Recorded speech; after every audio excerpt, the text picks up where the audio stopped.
Welcome, welcome to our conference hosted by Institut Montaigne and Institute of Geoeconomics, IOG. My name is Kasumi Yamazaki, Secretary General of IOG. To kick off the event, it is my great pleasure to introduce our opening speakers. Please join me in welcoming Kazuto Suzuki, Director of IOG, and Mathieu Duchatel, Director of International Studies, Institut Montaigne.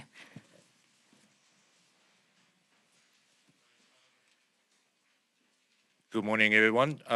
Very nice to see you, and thank you for coming for this occasion. That this is the first time that the Institute of Geoeconomics is holding the conference together with the Institut Montaigne of France, and this is a very interesting occasion that many of those participants in the Shangri-La dialogue is stopping by with the with this conference, so that we do have very exciting intersections of the economic security and the actual the geopolitical security. So first of all, I like to thank Dr. Mathieu Duchatel, who is the leading figure of the Institut Montaigne, to organize this conference. And also I am very grateful for Admiral Jacques Rivière, who is giving a keynote speech afterwards, and also the Ministry of Defense of France to support to organize this conference. The subject of this conference will be explained in detail by Mathieu later on, but from our point of view in Japan, that it is a wonderful occasion to exchange the idea with our French colleagues and other international participants on the issue of the Indo-Pacific supply chain resilience, the economic security policy, and the critical infrastructure. These are the subjects that this Institute of Geoeconomics is working on very as a central theme of our research.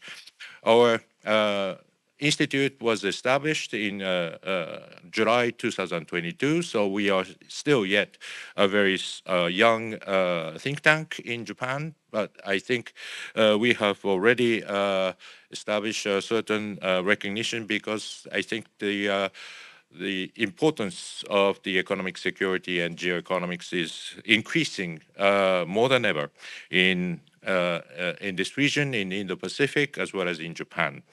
And I think this is a very important meeting, because since Japan has established the Economic Security Promotion Act in 2022, and since then Japan has been working on the promotion of the policies with regard to the economic security, and our institute is fortunately have been involved in many dimensions of the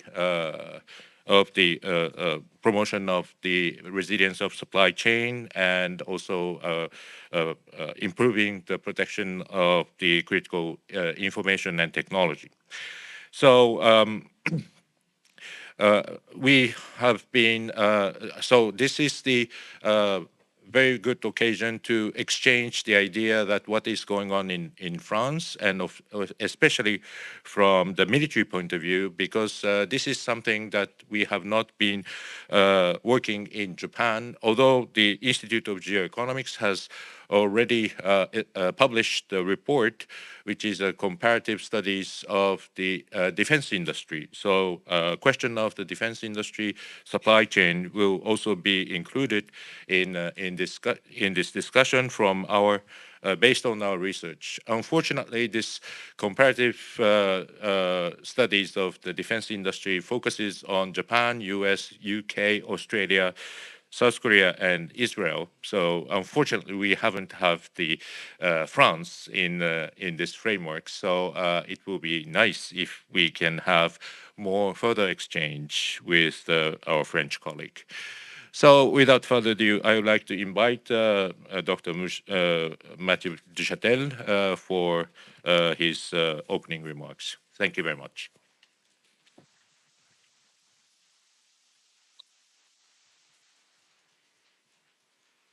Well, thank you, Professor Suzuki. Thank you for your kind introduction and for your hospitality.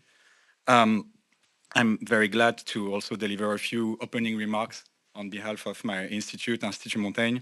Good morning to all. As you said, Professor Suzuki, I'm the one tasked with framing a little bit what we are trying to achieve with this conference today. So I will start with that, and I should say that for Institut Montaigne, and I think it's the same for the Institute of Geoeconomics, the starting point of the discussion today is the question of economic security policies and how to make those policies more effective and more efficient. And in France and in Europe, economic security policy is a relatively new area of public policy making. As some of you probably know, the European Commission published last June its communication, which includes a roadmap for policymaking in 4 main areas, which are the risk of technology leakage, the risk of economic coercion, the risks to critical infrastructure, including physical infrastructure and digital infrastructure, and the risk to supply chain resilience. And I think many EU member states, including France, already have some policy tools to deal with those risks, but it's clear that the European toolbox needs to be improved. And I think that after the European elections that are taking place this week, this economic security policy topic will remain a high priority. And from a French perspective, I think France has been one of the most active EU member states in this economic security debate that is taking place in Europe, partly because France has a defense industry, and partly because France has industrial strengths in sectors like aeronautics and civilian nuclear energy. It has focused quite early on the question of managing technology leakages through export control and other policy tools. And inside Europe in recent years, France has pushed for some of the instruments that have been adopted, such as the foreign direct investment screening mechanism or the anti-coercion instrument alongside other countries. But in recent years, I think that from a French perspective, some of the challenges have become more prominent in the thinking of policymakers, including how to deal with Chinese industrial subsidies and also how to reduce our vulnerabilities to the risk of coercion. And this is where the Indo-Pacific comes in for our conference today. Probably all of you know that many states have Indo-Pacific strategies. In Europe, it's not only France, Germany, the Netherlands, Lithuania, the Czech Republic have strategies or policy guidelines. Japan obviously has one as well. And our question is, for this conference today, do these Indo-Pacific strategies help our economic security policies agendas? Because we are developing the two simultaneously, economic security policy on the one hand, Indo-Pacific strategy on the other hand. So how can we make those two agendas converge and reinforce each other? The way we put the question of the conference today is from the angle of scale. Is the Indo-Pacific region a relevant scale to develop some of those economic security policies? And so I want to thank all of our speakers who came today. Well, some of them came from Japan, and I'm very grateful for the time you are spending with us today. And for all of you who traveled to Tokyo, I'm even more grateful for the time you spent for making a unique contribution to this question that we will try to not solve together, but at least to find new ideas. A few things that I have to say as well. For our institute, this conference is part of the work we are doing as part of the Observatory of Multilateralism in the Indo-Pacific, which is a 3-year project funded by the French Ministry of Armed Forces. that includes research, but also a number of public conferences in Paris and throughout the Indo-Pacific region. I want to thank here Admiral Rivière, who will give the keynote speech in a moment, and also the colleagues from the Directorate General for International Relations and Strategy of the Ministry of Armed Forces, who made the trip from Paris. This observatory is managed by FRS, the Foundation for Strategic Studies, a French think tank, and our institute covers the economic security pillar of this project. And so I want to thank FRS and also the European Council on Foreign Relations for all their work in making this program dynamic and creative. A last thing about Japan. When we suggested that we would cover economic security as part of this project, we immediately thought of Japan and the Institute of Geoeconomics for reasons that I think are probably quite obvious. You know that economic security appeared for the first time in a European policy document in the joint communique of the 2022 EU-Japan summit. So first time it really appeared in the European official language. In Europe, and for us, METI and JETRO have been very important interlocutors for, in fact, for many years, not since 2022, to discuss some of the policy tools that are now reframed as economic security tools. And last year, Japan has provided very interesting leadership as the G7 president for this economic security policy. And as to the Institute of Geoeconomics, I mean, seen from Paris, it does extremely interesting work on this economic security agenda. And I think just like us, you also pay a lot of attention to the thinking in the private sector, and you try to bridge the discussion between the public and the private sector. So it's a very good match for us, and I'm very grateful for your cooperation and partnership. So please let me thank you again, Professor Suzuki, Ms. Yamazaki as well. And we are now about to start. I remind everyone that this is a public conference, so everything will be live streamed, filmed. Everything is on the record, so including the questions from the audience. And with that, I think we will formally move to the first panel of the day, which is the keynote address. And I will switch my role and make a short introduction to you, Admiral Rivière, if you bear with me. I'm very grateful to you for having accepted our invitation to give the keynote address to our conference today. There are many things I could underline in your distinguished career in the French Navy. I should probably add before that I think we can think of this conference as a triangle. This is about economic security and the Indo-Pacific, but we wanted to add one element in the mix, which is the role of the military, the role of armed forces, and it's particularly important from a French perspective because historically the Navy and more broadly the Ministry of Armed Forces has been the driving force in the French system for moving this Indo-Pacific vision into the mainstream policy making. So as the High Representative for the Indian Pacific area of the French Joint Command of the Asia-Pacific Zone and Armed Forces in French Polynesia, ALPACI, Admiral, you are particularly well positioned to give the keynote address today. This gives you a kind of helicopter view on the regional trends.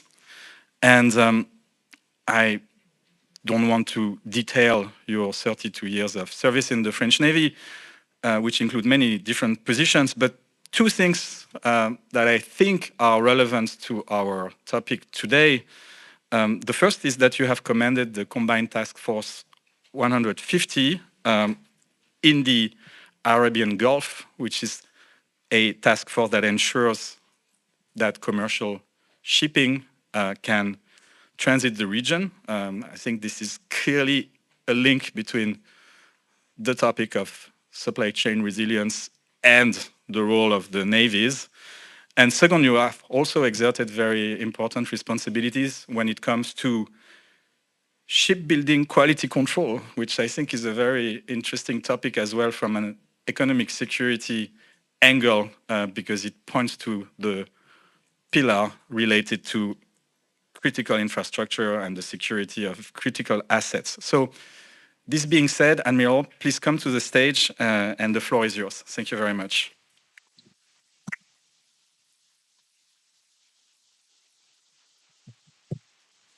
Thank you very much, Mr. Duchâtel. Thank you very much, Professor, for those kind words.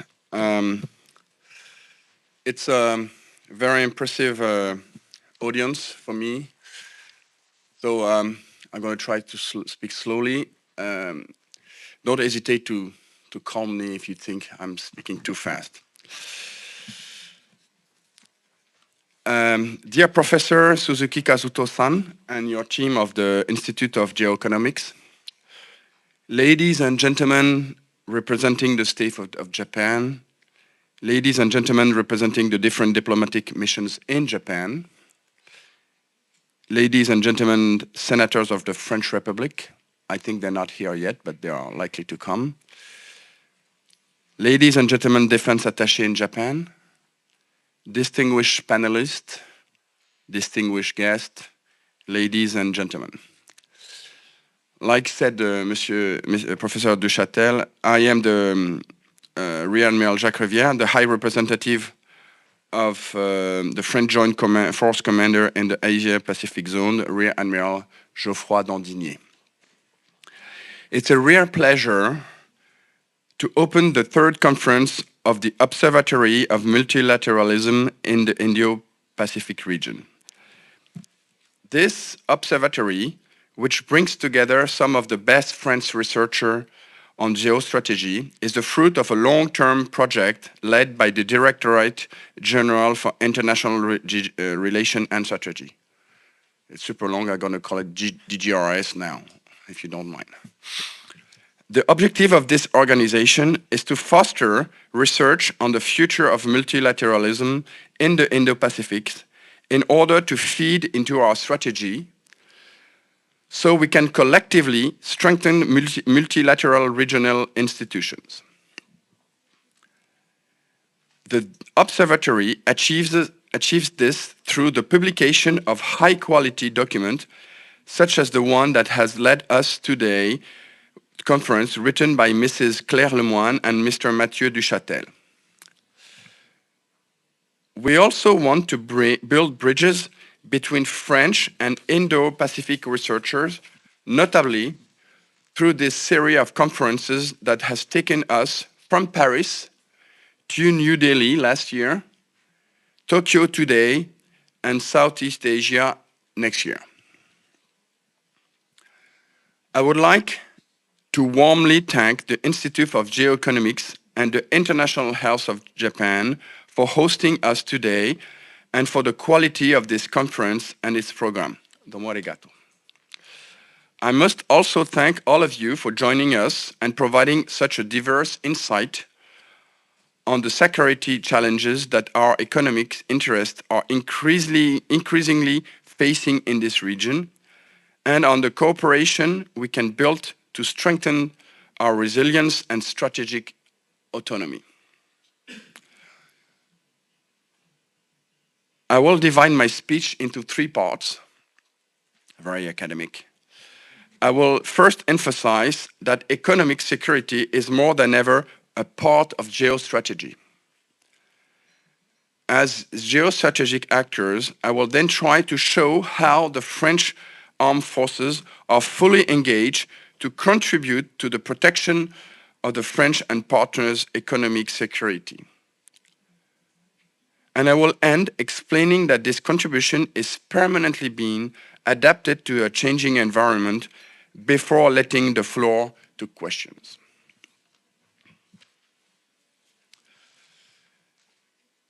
Economic security is a part of geostrategy. In their recent research report, Mrs. Claire Lemoine and Mr. Mathieu Duchâtel have shown that economic security is a relatively recent concept. However, securing our economic interest drove from the very start France's broad definition of the Indo-Pacific region. France defines the Indo-Pacific area as a vast region going from the Eastern Africa to Western Latin America. But what brings its coherence are the sea lines of communication and supply chain, two economic figures connected to the French overseas territories and in the Indian and Pacific Oceans, roughly from Madagascar to Mexico.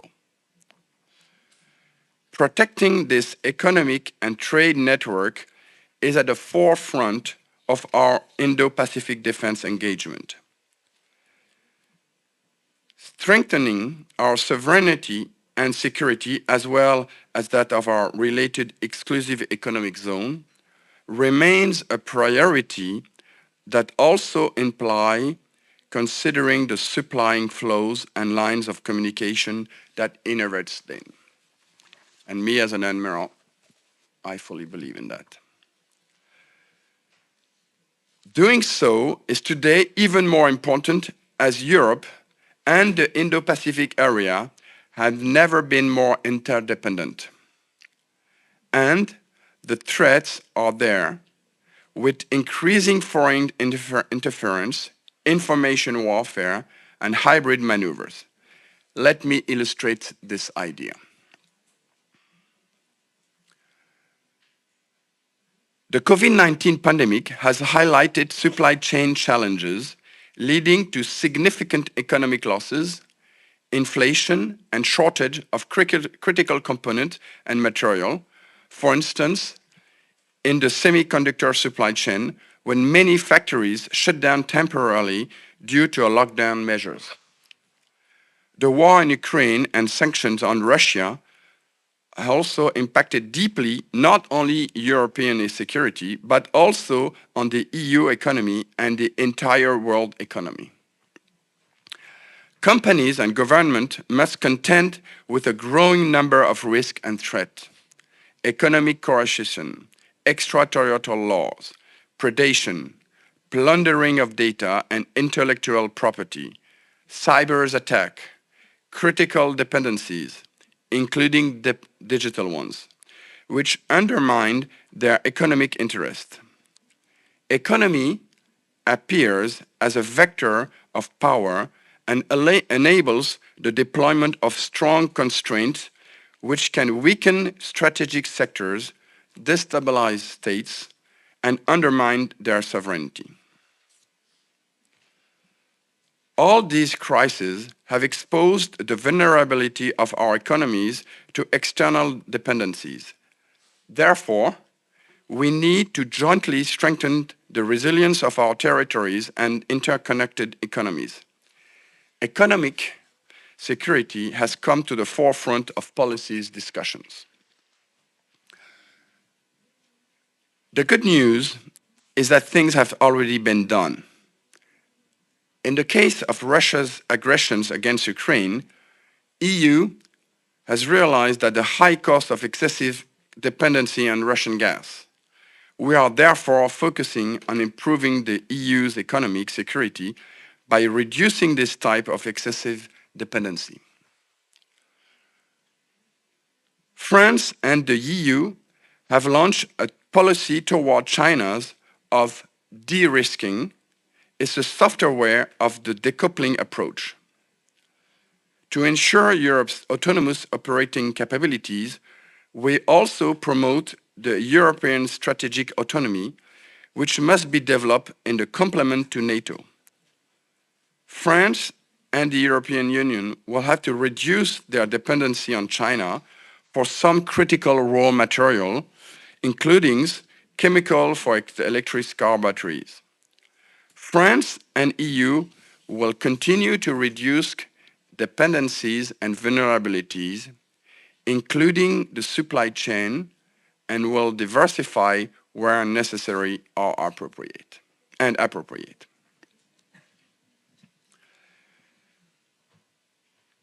This approach encourages a greater degree of consensus between the European Union, the United States, and their partners regarding the perceived security threats posed by the People's Republic of China.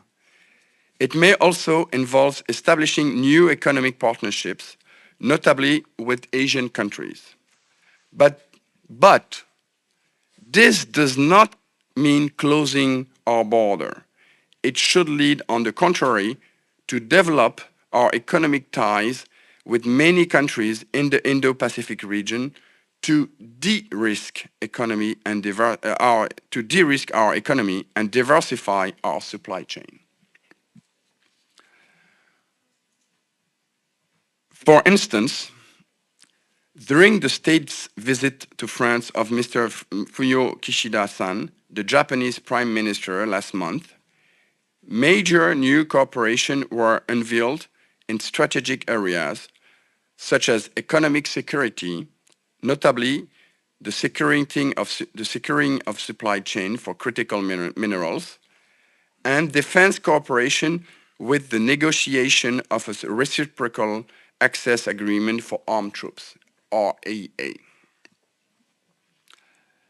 This rapprochement is in line with the fundamental interest of our President, Mr. Macron, who advocates making the EU a genuine geopolitical player and strengthening his sovereignty by multiplying partnerships.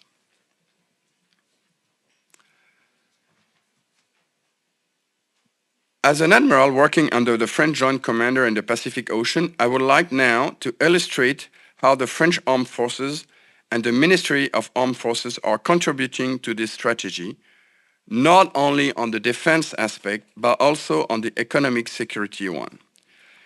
This strategy is conducted in close cooperation with other departments.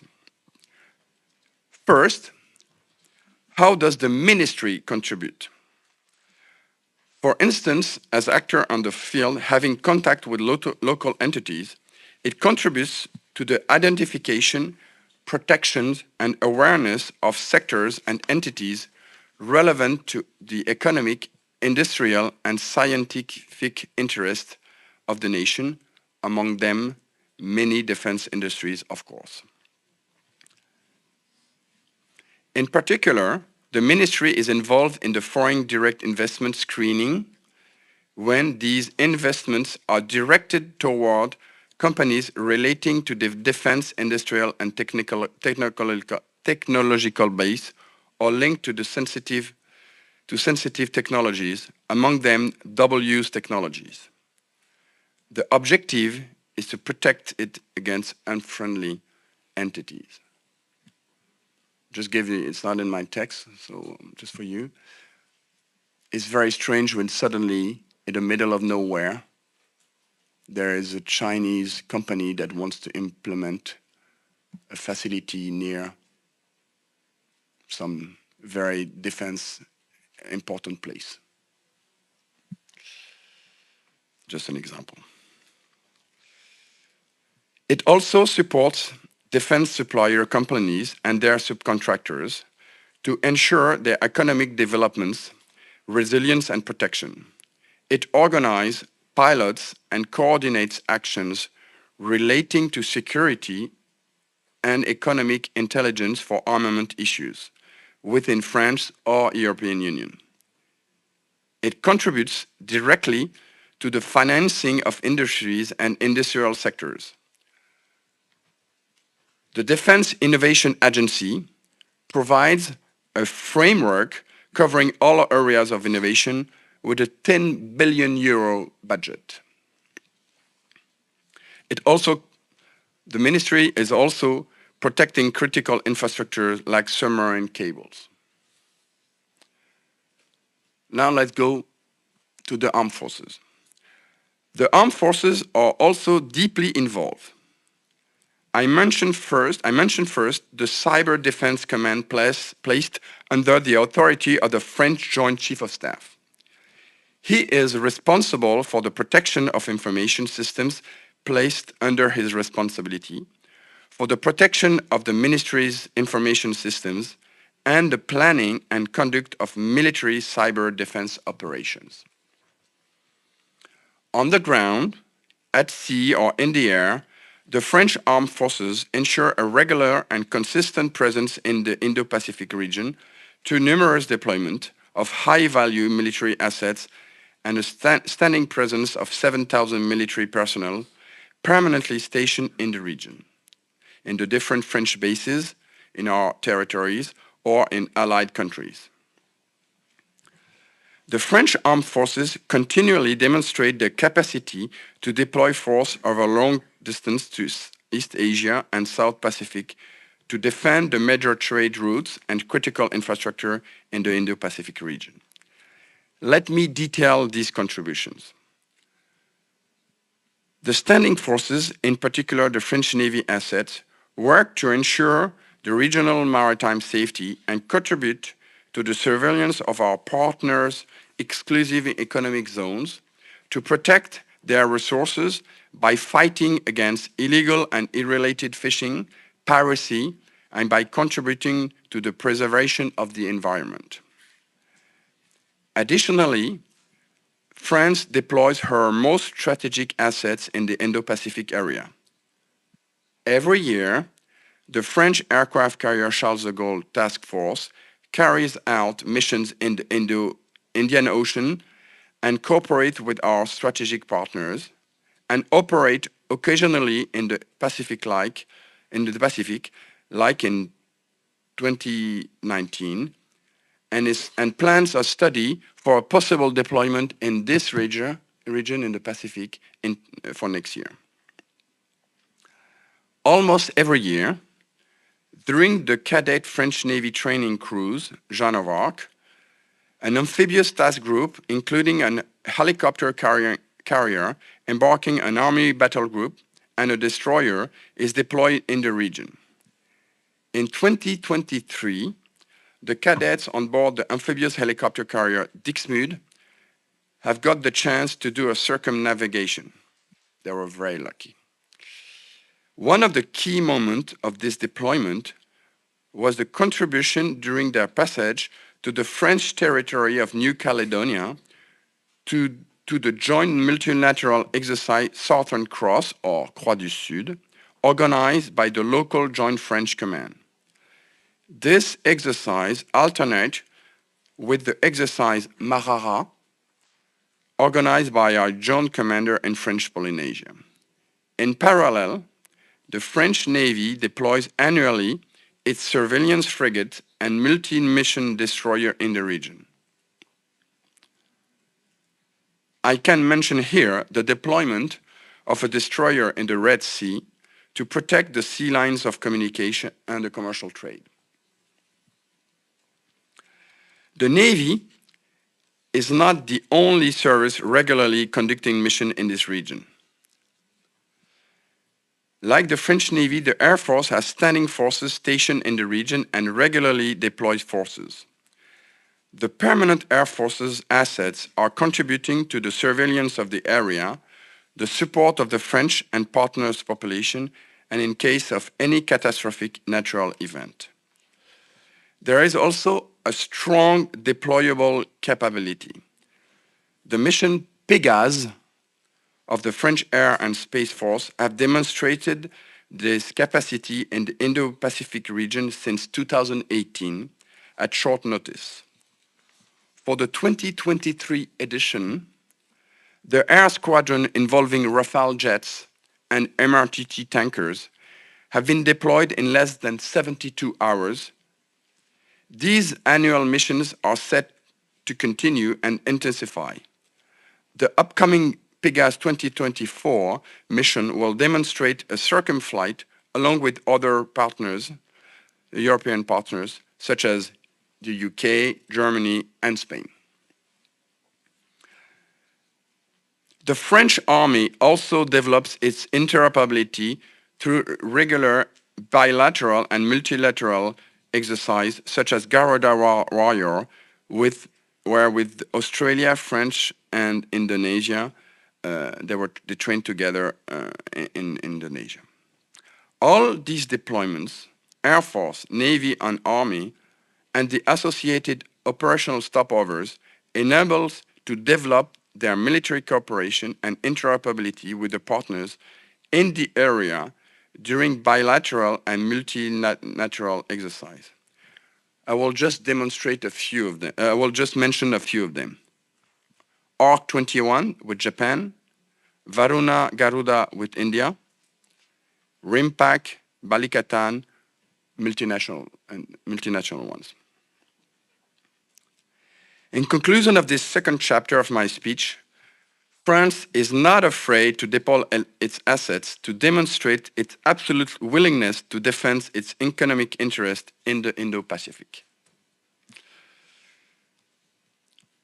After describing how economic security is part of the geostrategy and how the armed forces, ministry, and services are contributing to the defense of it, I will now try to explain how we are adapting our posture to the changing environment. The French Indo-Pacific strategy has been updated to take into account the most recent security development, such as the consequence of the pandemic and emergence of new vulnerabilities, the accelerating competition between US and China, whose epicenter is located in the Indo-Pacific area, the Russian invasion of Ukraine, which changes the political situation and diplomatic lines, the evolving strategic context in Africa, the crisis in the Middle East, and spillover risk to the northwest of the Indian Ocean. To address this unstable security situation, France's strategy is based on certain cornerstones. First, it reiterates the importance of its alliance and the strength of its commitment to multilateralism based on its strategic autonomy. The notion of strategic autonomy is defined by the French president as the ability to deliver through partnerships a global offer enabling regional states to contribute directly to regional stability and the upholding of rules, but also to promote collective security initiatives. Second, the global objective defined in the first version of the 2019 strategy remains unchanged. The protection and security of our overseas territories, the promotion and protection of the rule of law and multilateralism, which guarantee the principle of free circulation and access to the common space, strengthened regional stability, and taking into account of the effect of climate change. The French strategy encourages the assertion of the European Union as a geopolitical actor in the region through various means. First, a reinforced dialogue with the ASEAN. Second, by funding fostering economic integration of our territories into the Indo-Pacific. And third, by regional EU-promoted initiative, which France contributes to implement. Let me remind you what they are. ESIWA, the coordinated maritime presence in the northwest of the Indian Ocean, Security Initiative enhancing security in and with Asia, and CRIMARIO, the critical maritime route in the Indo-Pacific. An effort of federation of the actions of our European partners in the fields of economy and security will have to give an additional dimension to an approach that has to be global. About the French forces, their action in the Indo-Pacific is driven by the increasing importance of maintaining strategic functions of knowledge and anticipation, prevention, protection, intervention, and deterrence in the face of rearranging of emerging threats. This necessity requires a reinvestment in the permanent standing forces, but also the conservation of sovereign mechanism and means that make it possible to act over a long distance. The strategy takes note of the need to consolidate our defense partnerships in the region, to act as a responsible ally in order to prevent the dispersal of our efforts and better calibrate them according to shared interests and their regional coherence. I will now conclude. As you can see, France's defense and security actions in the Indo-Pacific region always aim to bring Indo-Pacific partners together and to jointly strengthen the resilience of our economies. We do so not only thanks to our value, but also because we are deeply convinced that coordinated solutions are the best approach to secure the sovereign interest of our communities in mainland France as well as in our overseas territories.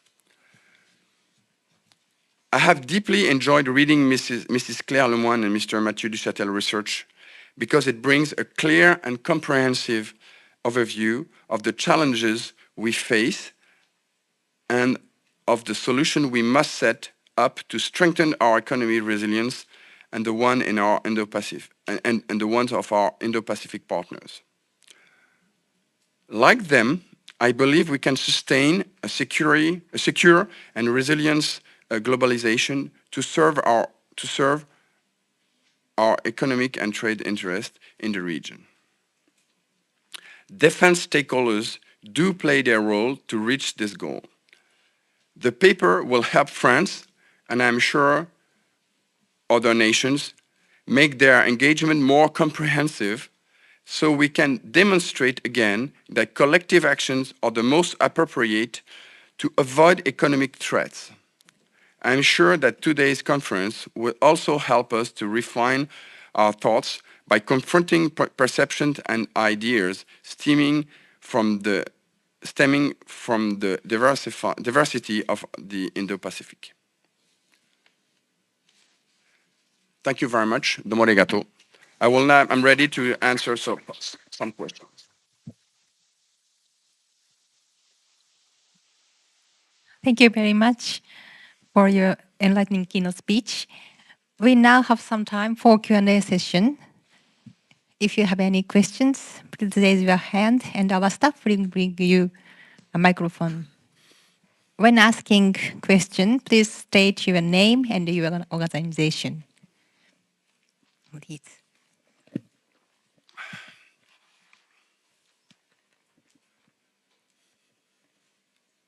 First question is always difficult.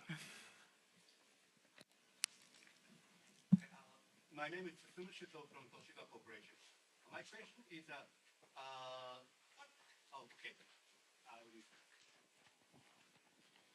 my question is, what do you think about the biggest military risk in Indo-Pacific areas? And in addition, I would like to ask you, what do you see about China's activity in the South China Seas? So you said, what is the major threat, military threat? Yeah. What about what I think about the... First one is a major military risk in Indo-Pacific areas.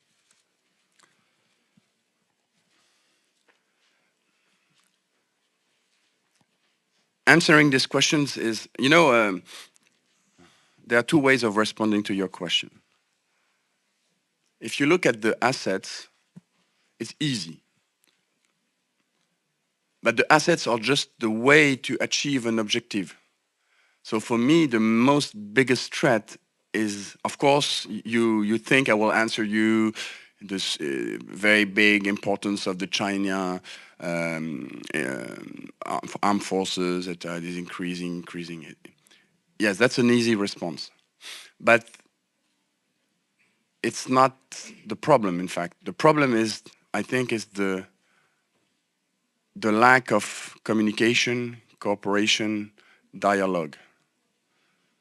Even with the Chinese or American or French or Japanese or Korean, everybody with a lot of weapons, but you have a very strong cooperation, I don't see any threat. The problem is more on the dialogue aspect. If we don't have the dialogue, those tools will maybe one of these days be engaged. because when you don't have words, then you have bullets. Because, like I said, an important strategic thinker, war is just another way of speaking. So yes, the easy response is China, but I don't think it's China by itself. It's more the problem of talking together, building a comprehensive and global approach that allows the nations to speak and to solve their problems in a safe manner, to avoid having to use those assets. So for me, the major military threats is the fact that there's no sufficient dialogue. I'm just going to give you a short example. In 2016, I was invited by the Japanese Naval Academy for a conference organized by the Naval War College. And I joined the Navy, in the French Navy, in 1988.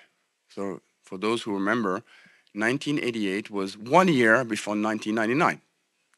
And in 1989, the wall between eastern and western part of Europe collapsed. And so when I joined the Navy, it was still the Cold War. And in fact, I joined the Navy to be in the Cold War, and that Cold War vanished. And we changed completely the world. Everything was more open, etc. When I came to Japan in 2016, I had the feeling to go back 20 years back. There's another Cold War here. So it was very illustrative about the atmosphere here. So I hope that this region will have his 1989 event soon, to avoid having this Cold War with the risk, the threat of using those weapons. So this is my for the first question. On the second part, France is is pushing for discussions, etc. It's true that China is very aggressive, but we are not involved. It's not our. We're not involved. We are also. We consider that the rules of law, etc., must apply. We are absolutely defending the international law, UNCLOS, etc., United Nations Convention of the Sea on the Sea. This is really the cornerstone of what we consider to be a peaceful environment. It's a more than 50 years program that has been built, and these systems must apply. That's the reason why we, as French, as a nation of the Pacific Ocean, we are regularly sending, in a very predictable manner, our vessels in this region in a non-aggressive way, but we will use every opportunity, everything that allows us to sail where it's officially admitted by everybody. So we will cross the seas, we will go in the Strait of Hormuz, etc., because we only consider what UNCLOS says. So, and we will continue to do so, not in an aggressive manner, but we will not stop doing it. I hope it answered your question. Yeah. Thank you very much. Thank you very much. I really appreciate that France military interest in.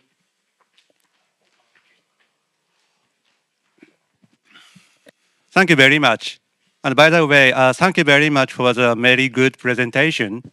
And I didn't have such perspective from now. And I really appreciate that the French military is interested in the Indo-Pacific stability. Thank you very much. Thank you very much. Oh, okay. Please bring microphone too.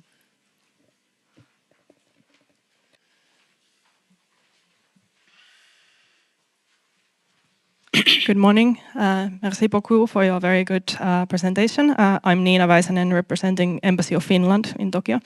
So I have a question. In your opinion, you mentioned the geopolitical competition between China and the US, especially in the Indo-Pacific. In your opinion, how do you think EU and Japan should approach this situation? And then maybe to continue, what in your opinion would be the most important thing that European Union and Japan could do together to promote economic security to enhance it in both regions? Thank you. Thank you for this question.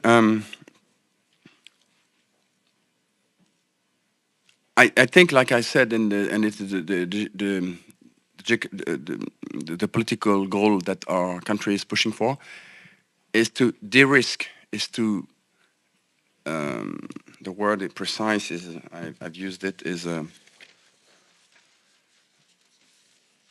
a de-risking, but it's a decoupling approach.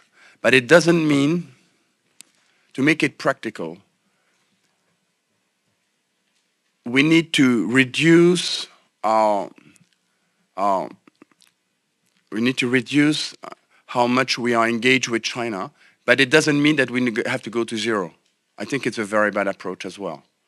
We need to lower it.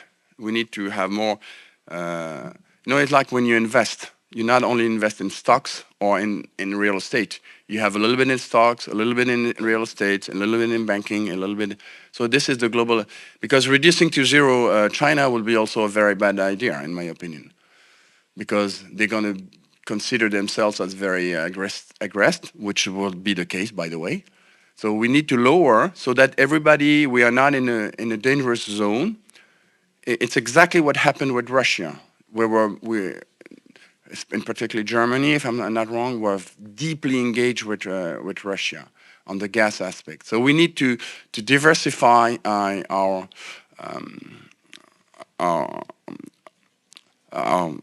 people we are engaged with, the nations we are engaged with on an economic point of view, but certainly not go to zero. Plus the fact that anyway, as you may know, the US, for example, are deeply engaged in that perspective. But in fact, when you study the economic trades, you realize that US is buying US is buying goods in Vietnam, but most of those goods come from China. So it's not that easy. So yes, we need to lower our dependencies on the different aspects. But in fact, it's true for any countries, because we never know what could happen. So I think that Japan and the different countries should do something probably similar, just to be in a safe situation, not to depend too much on somebody. I think there were two more questions over there. Thank you. Régis Arnaud from Le Figaro. There was last week a conference by Matt Pottinger, the China head of the Trump administration and former Wall Street Journal correspondent in Beijing, and he was saying a Cold War is better than the alternative, meaning war. And I'm surprised by the face you have put at this stage in dialogue. I mean, President Macron met with Xi Jinping, and the dialogue, I'm not sure Xi Jinping was even listening. And China is suing a French researcher, putting police station in France. You said yourself that when a Chinese factory is near a defense place, it's a bit strange in the first place. It should be investigated. So how far can you have faith in the dialogue? Because so far this de-risking doesn't work. Taiwan is increasingly threatened. So thank you. Yeah, you're right. I'm not saying that the dialogue is efficient today. I think it should be improved. And dialogue means sometimes to be aggressive or to be tightened or to clearly say the things. And dialogues, that sometimes you need to use other levers like the economy, etc. but it's always better than to go and shoot bullets. That's what I say. The situation between the Philippines and China today is very bad. There's a lot of aggression, etc., etc. So the dialogue needs to be improved, and probably one of the improvement is that to help the Filipinos to be able to speak at a level where they can be listened by the Chinese. So this is what I mean. We need to improve. We need to improve the dialogue with China, and it means that the dialogue is not just you know, a poor country with no means, no etc. You need to reach a level where the two countries can speak on, maybe not on an equal stage, but more closer, with the support of the US, etc. That could bring a real dialogue. In fact, when you say Cold War is better than war, I agree. It's true that Cold War, for 40 years, there was no war, at least in Europe, but the war was outside. It's also because the Cold War was as a level, because the two opponents were more or less as an equal level. If you had one very much stronger than the other, it doesn't work. So that's why I mean by improving the dialogue. It means that you need to improve the dialogue. You need to have a framework, but you need also to have some sort of a sufficient sufficient means, assets, strength to be listened by the other guy, which on our side means that we need to combine our strengths to be readable by China. If we all divided, each of one speaking on the field lonely one by one to China, it will never work. That's why we need to be together. If that answers your questions.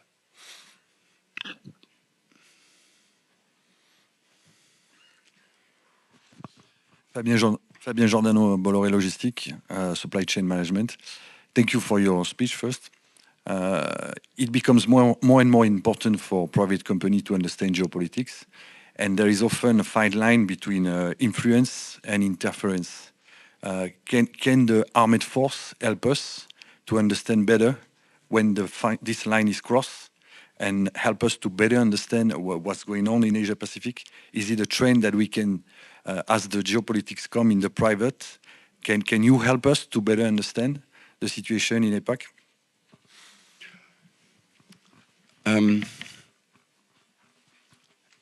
I have the feeling that companies in global market, in commercial aspect, are really at the front line of geopolitics. They know probably, on some aspect, they know better than the armed forces. A company like CMA, CGM, Bolloré, etc., know much better than the armed forces what the trends are. So I could take your question and do the opposite. Could you help the armed forces to help us to know where the geopolitical trends are going?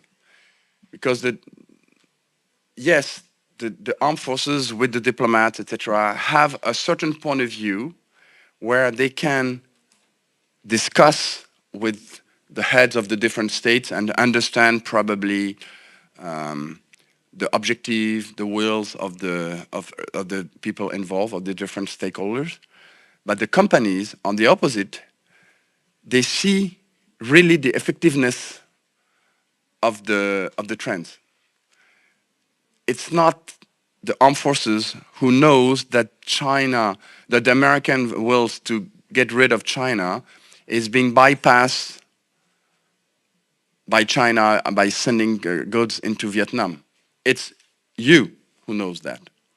And that's something where I can, yes, for me there's a common discussions between, we don't have the global view, you don't have the global view, but together probably there's something we can do about it. Just to give you another point, when Mrs. Nikki Haley went to Taiwan, and again recently, you know, China has organized a super big exercise shooting missiles all around Taiwan. As a company, me coming to speak to you, say, don't go to Taiwan, it's super dangerous, don't go there. So you would have stopped for 2-3 days sending ships to Taiwan. But in fact, what happened? Nothing. Yeah, there were areas where the Chinese armed forces were shooting missiles, but the ships were still going to Kaohsiung, Taipei, etc., without any interference from the. So, what I want to illustrate here is that we don't always have the good clue to understand what is happening on the field. In fact, this geopolitical event, which was very, very tough, I have to admit, had absolutely zero effect on the commercial trade. So you see, it really depends. That's why we need to work together. I think Mr. here had a question.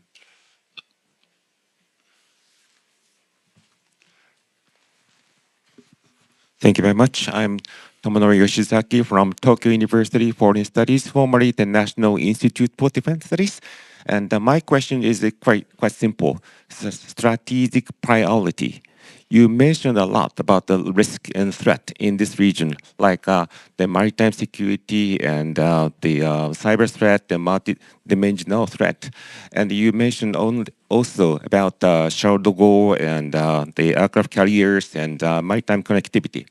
And also, nuclear risk is back, like the Russia kind of coercive, the possible use of tactical, the nuclear weapons in the European theater. Then you have to think also about the nuclear risk. So the question, my question is quite simple: how you can prioritize the payment for the armament and your policy, like a nuclear threat. You have to think about the nuclear threat, like the modernizations of the SLBM and nuclear testing in order to ensure that in order to deal with the nuclear risk as a nuclear weapon state. And here in this region, well, North Korea and China have that kind of nuclear risk as well.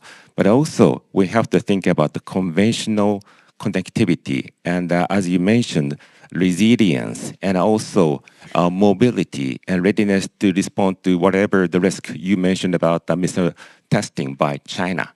So we have huge risk across the regions. So my question is, how do you prioritize into your budget, and what will be the focus for the debate? Thank you. Thank you for your question. I think your question is being thought all the time, every day by my boss in Paris. If they had a solution, an easy solution, I would have given it to you. No, you're right. It's absolutely critical. Anyway, so yes, you're absolutely right. We need patrol boats to survey the French economic zone in Polynesia. We need SSBN submarines to be ready to launch nuclear ballistic missiles. So we need the two, and we don't have enough money for both. So how do we do? I don't know. I don't have the answer. What I can only tell you is that the French defense is based on nuclear deterrence. So nuclear deterrence is the core of the French defense because everything is based around it. So yes, and I think in the following years, the priority, and it's still I was involved for more than 10 years during my career in military programs. And I was always, because I was in the nuclear aspect of it, not directly, I was always frustrated that they never had, it looks like they had never any problems to get the money for their nuclear programs. So yes, the top priority is the nuclear programs in the French armed forces system. And the rest goes for the rest. And it depends on the situation. Believe me, the situation has changed, and so that's really the basement of it. nuclear deterrence, SSBN, long-range missiles, the air squadron. So that's really, really, and not only that, because it goes further. For example, if you look at the model of the French Navy, probably half of the Navy, all of the assets, including the aircraft carrier, including the mine hunters, including the maritime patrol aircraft, etc., are dedicated to nuclear deterrence.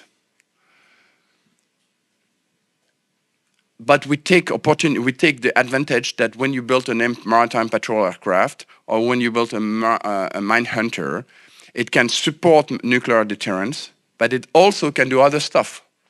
You can send a maritime patrol aircraft in the Syrian desert to shoot against Daesh. Yes, you can send a mine hunter in the Persian Gulf to remove mines, etc.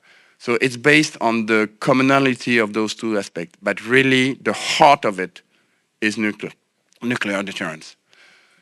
After, the rest, how you organize it, you combine it, etc., depends. I can tell you that before 2022, before the 24th of February, and after, things have completely changed. But this nuclear aspect will not change. So I'm sorry I cannot answer your question because I don't have the answer. But the priority is, for France at least, is nuclear deterrence.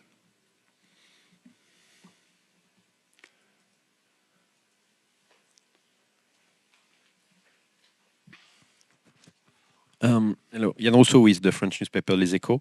What do you expect from the Japanese self-defense force? What do you want them to do in the area that they don't do at the moment?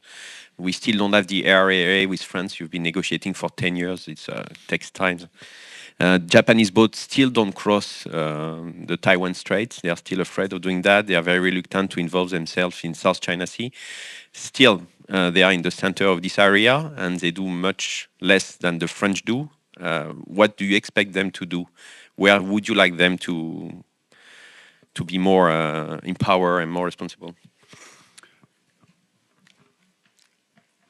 Me, as a military, what I want to be able to fight high-end battle in case we need to do it together. This is what I want.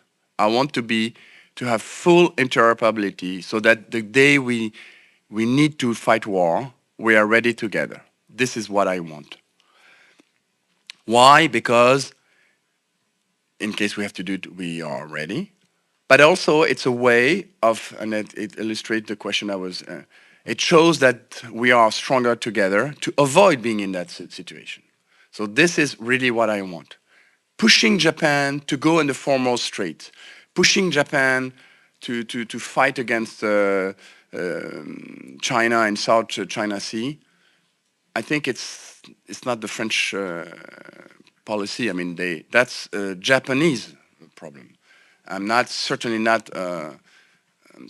going to say to Japan, you must do this and that. They are from the region. They have their own interest, etc. So no, I will not answer your question by saying, hey, Japanese, why don't you go to there? And why don't you kick the ass of the Japanese, of the Chinese Coast Guard, etc. No, sorry, this is not something I will say. I wouldn't appreciate the same in the other way around, by the way. But on the other hand, together, yes, we need to be ready to be able to fight together. So it means we need to improve our interoperability. And yes, there is a long way to go.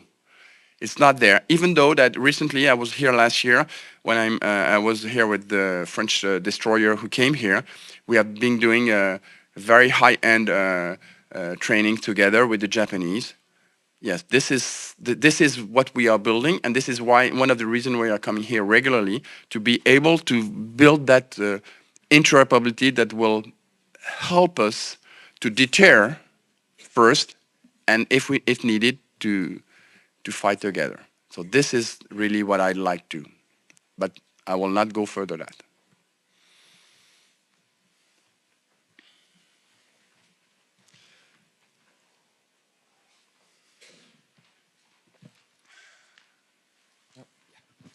Thank you. Thanks very much for your presentation, Admiral. I really appreciate it. And actually, it brought this economic security brings back to me the idea why navies actually in the first place were established, of course, a long time ago, mainly to defend economic interest. I'm from the Netherlands, by the way, work for ADB, but originally from Foreign Affairs. My question is, I mean, of course, in economic security, the word security is mainly driven by armed forces and governments, so it's state-oriented. A little bit along the line, a remark was earlier made, the side of the economic part of it. So let's say the companies. Of course, you have state-owned companies or companies in Europe where the state has a large stake. So they may be in line with the idea of economic security and have close discussions with governments and so. But then, of course, our economies are market-driven economies. So our companies compete for market share of profit, basically. China is still the second largest economy in the world. So our companies still want to deal with China, and we see some frictions here and there.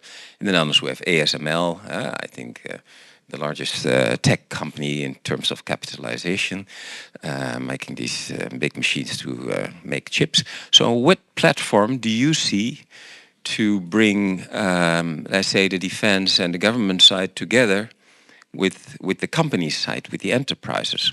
I mean, where do you see that discussion taking place? That's my first question. And the second one is slightly different, is France is very active now. Some other countries are becoming more active now in this part of the world in terms of their navy engagement and armed forces. Do you feel that other European countries should step up to the plate more and should do more together here in this part of the world?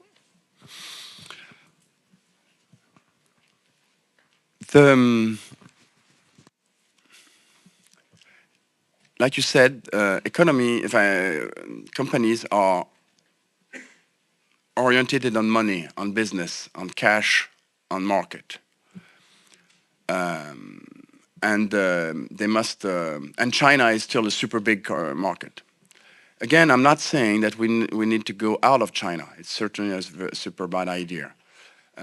Because first, it's a big market. They have fantastic workers. They are doing very good goods, etc. So we don't want to get out of China.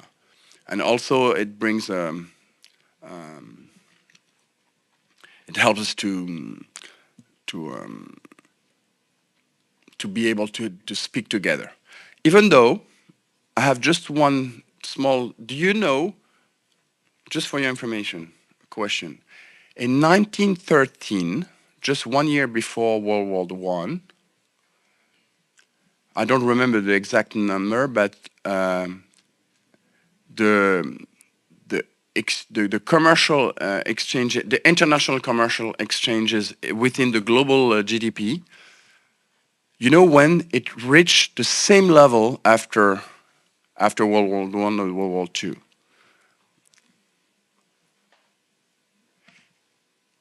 The same level of international market has been collapsed after World War I and World War II, and it only went back to the same level of 1913 in 1970. So it means that commercial, for people who think that business exchange is a peace factor, is not the case. You think that when you have stronger commercial connections, it will impede war. It's not the case. So just a thought that you have to remember that. So now, for me, the company has to look at their own interest. This is what I think. They have to look at their own interest. What can help, what can support the states is by orientation, supporting, discussions, bringing awareness. Are you sure that China is the best place to implement a new factory today? Maybe not, etc. But in my opinion, like I said earlier to you, sir, it's a bilateral dialogue. I'm not sure that a French government is the best person to explain to a company that China is not the best place to implement a company, a factory, a subsidiary. I think that those companies, they realize by themselves, because if they are doing properly their job, at least for certain size of companies, they can really by themselves find it by themselves. So the way the states can orientate, speak, explain, and this is the typical job of the embassies, etc. They can orientate and explain, try to explain that. They also have some strong impact on certain critical infrastructure. You talked about ASML. Of course, it's a super important company, but I'm sure that there is a strong impact and direct relation within the Prime Minister of the Netherlands and that company. They don't do anything without. On the other hand, we are building clothes, etc. There's no strategic impact. So it really depends. So this is your first question. The second question, the commitment of other nations in this region.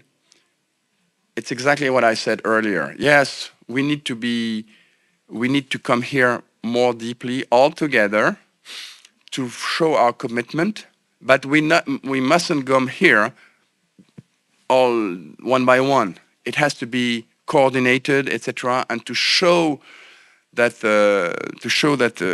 it's a common will from the European Union. A little bit like the Aspides mission in the Red Sea. You know, it's a commitment of different nations all together fighting against the Houthis to protect the commercial trade. I'm not saying we should raise some sort of a task force to do that, because I think it's going to be aggressive, but I think we should coordinate to show that it's not only France, but it's also the Netherlands, Germany. By the way, what I'm saying is already started, because the German has done the same. I think another country, maybe Netherlands, but I'm not sure. Yes, it is coming. It is coming. Thank you, Admiral. Okay, thank you for your comprehensive answers. I'm sorry it's time to end the Q&A session. So once again, let's give a round of applause to him. Thank you so much. Okay, we will now take a short break. Please feel free to take a cup of coffee and tea in the back, or you can walk the garden. Next session will start at 10:30. Thank you.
Welcome back, everyone. We would like to start the first panel. Please have a seat.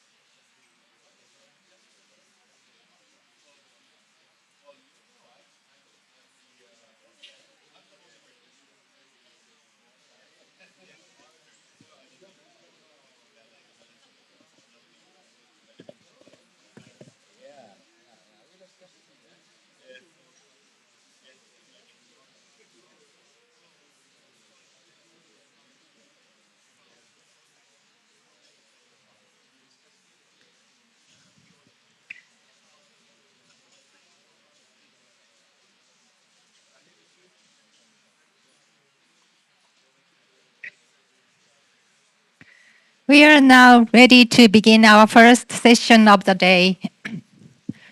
Our first panel is titled, "Is the Indo-Pacific a relevant scale to develop economic security policy framework?" We have an excellent lineup of speakers who will share their insights and experiences with us. Mr. Anupam Manur, Assistant Professor at Takshashila Institution from India. And June Park, Visiting Fellow, Governance and Development Program, Middle East Council on Global Affairs, and our Kazuto Suzuki. Right. Thank you very much, Yamazaki-san, and good morning, everyone.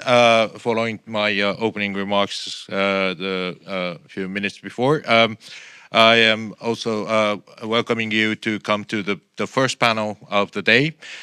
This panel is about is Indo-Pacific relevant framework for the developing economic security policy. And I think this is a very interesting and very French setting of the discussion, because for us in Japan and in Asia, Indo-Pacific is the place that everything is happening in terms of the economic security. So I think it is an interesting setting of the different perspective of the perspective from Indo-Pacific countries and the Pacific from Europe. But at the same time, I think this is also a very relevant question because the size of Indo-Pacific is enormous. It covers from the west coast of United States and Latin America, and also includes the oceanic countries and the South Pacific islands, and towards the eastern end of the African continent. So this is a very vague mixture of so many things. So is the framework of Indo-Pacific relevant? Is a good question, actually. And we need to rethink that this relevancy of the Indo-Pacific.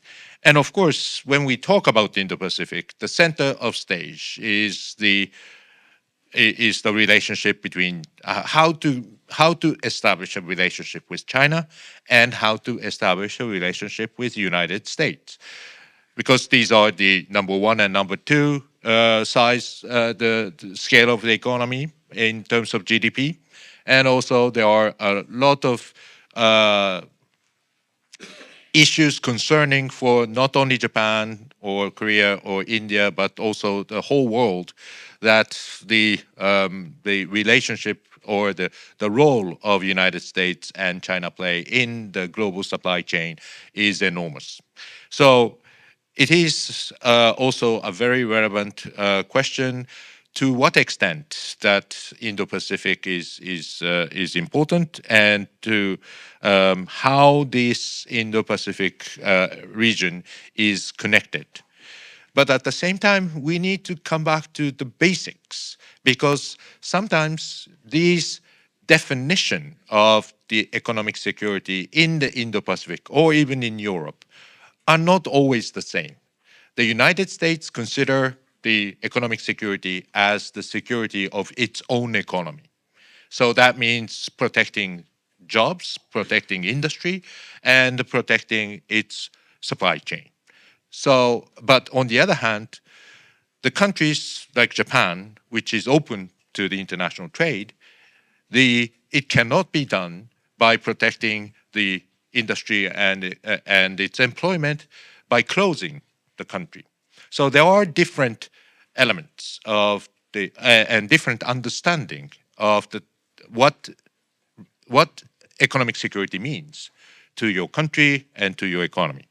So in that regard, I think we can start by discussing the definition of the economic security, and then we'll be able to deliver more sort of wider question about how to conduct the economic security policy, and that leads to the question is Indo-Pacific relevant? So I think this is we have a wonderful set of panel. Ms. Jun Park, who are known for some time. She's an expert on the semiconductor research, and she is a very good investigator of the things that's going on in the supply chain of the semiconductor. And also we have the Anupam Manur. He's also an expert of the supply chain and the multilateral framework in Indo-Pacific from an Indian perspective. So since we have a relatively smaller panel, we like to have the first opening remarks from June and then Anupam for 50 minutes each from your perspective. So June, floor is yours.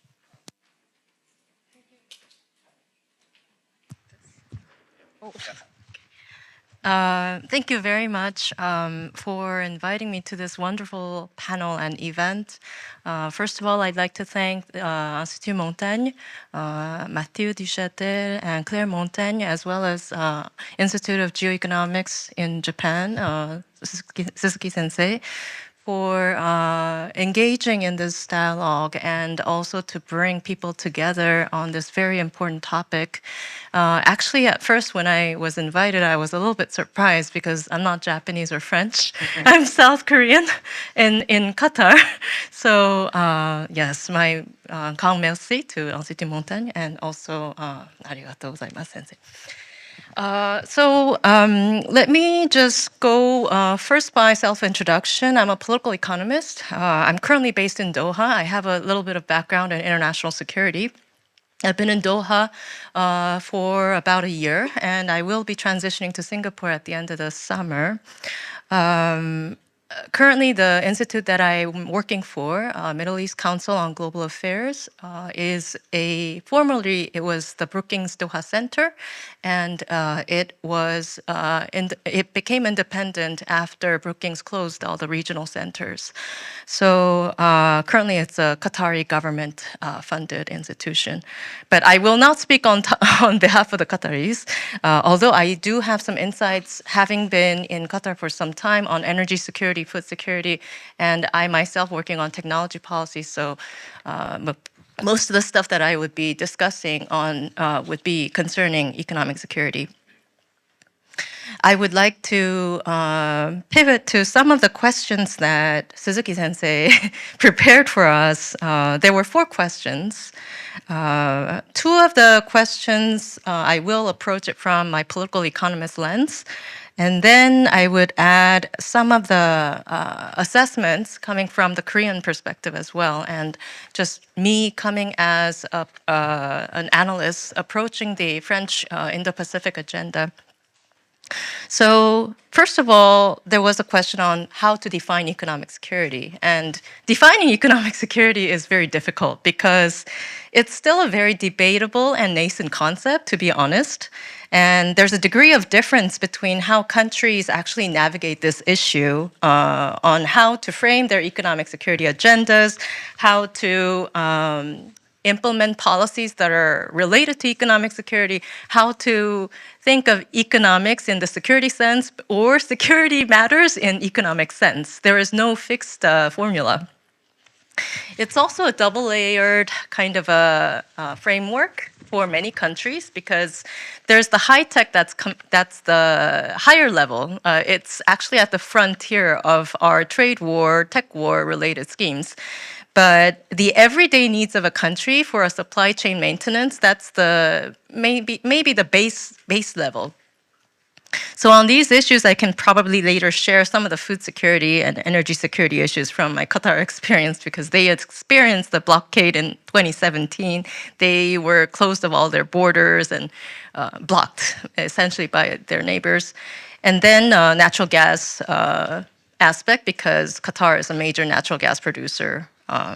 There was a rerouting for Germany in terms of Japan, US, German relations post-Ukraine war. So we can pivot to that if you have questions on that. The first thing I would like to note as a political economist, I see it as a rationale for conducting economic statecraft. Rationale meaning it gives you some leverage. Legally, domestically, if you legislate something, Chips and Science Act, for instance, industrial policy is the key word here when geopolitical risks are on the rise. And I like to see it as a form of state behavior, like how countries behave and perceptions toward geoeconomics. And the second thing to note is that economics and security and amalgamation, it compels us to think that either economic issues are intertwined with traditional security issues or vice versa, as I said.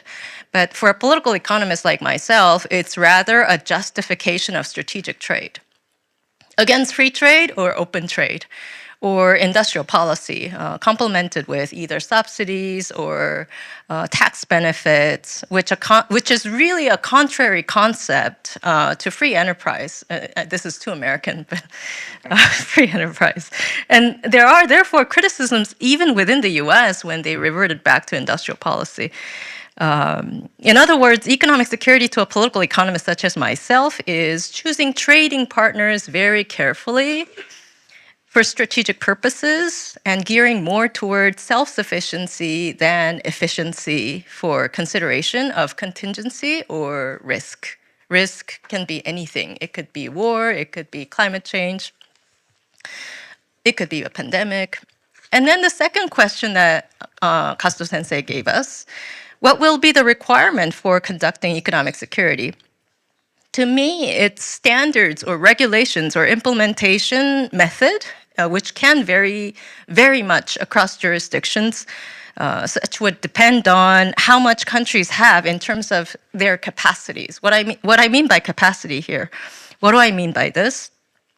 As a researcher focusing on the digital economy, I see the concept of economic security as technological security. This is strongly linked to the matter of what capacity level you have in preparedness for AI. As in industrial or military sense, or the two combined, if not considering institutional preparedness. Institutional preparedness as in whether you have instituted data regulations, or whether you have prepared a mechanism for protecting your technological IP protection.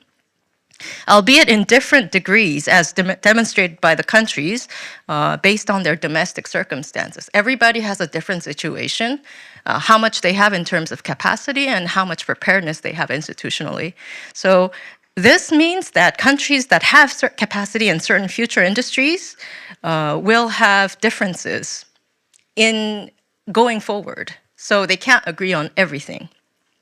And in my ongoing book manuscript, it's called Digital Trade Wars and Currency Conflict, I identify the capacities of the major 5 technologies. I call them the 5 Cs. So they're cables, so 5G, 6G, chips, semiconductors, cars, connected cars. So right now we have EVs, but they'll be on grid, electricity grid pretty soon, and they'll be connected to the cloud. And then clouds, and then coins. Coins not in Bitcoin. Well, Bitcoin is part of it, but more in the sense of decentralized finance and centralized finance. Decentralized finance more in the stable coins or cryptocurrency sense. So I hope I will be able to share some of the examples through our Q&A. And the third question that Suzuki-sensei gave us is who should be included in the economic security policy framework?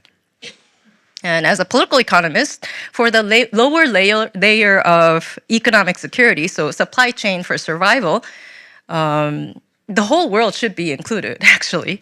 But if we're talking about future industries, countries that have a stake in future industries should be included.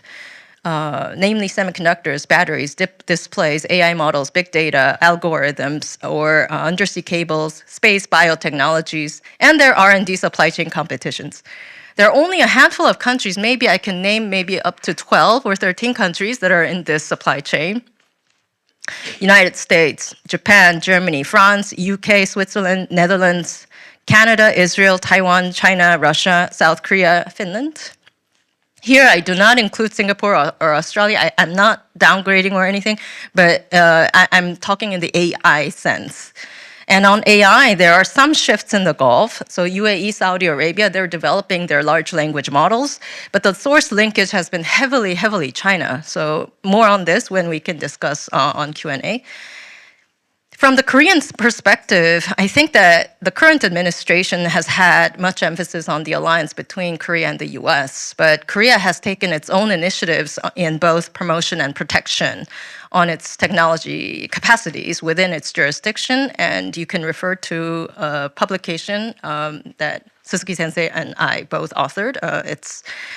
My contribution was called Is Economic Security National Security? And it's largely understood that in Japanese economic security, the concept was made in the 1980s, so it goes far back, and it was emphasized formally by FOIP under former Prime Minister Abe in 2007, which was not really accepted by the Bush or Obama administrations, but the Trump administration embraced it. So Indo-Pacific from Asia-Pacific, it became sort of like the baseline scenario. So this is very comparatively different from the Korean case. In Japanese case, the Keizai Anzen Hosho, the economic security, the protection of, how do you say this in Japanese? Okay. Economic Security Promotion Act. Okay. Of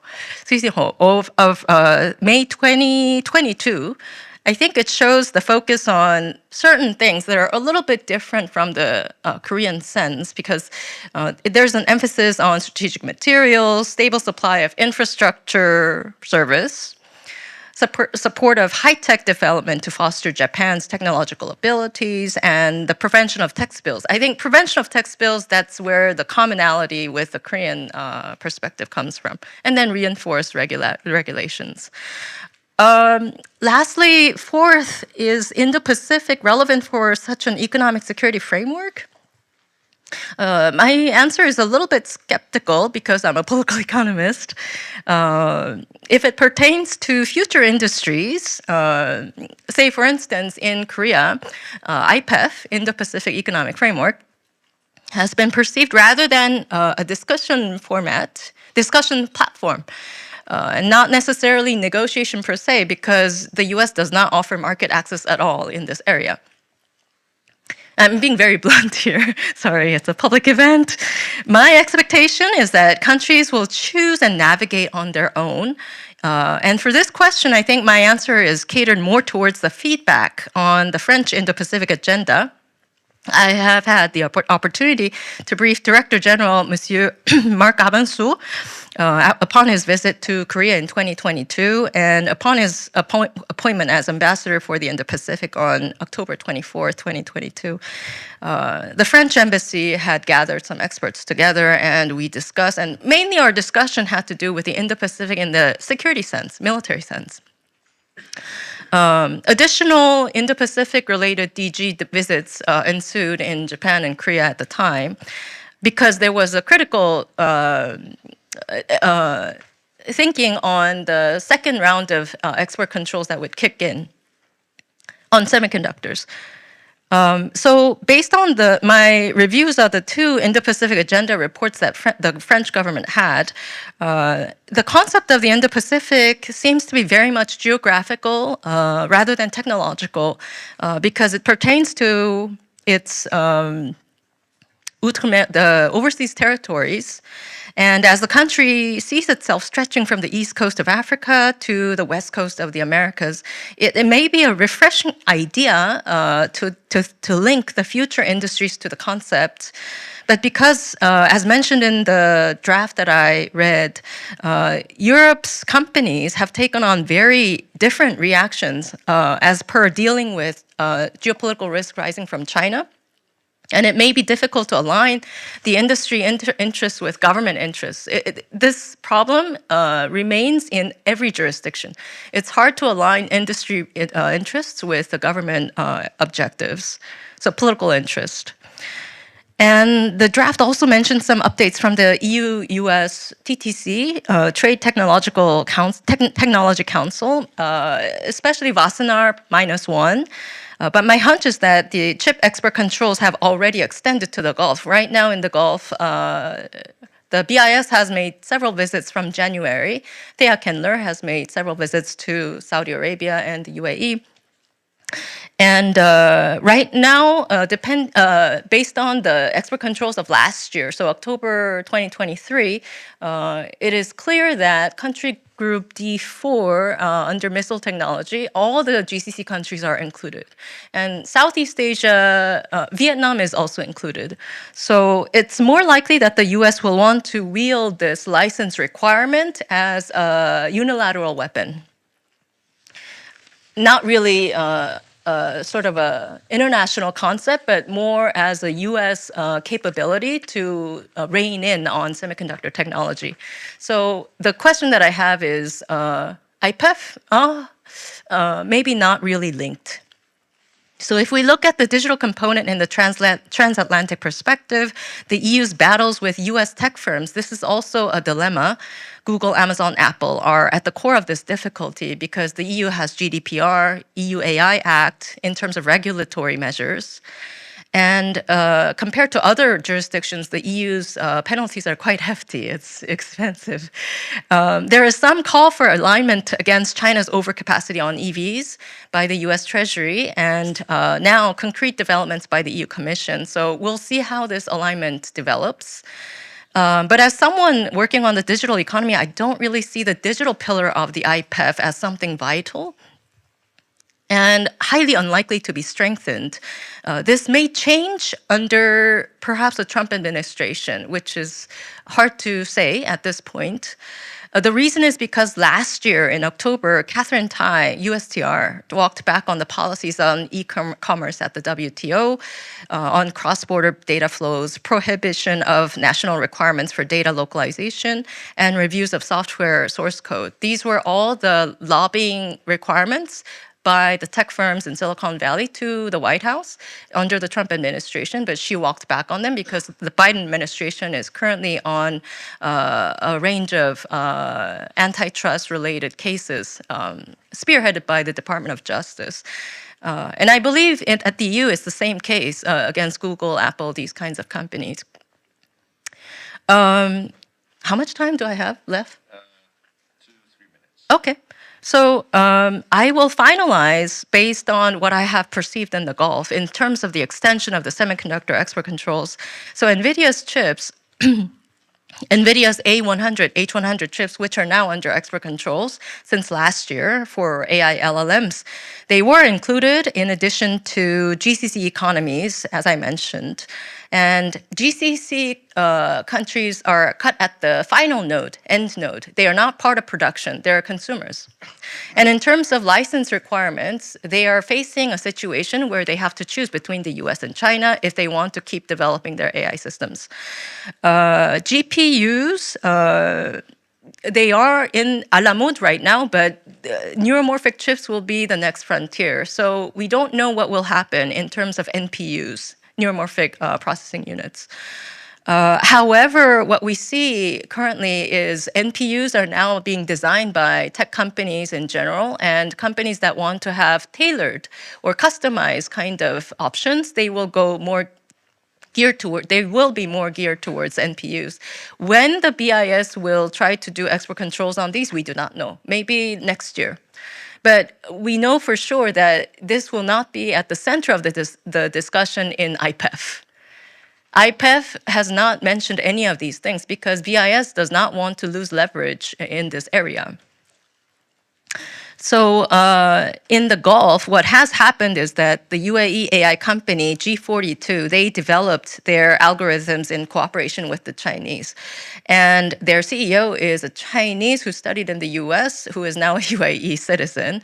And it got under scrutiny because the UAE was consuming a lot of NVIDIA chips. Currently, the UAE's stronghold is its sovereign wealth fund Mubadala, a major shareholder of Global Foundries. They hold about 85%. They created MGX together for G42 and Mubadala together. And now they have to divest in ByteDance because the US requirement was that you divest in ByteDance. ByteDance is the parent company of TikTok, in order to have licenses issued to have NVIDIA chips for their AI LLM called JICE. It's an Arabic LLM model. And Microsoft has now proposed to invest in G42, and the two are proposing a 1 billion data center in Kenya. So Africa is the next frontier. This brought about a lot of criticisms from the Republican side regarding BIS due diligence because essentially export controls are intended to contain national security issues, right? But through Microsoft, there are concerns within the US conservative faction that this may allow for tax bills. So what I mean to say is that the grouping does not really necessarily guarantee advanced chip access. And lastly, on sovereign AI, so advanced chip supply chains will be very vital in the case of NPUs that I mentioned. But at one point, in-house design and later fabrication will be probably at TSMC or Samsung or some other foundry. They will take over because companies do not really want to rely forever on NVIDIA. I respect Jensen Huang, but yes. We will begin to witness more of this on sovereign AI because countries that want to have their AI algorithms and AI models, they will need to have access to chips without a problem.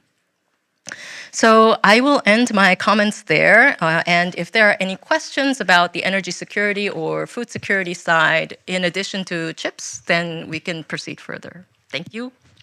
Thank you, June. I think you have covered a lot, not just Asian side of the Indo-Pacific, but also the Middle Eastern side of the Indo-Pacific, which is not often in our perspective, but it is indeed the Middle East is also facing the Indian Ocean, and I think it is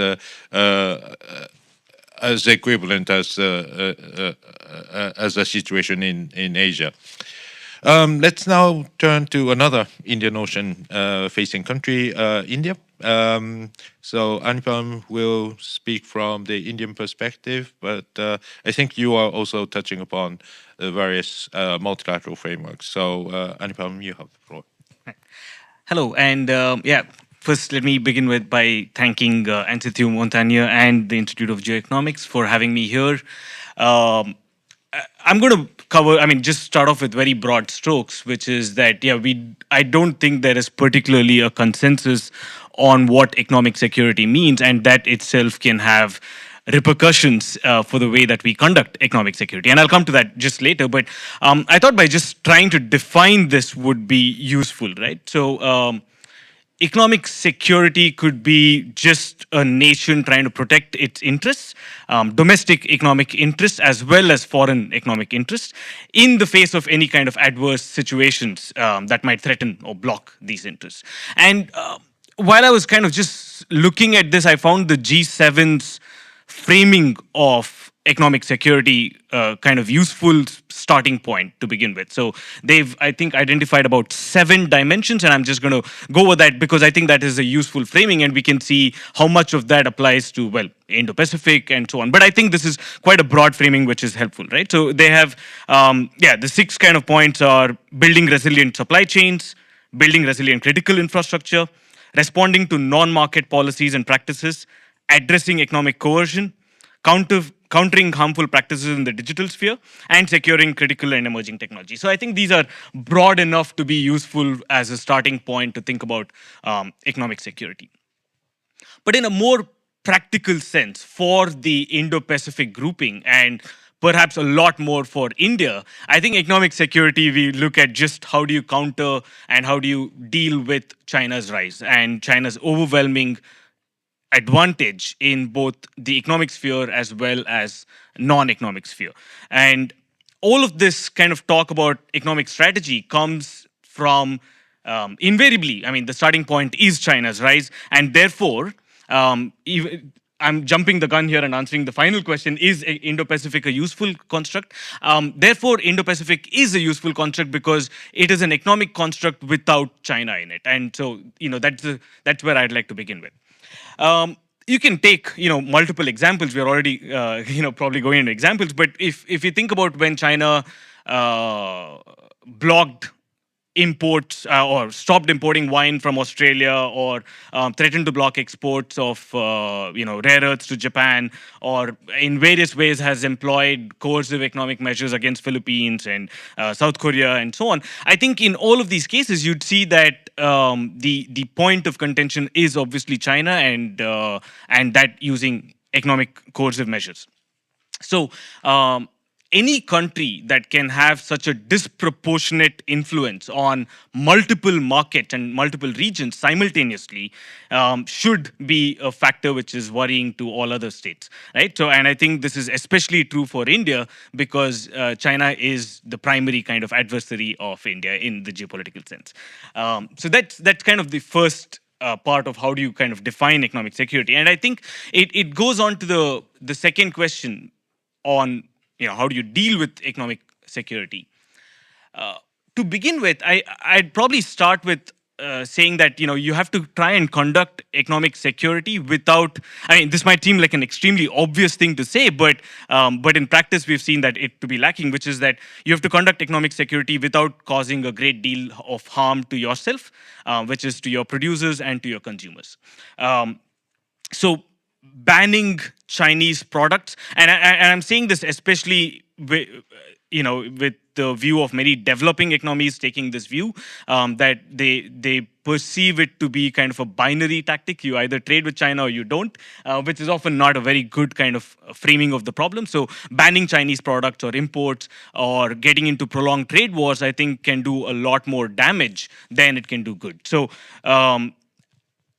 instead of that, identifying the narrow set of products, a range of products and a range of services in which you have critical vulnerabilities and critical dependencies on China is far better, and then trying to mitigate that or trying to reduce that would be a far better strategy to begin with.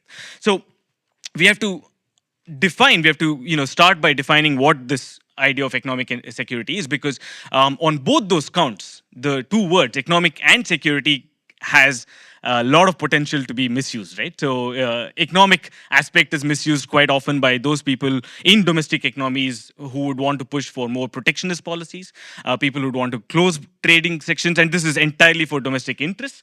And then the security part would be used by those people who would want to, completely decouple from China or in some way weaponize economic activity in the name of national security. And I'm not, again, sure about how this happens in many other countries, but in India, anything that you'd want to protect your, domestic industry, you can just apply the kind of stamp of national security on it. And this can go into some ridiculous proportions, right? So we have to be very aware that, doing that is more of a trade policy rather than an economic security policy. So differentiating between the two would be a good starting point.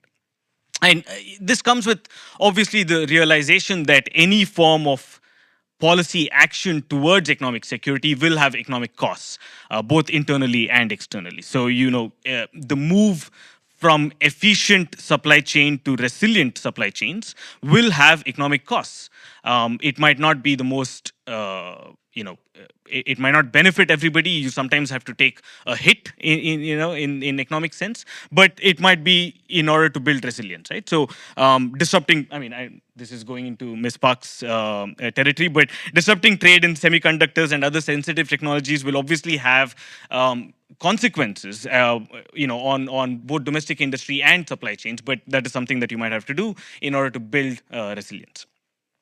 So who should be included? I think on this, I just entirely concur with you, which is that the more the merrier. I don't know if a big grouping necessarily helps in the military sense for coordination, etc. That's not my forte. We had the Rear Admiral speaking about this, but on an economic sense, I think it is better if you have more parties involved because it just gives you a much more diverse set of options. So to begin with, and again, I'm kind of, if you see, there's a pattern here. I'm merging domestic policy and international policy because those two cannot be, completely divorced. No country can do this decoupling, diversification on its own. While many countries are trying to do this through, subsidies and industrial policy, the realization that you can't be protectionist with the entire world and also build resilient supply chains is something that we have to understand. So what I mean by that is if India wants to, India cannot produce semiconductors on its own. I think that's a realization that it's, maybe at the bigger nanometers you can, but at the much more critical sense, you can't do that alone, which means you have to be open to the idea of importing. But then can we do this more strategically, which is that we can open up trade with friends and allies and be part of a supply chain product. So I think the idea is that trying to use industrial policy for blanket kind of protectionism will not work, and import substitution cannot go very far. So you have to be careful in selecting who do you import with, who do you trade with, and who do you conduct your trade policy with. So focus should be on substituting suppliers from adversaries to friends. This is exactly, I'm speaking of from a country which imports, but this is also true for countries that produce. So this entire idea of friend shoring, which is taking investments away from adversaries and then investing in countries which are much more likely to be to protect that regime and a regime that you trust, is the opposite side of it from a producer's angle, right? So things like, even for instance, APIs, which is something that again can be weaponized in the pharmaceutical sector, and I'm speaking of this because the Indian pharmaceutical sector is heavily dependent on Chinese APIs. The idea is, can we build resilience there by finding better supply chains through other means? So that's the second part. Is the Indo-Pacific relevant for such an economic security framework? I would say yes, as I said, because the Indo-Pacific is an economic grouping minus China, and therefore I think it's an extremely important kind of economic grouping. So this helps us to think about complementarities between the different countries and different regions, which might have otherwise been missed out on. So this makes us think about the region on the whole, and how do you kind of build greater complementarities, think about policy changes in regulation, standards, and even trade policy. I know this is oversaid perhaps in all of these forums, but India is a large consumer market, and therefore that gives an opportunity for all its trading partners to invest in India, to have a big enough market that it can enter to, which can, perhaps it's not really a rival for China in many ways, because China's obviously per capita GDP is much higher than India's, but it is still a market which is big enough that can offer a sort of substitution to China. So for those companies which are looking at investing, I think India does offer exciting opportunities. I'd just like to, again, probably give an example, which is when China exerted political pressure on Australia by putting high tariffs on Australian barley imports. I think India stepped in to buy in some of that crop. So in many ways, India can act as that buffer almost between the Indo-Pacific and China. So again, in thinking about just this idea of mitigation and building resilience. You can think of other examples where Australia also reduced some of its the threat of China's coercive economic policies by deepening its trade relations with other countries, which are South Korea, Japan, Taiwan, India, Singapore, and Vietnam. This again underscores, and I keep going back to this, which is underscores the importance of trade openness. You can't be closed and have build supply chain resilience and so on. Similarly, I think Japan's mitigation of rare earth supply risk by diversifying its input sources is another great example. I think it went from nearly being 90% dependent on China to about 60%. Do forgive me if these numbers are wrong. I'm just pulling it from my memory, so I might be wrong. But yeah, coming back to India, I think the other back to that investment opportunity, I think India also offers an alternative for China. So if there's the EU Chamber of Commerce, which reported that about 15% of companies which are planning to exit China because of because of diversifying and de-risking is looking at India as a serious contender, right? So, I mean, if you look at, for example, Apple setting up its manufacturing base, etc., in India, gives you that sense that India can be an attractive destination. Of course, there's a lot of things that India has to get right. Not for a moment am I overlooking some of those things, but that goes into domestic policy, which I'll probably skip for now. We can get to that in the Q&A part of it. Finally, yeah, the calls for I think maybe just touch upon it a little bit. I think the Indian government is realizing the importance of this and therefore is pushing to make it a little bit more attractive for the supply chain resilience. They're trying to do fiscal push. They're trying to increase kind of infrastructure and improve infrastructure and bring about some form of regulatory reforms as well. I think all of this is just with the idea of strengthening that China plus one strategy, right? Which is how do you get companies moving out of China to come to India?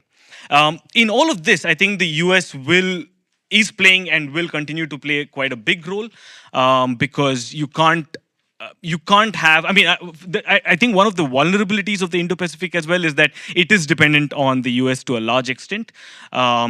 US can pressurize India in some way, for instance, to open up its market and keep it open, which perhaps some other countries cannot. So in that sense, the US does play quite a big role in all of this. I'll just probably conclude in a minute. Now, all of this that I've said is what should be. That is, that Indo-Pacific is a great forum. India should play a bigger role, etc. But what is slightly different. There is a gulf between what should be and what is. And that is that I don't think, if we look at the evidence and if we look at how India has conducted its policy, I don't think India necessarily views the Indo-Pacific as an extremely important kind of play. So, I mean, one of the reasons is just that I think we get so caught up in our own domestic policies that we don't look at this too much. But if we look, I mean, if India did consider the Indo-Pacific as a serious forum, then we would have been part of the CPTPP, right? The Comprehensive and Progressive Trans-Pacific Partnership.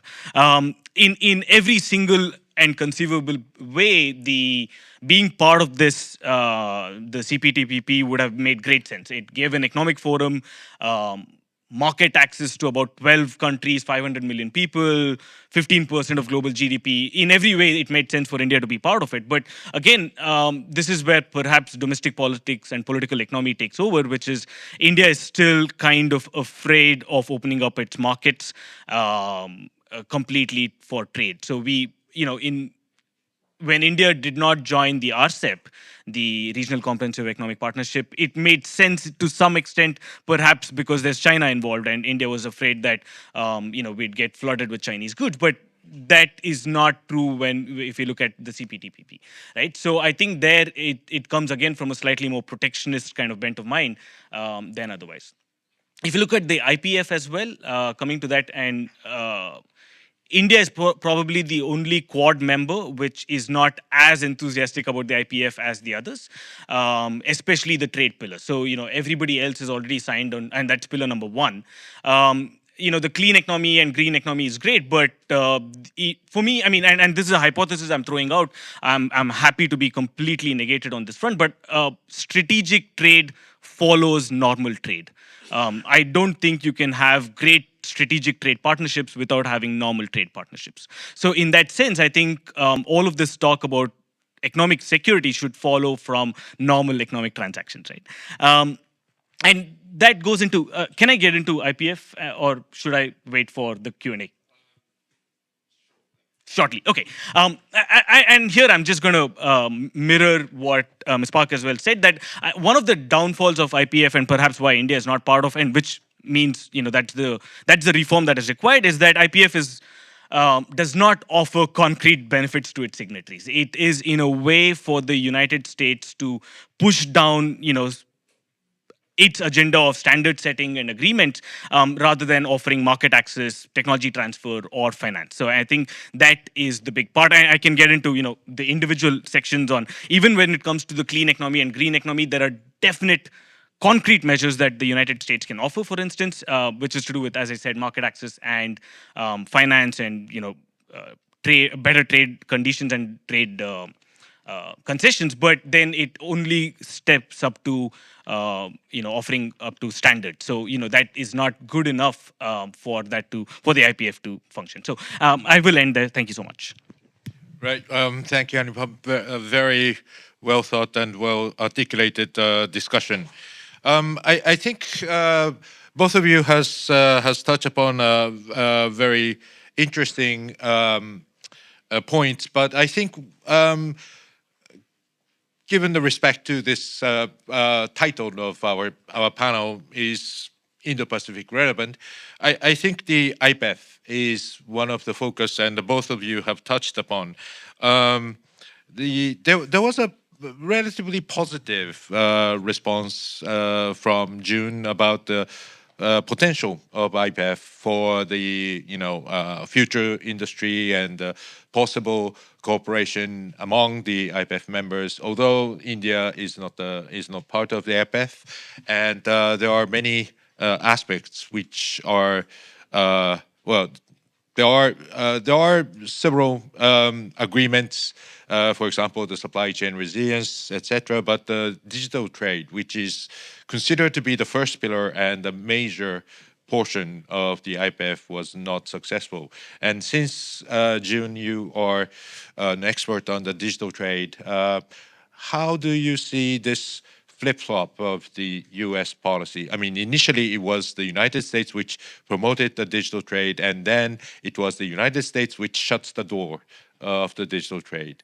So how do you see this tension between the domestic interest and international, the application to the IPEF, and how does other members of the IPEF would look at of this situation?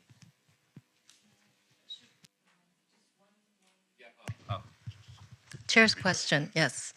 So as I mentioned in my remarks regarding digital trade, so this goes back to maybe 20 years ago when the US and Singapore first started the e-commerce chapter at the negotiations at the WTO. I believe in the CPTPP chapters, there is a chapter on e-commerce. The reason why TPP at the beginning, before it became comprehensive, Japan, Australia salvaged when the US left out. Before it became so, when Mike Froman, a former USTR, was negotiating it, the main questions there were the SOE, state-owned enterprises chapter, and also the e-commerce chapter, because they are not really ingrained in the WTO, the Marrakesh Agreement that we had in order to establish the WTO.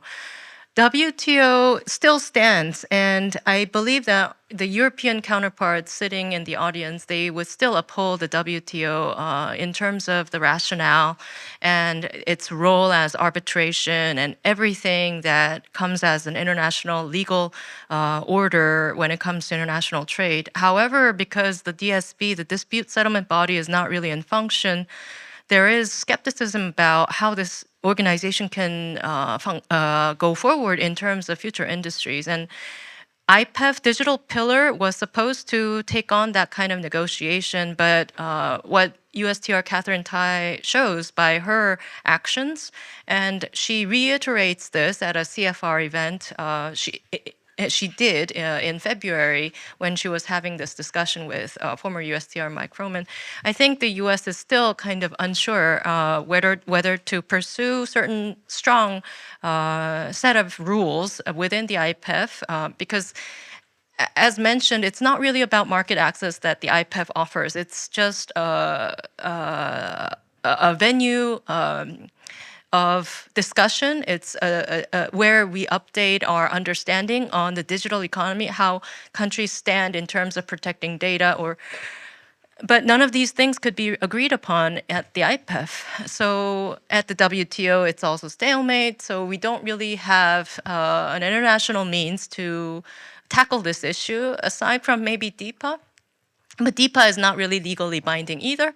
So perhaps into the future, maybe we will most likely see a very complex, perhaps a splinter net between countries that side more with the US or China, or maybe both, but in lesser extent. And this may become problematic when it comes to the global South.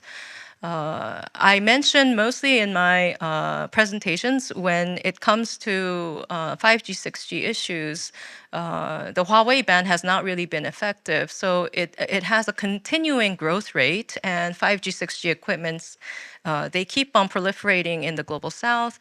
So the main prerogatives under the Trump administration to counter Huawei in terms of blocking chips for 5G equipment development, 6G equipment development, those efforts have not really been effective.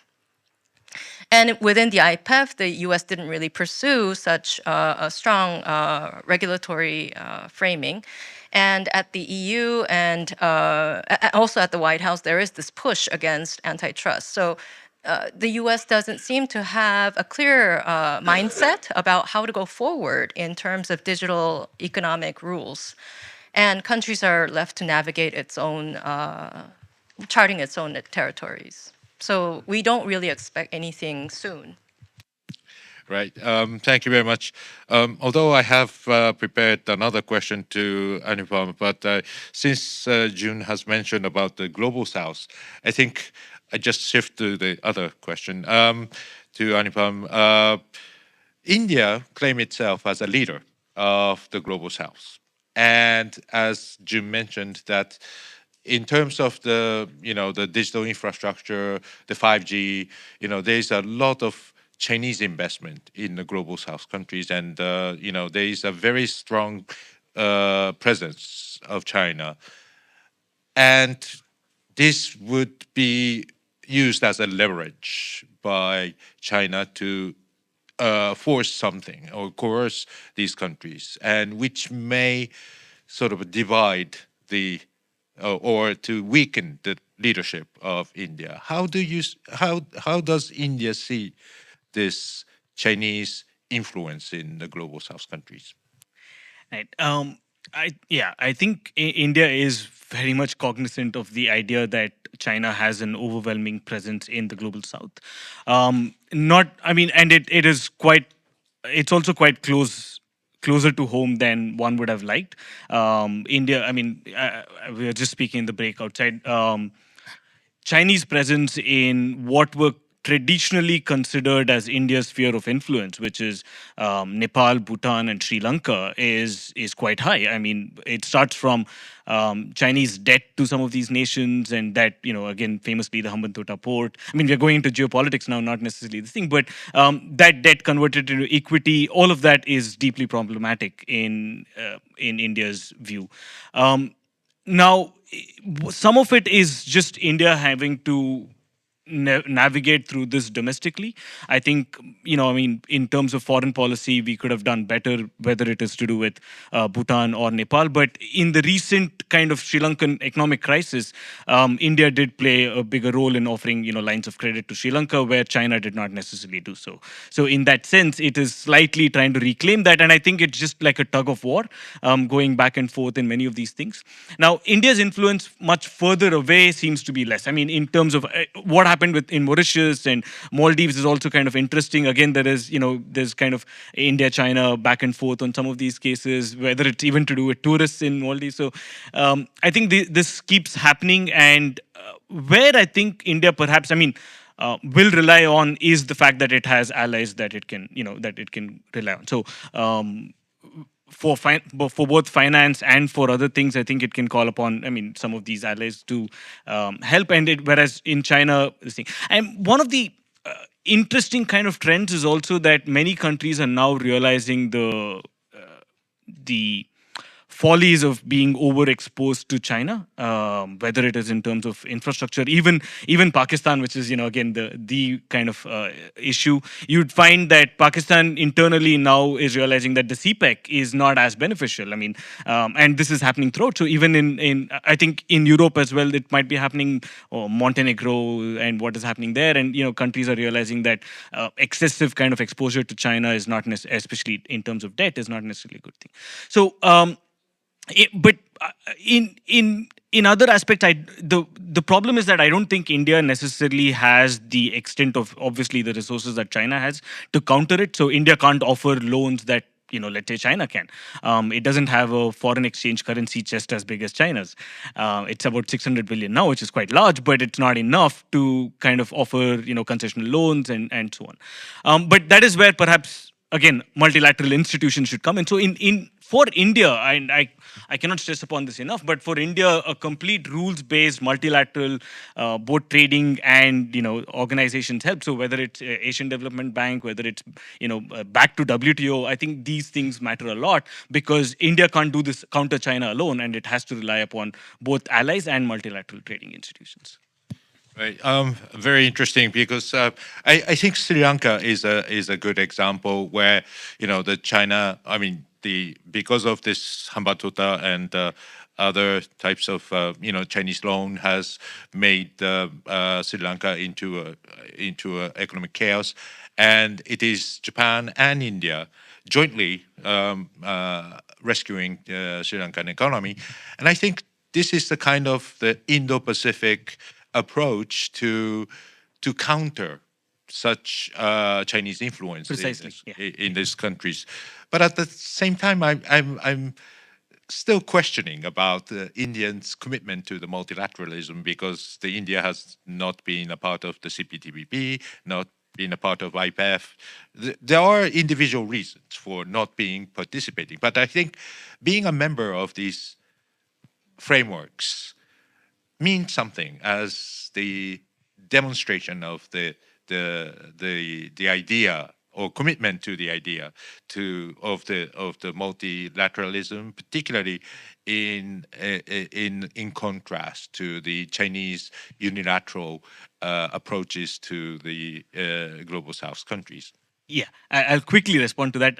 Absolutely, and I think that is where I said that there is a gulf between what should be and what is. Individual, independent commentators such as my think tank and myself, we've been saying this, that India should champion and advocate for multilateral kind of organizations, multilateral groupings, and so on. But we seem to fall short on many occasions due to entirely myopic reasons, short-sighted myopic reasons, and maybe perhaps for domestic political economy reasons. But if India has a chance to counter China in the developing world, in global South and elsewhere, I think it has to rely upon multilateral groupings. Right. So, June, I'd like to ask you, since you are based in Qatar these days and you have very good knowledge about what's going on in the Middle East, and I think you also mentioned about the Chinese influence on the Gulf region, particularly with not just simply about the food or energy, but the AI approaches, the Chinese investment and the engagement in developing the Arabic AI, large language model, in the Gulf region, especially in the UAE and the Saudi Arabia, is significant, and it seems that the Western countries, particularly the United States, have taken not enough activities so to counter these sort of aggressive engagement of China in this region. And on the other hand, I think India has a lot of potential in AI. So how does the Indo-Pacific framework or IPEF? I don't know. It's not exactly IPEF. Or is there any way that what will be the most effective way to engage the Gulf countries to avoid or to mitigate the impact of the Chinese investment in the AI, and how does this situation turn around? I think that's a very tall order because it's not in the Gulf. The Chinese expansion is not just witnessed in terms of the algorithm development cooperation with state-driven. So anything that's in the Gulf, you want to see it as some government engagement. At the end of the day, anything that's under the UAE ATRC is, Falcons AI. They're all sponsored by the ATRC, and the funding that comes for support of these algorithm development, it's also by the UAE ministries. So you want to see that there is a government-to-government approach, although there are Chinese companies that do not look state-driven. But at the end of the day, there's always this question, even on ByteDance, we have this question, like how close are they to the government? Anyway, the question in the Gulf now becomes more AI mobility oriented, should I say? In Europe and the US, it's mainly about the overcapacity issues on EVs. Semiconductors are, we already know, but I think the future question from this point forward is when these EVs get connected on grid. When you have cloud that is connected to all of the cars or flying taxis or anything that is from a drone kind of I'm not an engineer, but should I say any moving object that could be a robot, that could be a car, that could be a small plane. Because at the end of the day, what you are facing is who owns the data in terms of navigating those mobiles, automobiles that are electrified and also digitized. So that question, I think the Emiratis and the Saudis, they saw it as an economic opportunity. In Qatar, not as much, because in Qatar, gas is so cheap that you want to rely on diesel forever. And they have more than 3 generations of gas, 3 generations of gas left, although it's a little bit of a different aspect for the Emirat and Saudi perspectives, because there is a question on how long the reserves will last.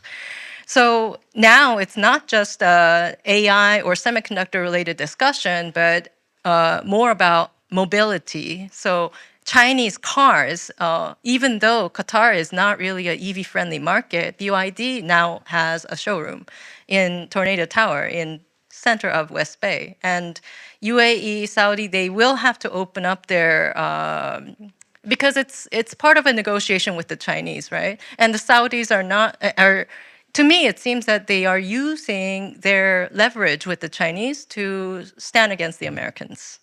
So in the most strictest sense, what they are doing with hosting Microsoft, Oracle, and Huawei data centers at the same time in Riyadh, it shows how they're playing, they're hedging their bets. So that will happen in many different capitals of the world. I think that we're already seeing this in Europe also. Can I? Sure. The Indian kind of part of the AI bit. Again, I'm quite ignorant on this, but I'm just throwing my weight behind this. But obviously, India offers a tremendous kind of opportunity just for even training data and so on. The fact that you have such a large population who's online and which can be used for training models. India will be perhaps for good reasons, will be protectionist against Chinese investments into things like AI, whether it's at the compute level, whether it's at algorithmic level, at any part of that, which is where, again, that offers an excellent opportunity for countries in the Indo-Pacific. India can offer, I think, one is just the data set. As I said, it's large. India is evolving a data protection law, which at the moment is still slightly weak, but I think it will get strengthened as we go along. But apart from that, one of the big issues, sticky issues, will be on data localization. India is firmly for data localization. I don't, and one of the reasons why it was also not vocal proponent of the pillars of IPF was because of this. This was the sticky point. But if some of that gets resolved, then if there are opportunities for investment into AI in India, and what India can offer is, apart from the data set, is just the software. The talent, right? There are a large number of software companies, and there's a very thriving sector which can kind of contribute towards some of these things. So I think there is definitely opportunities there, but based on whether we can agree upon some of the larger kind of standards. Thank you very much. I think the question of data localization, data sovereignty, and how to Japan has proposed the DFFT, the data free flow with trust, and I think these issues can go on forever. But this is a session on the Indo-Pacific, so I'll just come back to it. And I think it was very interesting to pick up from what Jun has said about the hedging. The global South countries, and particularly the countries in the Indo-Pacific, are hedging in a tremendous way. I think Anupam has mentioned about was it Mauritius or Fiji or Maldives? Yes, it was the Maldives, which are sort of playing around between the pro-Indian, pro-Chinese factions, and there was a competition. But it was in a way a kind of hedging, and that can be seen in this, let's say, Solomon Islands, where I think it's much closer to the French territory. These Pacific islands are also facing the balancing act between the pro-Taiwan, pro-China switch. And I think everyone is playing around with this hedging. But is this hedging strategy, how do I say, is this a dangerous game, or is this the sort of a playing safe in this balancing act? How do you see it? I'd probably take a first crack at this. I think many countries, again, if you're looking at many of the developing countries, which don't necessarily also have mature democratic institutions, their trade-offs will be slightly different than some of the developed countries. What I mean by that is, if you're a country which is, which needs, let's say, access to funds, and you have a choice between China, which will give you those funds without necessarily giving you long lectures about democracy and elections and so on, and you have, on the other hand, let's say, the IMF, or you go to some other institutions, which necessarily comes with conditionalities of some sort, whether it's political or economic. The short-term gains seems to be better if you go with China for some of these countries. And I think that is the kind of choices they've made. So I don't know. I don't know if there's a solution to this, whether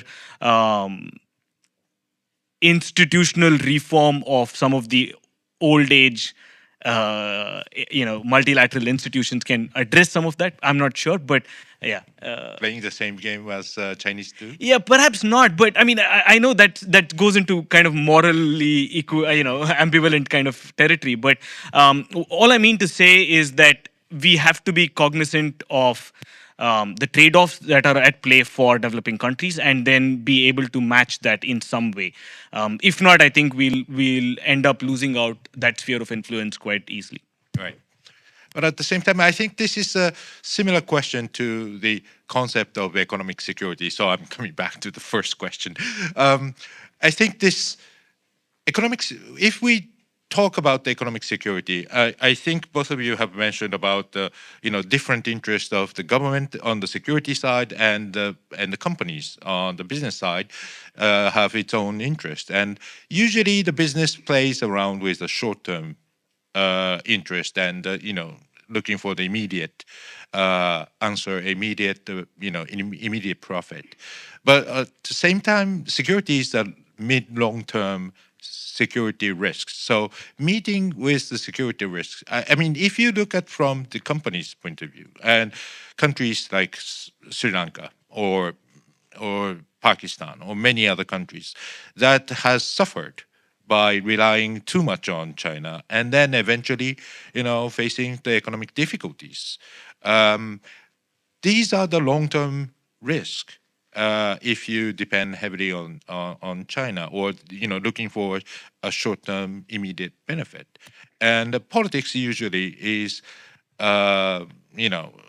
particularly in a democratic system and not so democratic system also requires certain immediate benefit because once people do not wait for 4 or 5 years, so you need to make an immediate benefit or immediate result, and that eventually leads to much more dependent and which eventually increases the risk.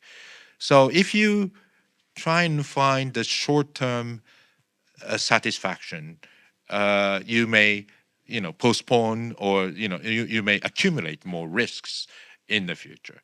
So I think that would be the part of the sort of a way to think that both companies as well as the countries in Global South needs to think in a long-term, long-term game instead of short-term, which is difficult, but Yeah. For countries and governments, again, in developing economies, governments are necessarily constrained by short-term gains because there are electoral cycles. You have to show results. They don't have the luxury of thinking of long-term. But which is also why institutional strength comes into play. You need within countries, and I don't think this is necessarily the forum to talk about that because it's domestic, but in countries such as, it could be any of these countries, right? If you don't have institutional strength which is divorced from political cycles, electoral cycles, then you will always end up with this. So in India, for example, I mean, we do have, okay, so in India or many other countries, you can start thinking about how do you have institutions which can look at building supply chain resilience. I don't think that is something that politicians can do necessarily. Whether it is using your forex reserves to invest in copper mines or cobalt mines elsewhere, this requires a particular really long-term thinking. Some of the developed countries do this through, let's say, something like a sovereign wealth fund, which is a great kind of vehicle for doing this. Many developing countries don't. And I think, I don't know how this would be possible, but for a country like India, we need to start thinking about this. We do have the forex reserves. You can't really use that for doing some of this, but we need to start thinking about how do we think about long-term strategic investment in rare earths, in cobalt, in copper, in whole lithium, and a whole bunch of these things, which can mitigate some of the dangers emanating from China. Thank you very much. So we have 15 minutes left, and we would like to take questions from the floor. Those, 日本語の方は通訳が入ってますので、日本語で質問していただいても結構です。So, there.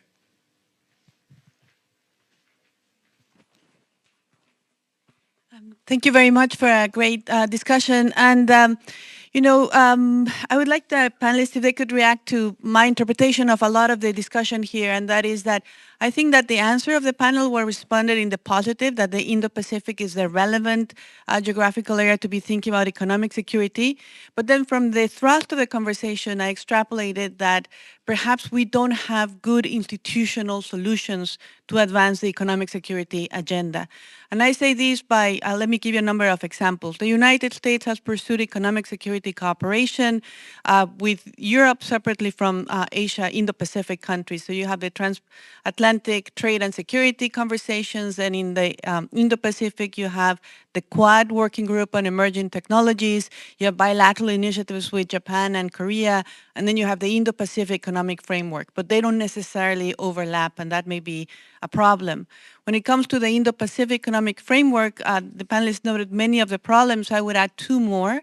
One is that it was designed from the outset to not have any changes to US law, so we need to go to Congress. So the level of ambition is very much lowered by that, and that results in a process-driven conversation. And the supply chain pillar, it's all about setting committees that then will discuss how we tackle these issues. That's not a very substantive outcome to begin with. So my question to all of you is, if not IPEF, then what? How do we develop this Indo-Pacific economic security framework to tackle these issues? Because if we don't, I would say we are going to be in the universe of unilateral actions, bilateral efforts, ad hoc coalitions, and a governance quagmire. And one option would be for CPTPP to take on some of these issues and have a supply chain pillar to that. Suzuki-san, is there any discussion here? And then is South Korea and India willing to look at that? And then to others in the room, how would France, for example, think about being partnered to these economic security dialogues? But I end up here. Thank you. Right, thank you. So let me just start.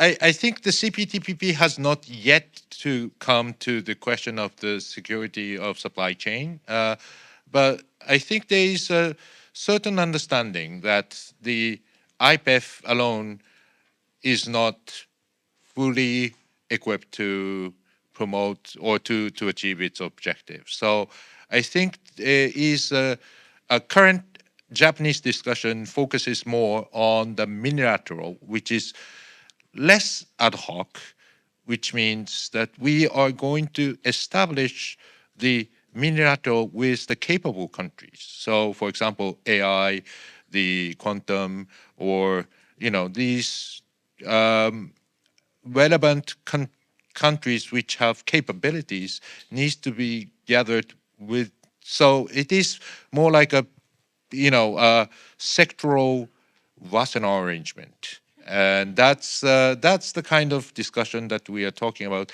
without regional definition. So I think the problem of the IPEF is that it's not so clear-cut why it should be limited to Indo-Pacific when you talk about standardization or supply chain resilience or green transformation. It can be, Europe should be included, but why do you limit to the Indo-Pacific? So again, I think it's a compromise of many things, and as you said, because of the try not to bring that issue to the Congress. So I think again, IPEF does not really serve for the purposes. So I think Japan is considering to less focus on the geographical terms, but to focusing on the capabilities. Thank you for the comment and insights, Mireya, on this issue. I agree with Suzuki-sensei on this part. I think that the individual capacity component cannot be ignored when you're discussing these issues. When you're in a very open platform with several entities combined that have varying capacities, you probably can't agree on a threshold. This is not to exclude countries that are not up there yet, but say, for instance, when you're talking about AI risk, and on this, I think there is a little bit of danger having not coalesced or sort of consolidated kind of platform, there are different types of AI summits or AI safety summits or the Hiroshima process here. So there are different groupings. Of course, the core countries are mostly included in these groups, but they're not defined by Indo-Pacific per se. They're countries that have capacity or have a stake, as I mentioned in my original remarks. They need to be involved in the discussion so that their industries still grow, but at the same time, they think about what other countries are thinking about regulating. So in this sense, capacity should be the threshold, but geographically, I think the security means in the Indo-Pacific sort of policy agenda or narrative has been the beginning of all of these discussions until we had ChatGPT, of course. So maybe that's the gap that you have to close in terms of policymaking, because there is this there is a bit of vacuum between those two in terms of thinking strategically on military terms and then the rest on AI. But it is linked. It's not totally the same, but it's linked industry-wise. So that has to be closed, but there is no platform at this point.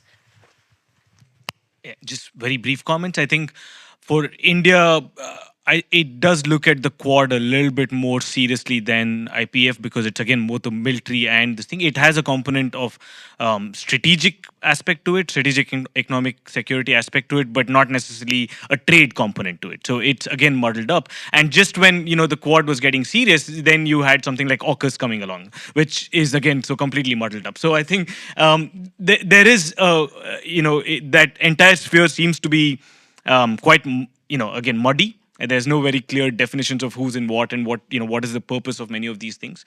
But yeah, I think it's just the way to navigate to it. Whether CPTPP can take that up, perhaps I'm not sure. But again, for India, opening up its markets will continue to be a problem area. I mean, I would strongly advocate for it, but I also have to add, in Korea, it would be almost close to impossible. Yes, that's another issue that we can discuss forever. Yeah, I know. Other questions? So, yes, please.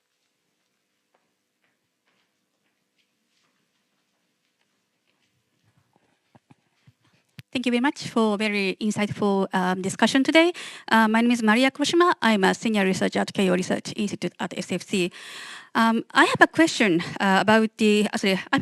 regarding the international settlement system in context of economic security. I think international settlement system is crucial for the stability of financial system and digital economy and also economic security area, I think. But there is no international standards to capture the transaction based on cryptocurrency, including CBDC, etc. Especially in the framework of SNA, macroeconomic statistic or relevant financial statistics. And also, I've heard the China has developed a system based on digital yuan recent years, and it could be quite useful to diversify the settlement system globally, but could weaken the effectiveness of economics sanction as well. And because we cannot capture the real volume of transaction based on digital currency, not only CBDC, but also other cryptocurrency like Bitcoin or Ethereum and others. So how do you think about the risk of this matter? Thank you very much. This is for you, June.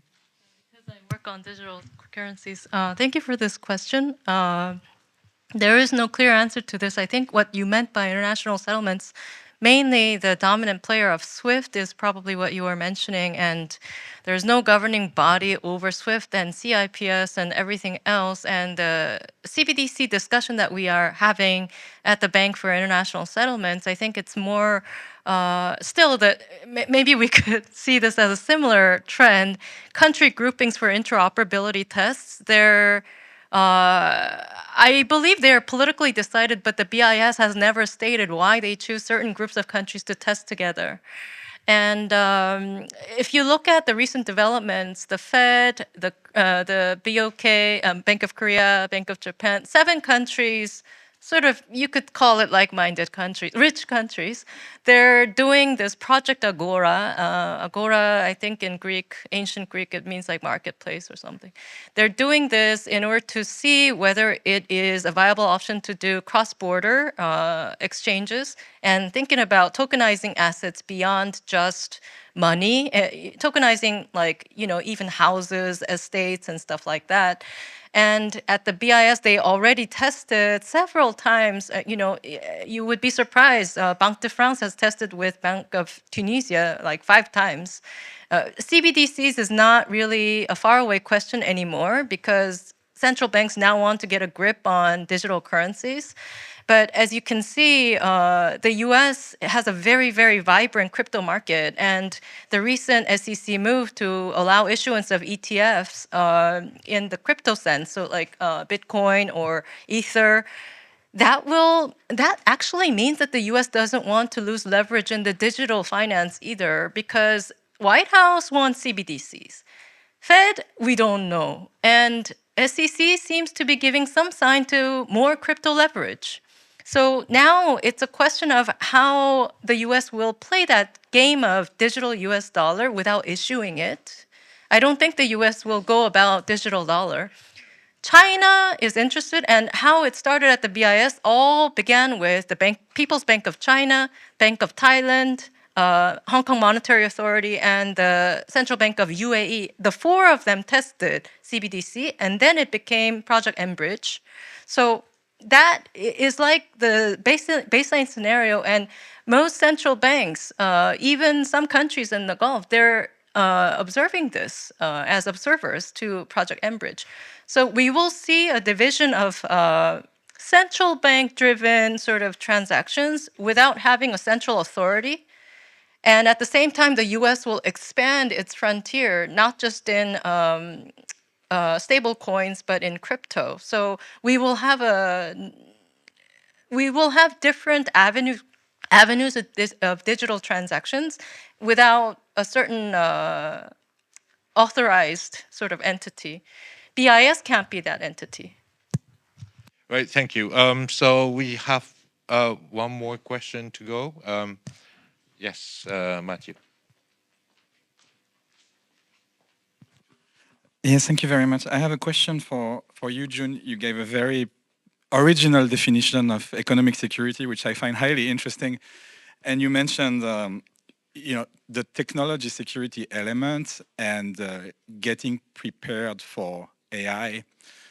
And there you mentioned the institutional preparedness. So I'm assuming for the state, right, at the national level, I find this very interesting, and I'd like to ask you what you have in mind if you have a list of priorities. I assume that it would differ from state to state, depending on their strengths. And very quickly also, because I find the discussion on IPEF interestingly negative. No one has something positive to say about IPEF so far. So let me try. The supply chain agreement, the resilience agreement that was signed by member countries of IPEF, which includes, which creates an information sharing mechanism, which sets up a committee to compare notes on national policies. Isn't that helpful?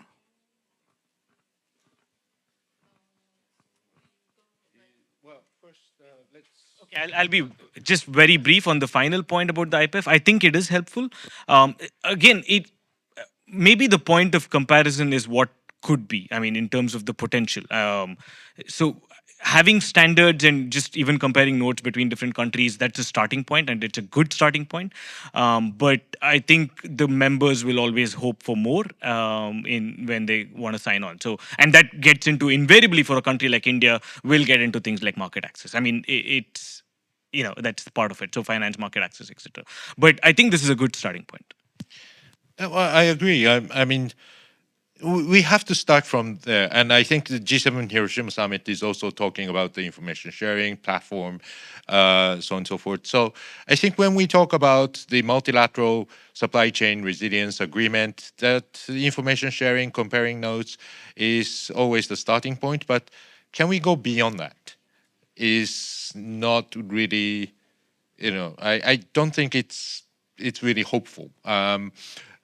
Because, well, first of all, I mean, there is a reality of the, the supply chain dependence on China, or which area.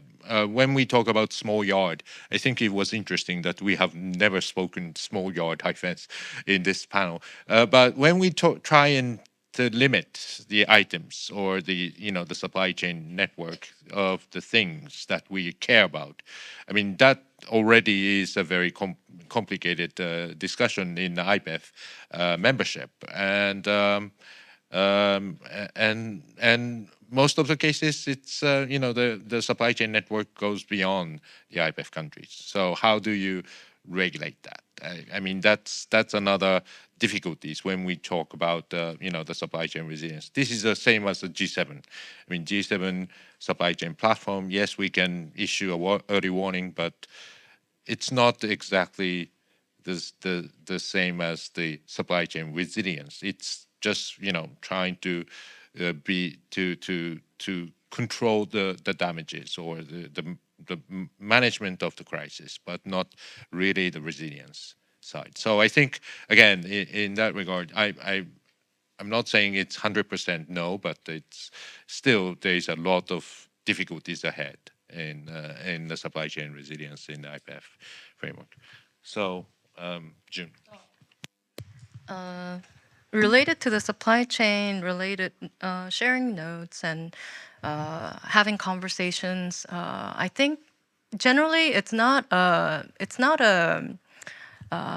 may not be the central part, but it keeps the discussion open. So there is validity in that. However, the question is more about when push comes to shove and something happens, like related to the Korean case, the early warning system that was developed under the Yoon administration, it had to do with sudden shortages that cannot be coped solely by the industries themselves. So they asked government for help. But IPEF was not really the go-to place for them. So essentially, I think for resilience, it's about within domestic players, you need to sort of consolidate a national network of how to share that information first. Maybe that domestic part has to be handled before trying to build a network of, it's not just IPEF, but with other countries in certain sectors. So resolving that shortage is the real question when that's really the case.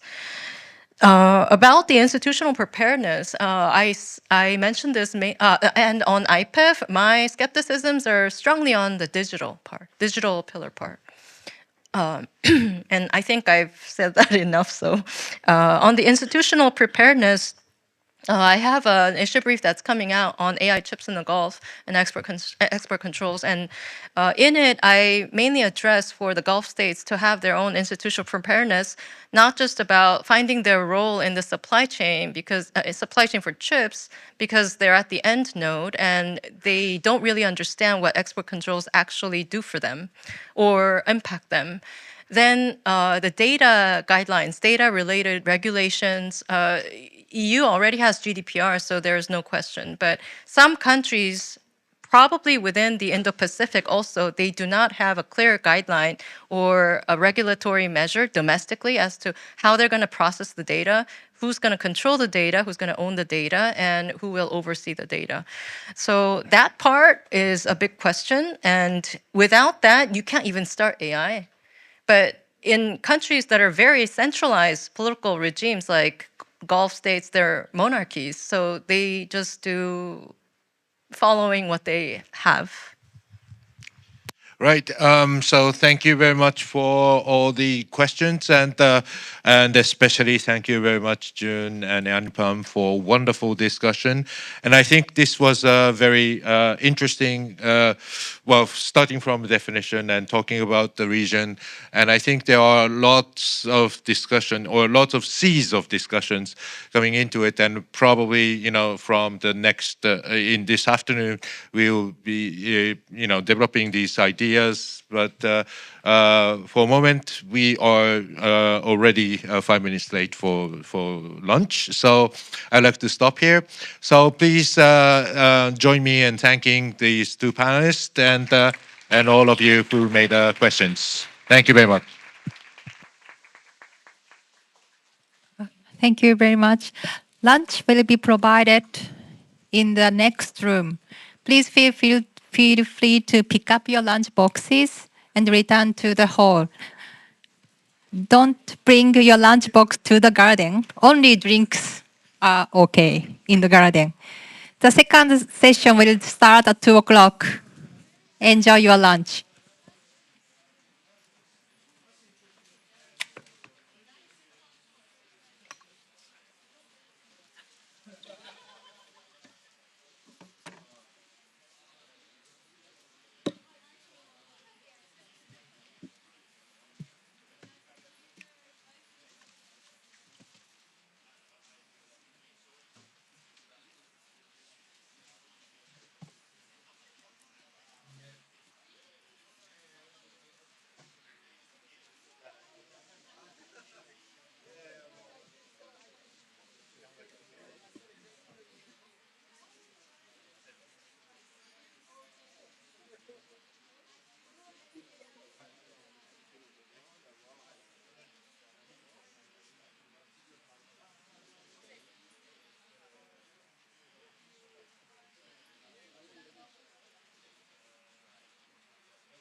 あ、どういう順番なんだ。なんかこっちにモデレーターでかなと思ってて。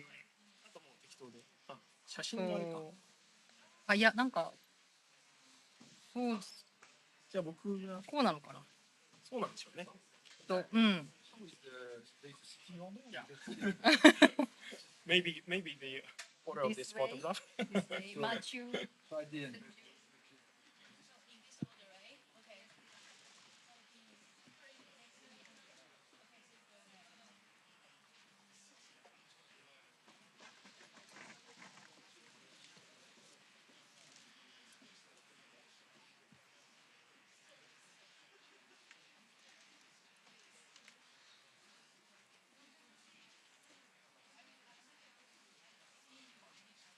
え、変わっちゃいました。あれ。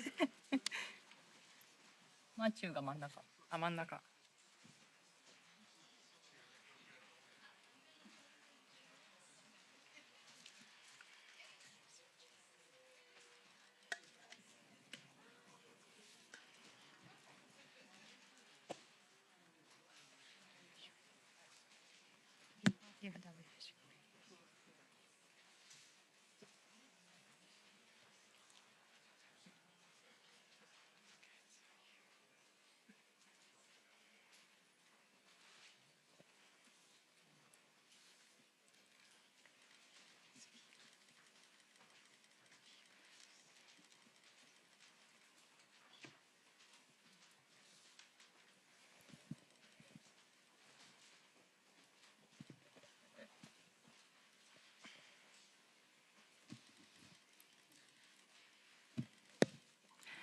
Welcome back, everyone. We hope you had a refreshing break.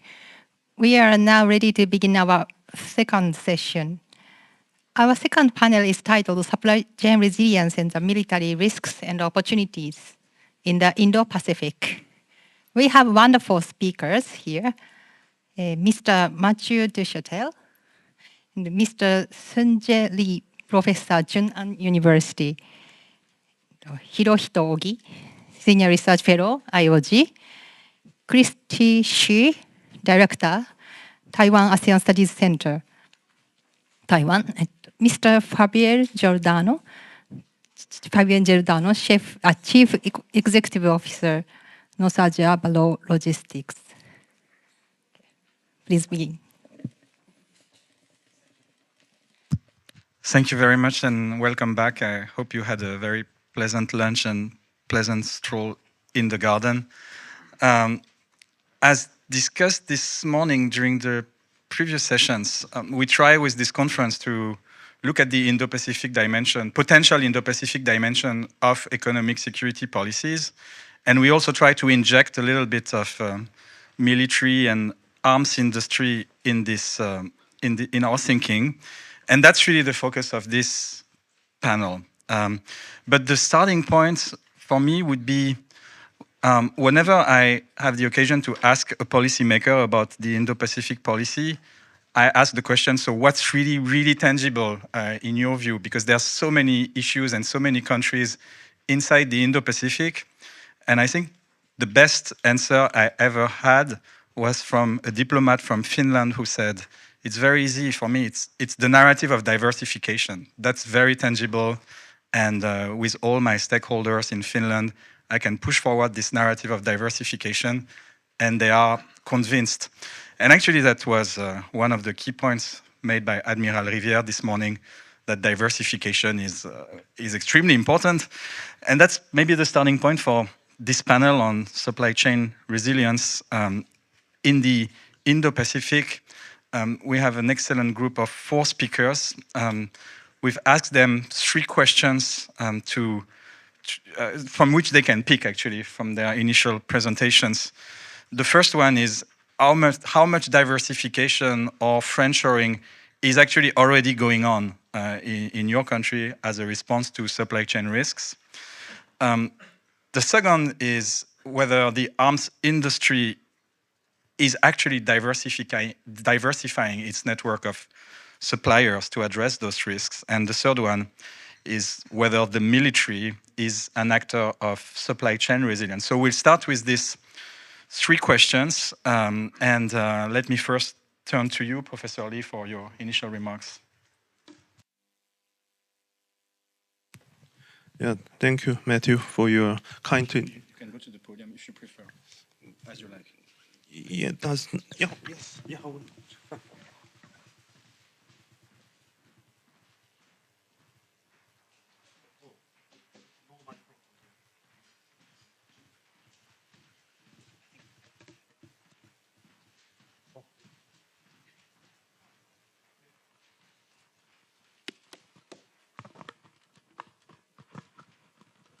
Yeah, thank you, Matthew, for your kind introduction. Actually, the title of this session is Supply Chain Resilience and Military. I would like to put some South Korean perspective on this issue. As is well known, not just Korea, but most of other countries in the world actually have suffered a lot from the problems associated with the supply chain disruptions for the last several years. And then Korean government actually, as early as 2020, found that there are many various reasons for causing the supply chain disruption, such as natural disasters and the pandemics, and also increase in the geopolitical risks, such as the US-China strategic competition and the outbreak of the geopolitical disputes and conflicts. So by observing that kind of changes, Korean government in 2020 embarked on the supply chain analysis and then found that actually, particularly in the areas of the parts and materials, Korean economy is heavily dependent on the importation of the such critical materials in the number of the more than 1,000 items, and then particularly those out of 1,000 items, actually more than 600 items are intermediate goods. So in that regard, South Korean government actually found that it is absolutely necessary to remedy the structural vulnerabilities associated with the supply chain disruption. And also at the same time, actually, according to the IMF report, actually South Korea is likely to suffer most out of the major countries in the world in the case of the US-China tech decoupling. So of course there are various scenarios done by the IMF. Actually, there were 6 scenarios, but according to 2 scenarios, South Korea would even suffer more from China in the event of the US-China tech decoupling. So all of these signs actually indicate that South Korea should be better prepared in the case of the next occurrence of the supply chain disruption. So in that regard, I would say South Korea's economic security strategy actually began to place priority on the strengthening the supply chain resilience. In that regard, actually, the supply chain strategy has been the core of the South Korea's economic security strategy. So I would say along that line, actually South Korea's supply chain strategy has many features. That means that the South Korea does not rely on one specific policy tool or policy area. Rather, the South Korean government tries to combine various features or tools of the supply chain strategy. Let me say it's like diversification, reshoring and friendshoring, and the tech sovereignty, and the industrial policy, as well as international cooperation. Those are the main features of the South Korea's supply chain strategy. Of course, many other countries actually tend to engage such behaviors, but the thing is that how to combine those different policy tools and measures. So in that regard, South Korea is quite distinctive compared to other countries. first, in terms of diversification, actually, South Korean government, together with the private companies, actually found it necessary to diversify away from China to some other countries, such as the Vietnam, Indonesia, and India. And that kind of diversification process has started as early as the 2013, even before the outbreak of the US-China strategic competition. Actually, this kind of diversification strategy is based upon the perception that too much concentration in terms of the import structure is not desirable or sustainable. So in that regard, South Korean private companies try to relocate its production facilities away from China to some other places in East Asia. Of course, this does not necessarily mean that China actually, the Korean companies do leave China, but the sign is that actually China as a market still matters for the variety of South Korean companies. But thing is that how to facilitate the relocation efforts by the private companies whenever it is necessary. And the second feature is that increased self-sufficiency, particularly in the areas of high technology industries. Actually, against this policy line, South Korean governments actually enacted the so-called 100 key strategic items in the area of materials, parts, and equipment. So by doing that, actually, South Korean economy could reduce substantially in terms of the import dependence in these areas. I mean the materials, parts, and equipment. Actually, in the case of the Japanese economic coercion or export control measures, actually within the short span of time from 2019 to 2021, actually South Korea could reduce its dependence on Japan from 25% to around 19%, like a 6% decrease within 2 years of time. But however, I would say such diversification measures or efforts to increase self-sufficiency ratio, it has also produced unintended consequences. In doing that kind of process, actually, some of the South Korean companies had to diversify away from Japan to China, which is not consistent with the South Korea's overall posture of the diversification strategy. So there are some drawbacks in this type of efforts. And also, I would like to emphasize that the third feature of South Korea's supply chain strategy has to do with the reshoring and friendshoring. So actually, again, this is the kind of like a continuous efforts by the Korean companies along with the private companies. Actually, Korean government enacted so-called U-turn Act in 2014. By that kind of measures, actually, Korean government could return some of the private companies overseas to Korea. Of course, the absolute number of companies returning to Korea is not that much impressive, but one sign is clear. Actually, for the last 8 years, actually, there have been more than 120 companies returning to Korea. But I would say that more than 77% of the of the companies returning Korea is from China. So here, sign is very clear. And also, year 2022, Korean government enacted another legal measures, which is called Act on Support the Return of the Overseas Companies, which is designed to facilitate the returning process of the Korean companies into Korea.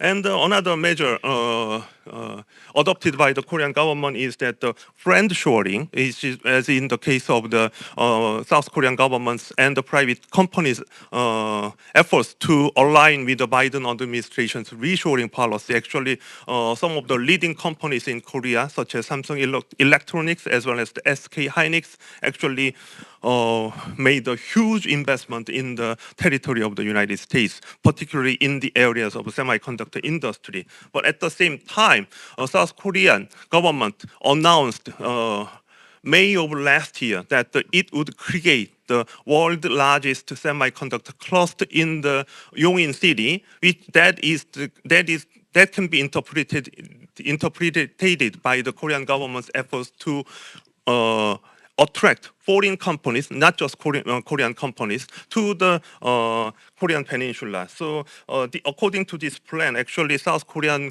government would like to attract as much as $250 billion for the next 20 years in semiconductor industry. So in this plan, actually South Korean government tried to attract foreign companies, as many as 150 companies in the areas of materials, parts, and equipment. One last feature of the South Korea's supply chain resilience strategy has to do with the industrial policy.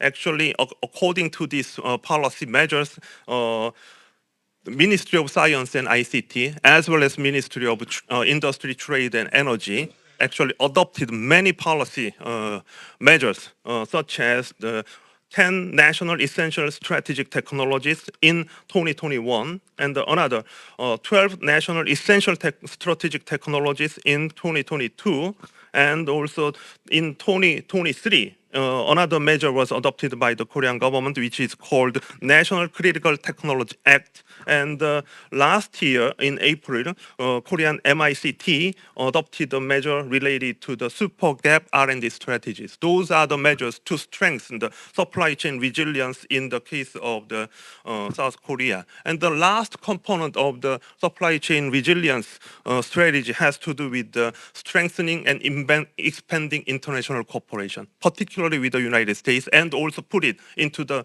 broad context of the Korea-Japan, Korea-US-Japan trilateral cooperation. Actually, in these policy measures, actually, the three countries agreed to launch the pilot project regarding the early warning system of the critical technology areas. For the remaining time, I would like to move on to touch upon the defense industries, because I was instructed to talk briefly about the role of the military in the supply chain resilience. Actually, in defense industry areas, actually, supply chain resilience has become increasingly important for the last several years, as is demonstrated in the case of the hike of the geopolitical risks, as well as the restructuring process of the global defense industrial ecosystem.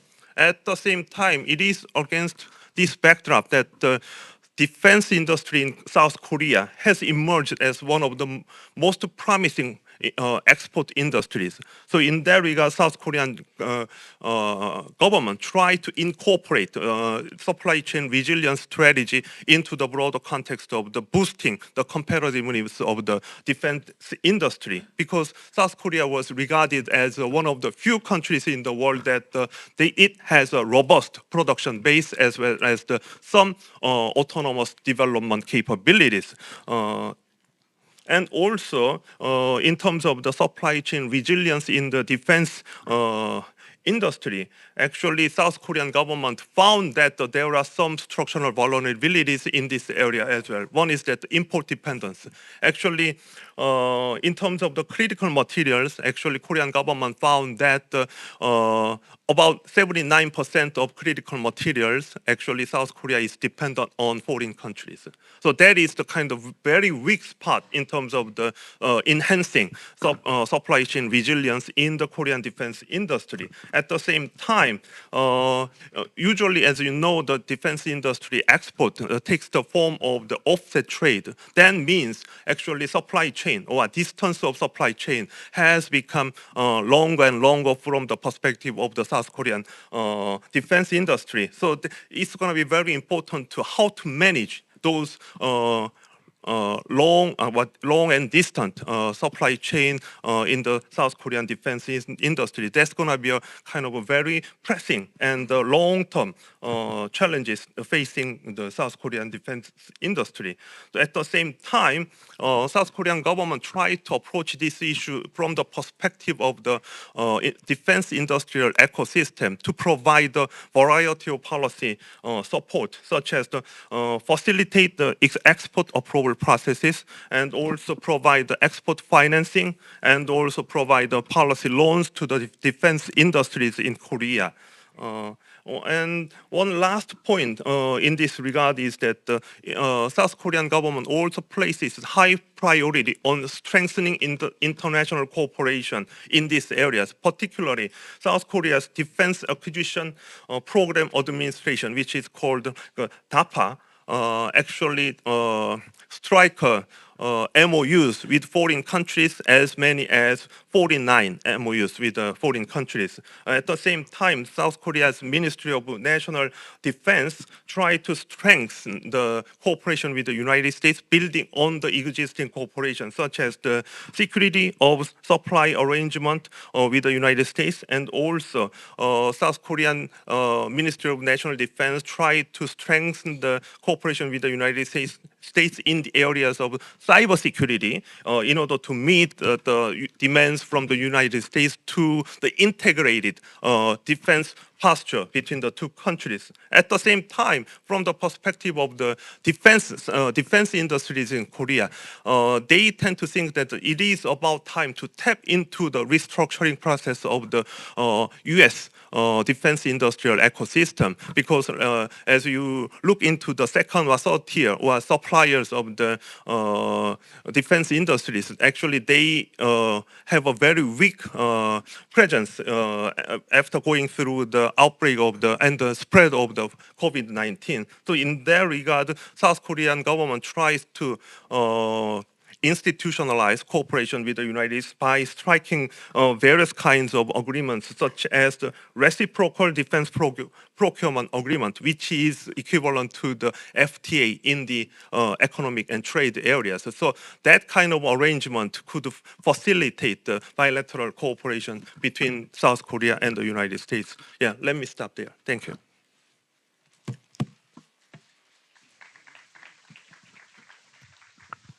Well, thank you very much, Sangjo. That's a very helpful and clear overview of well, the policies that the ROK government is implementing to facilitate supply chain resilience. And many of the items that you have mentioned, in fact, echo very much the situation of Taiwan. In particular, the point you made regarding relocation to Southeast Asia early on, which points to the fact that the private sector is one of the key actors and sometimes acts faster than the government on those issues. So I think this provides a very natural transition to the case of Taiwan. And Christy, if you would like to either take the podium or speak from here.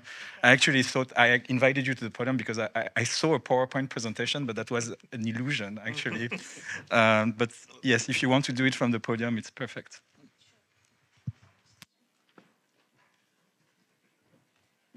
Thank you very much. I want to first thank you, the organizer, for having me here.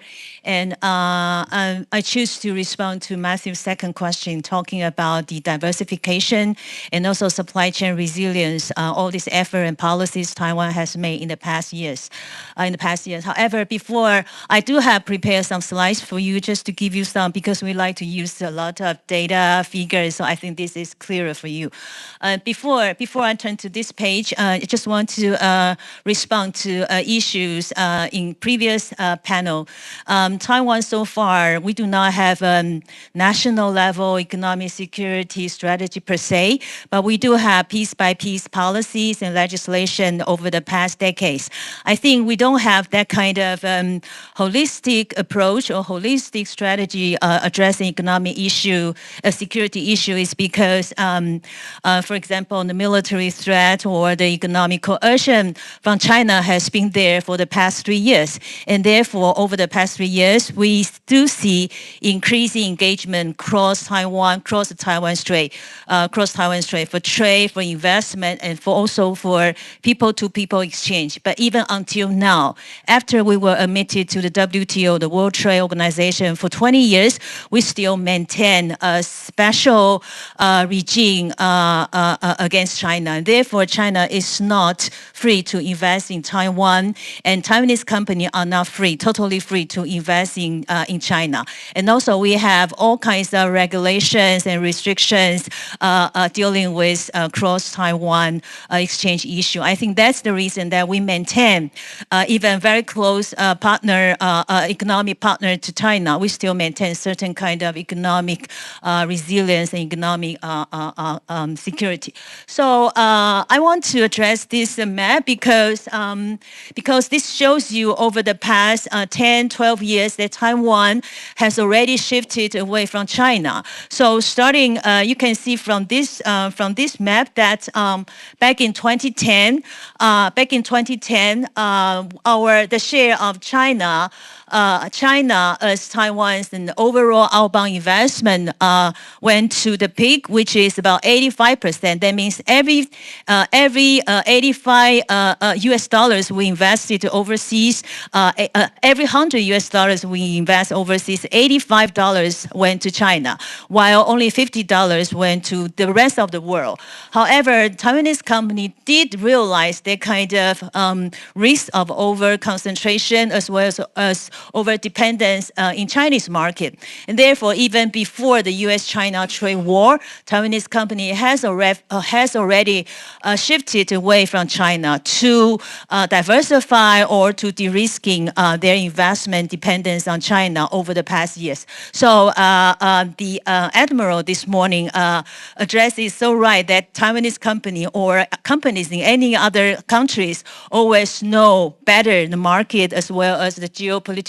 tension better than the government. So over the past years, Taiwanese company has reduced its dependence in investing in China. And then since 2018, when US-China escalated the trade war, and now for 4 or 5 years, Taiwanese company only invested about 1/3 of our total outbound investment in China. Well, the other 70%, 60% are very much diversified into other regions, either under friendshoring policy adopted by Tsai Ing-wen government under the name of New Southbound policy, or by Trump's friendshoring or Trump's reshoring strategy. For example, last year, 2023, Taiwan invested, the TSMC alone invested $9 billion US dollars into its investment in Arizona. So US accounted last year for almost 40% of our total outbound investment. And for EU, you see here, this light blue color is also increasing its importance in Taiwan's overall global strategy. Starting from next year, TSMC is going to invest more in Germany, Dresden, followed by more than 20 suppliers either invest in Germany or its neighboring countries, including Czech Republic and other Central Eastern European countries. So we do believe Taiwan's engagement with EU as a whole or in certain sub-region will continue to increase. And of course, 20% of our investment went to Southeast Asia, which was now a very important target for both Biden administration's friendshoring as well as for all countries in this region's friendshoring initiative. So in this country, among this country in this region, Vietnam, for example, Malaysia and Singapore, and now Thailand are very, very important for our destination.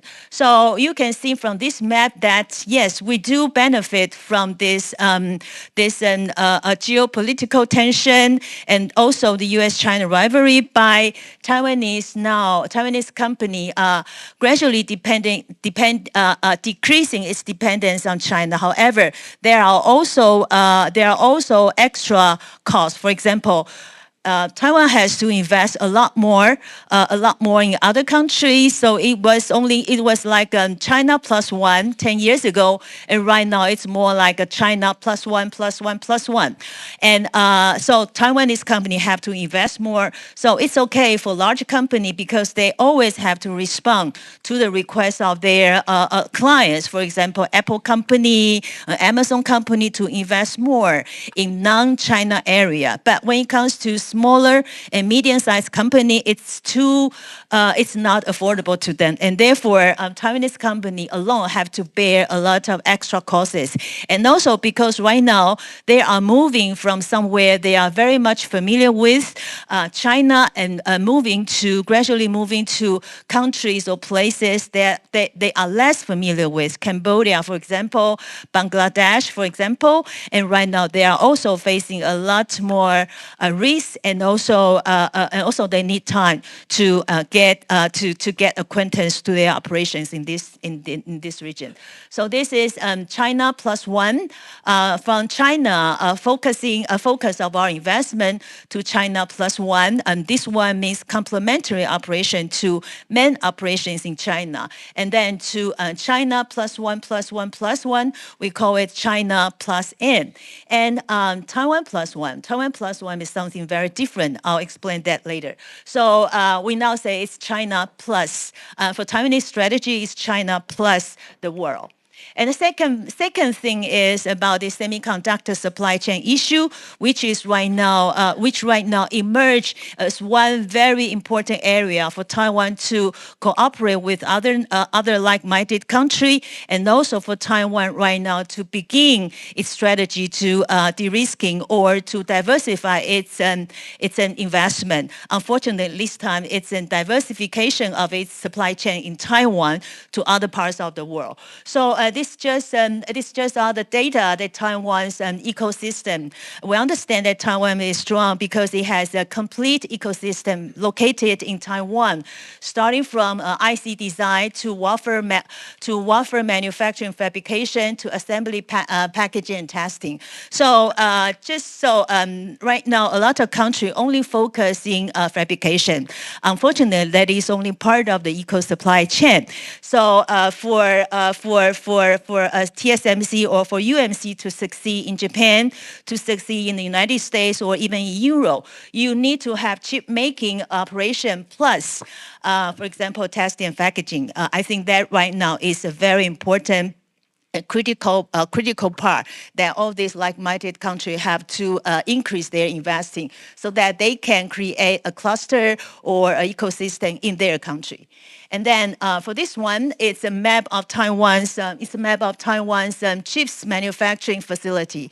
Even until now, for Taiwan, 82% of total chips are produced by suppliers or by operations in Taiwan. And therefore, only about 8% of chips so far are produced outside Taiwan, either in Singapore, Malaysia, or China. And therefore, we try to maintain the strength back home.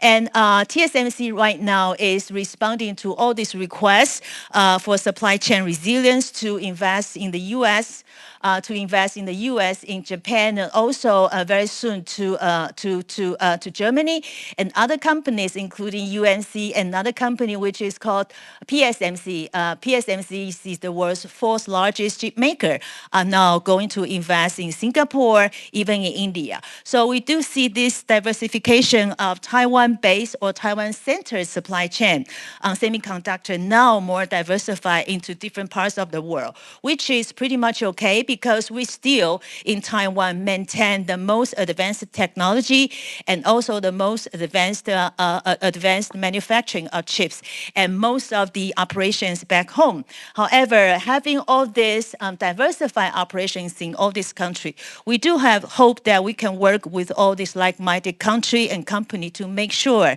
that they can operate. So this is the I don't know whether any of you know this, because the co-founder and executive of NVIDIA, Jason Huang, used this map yesterday when he gave a lecture yesterday in Taiwan.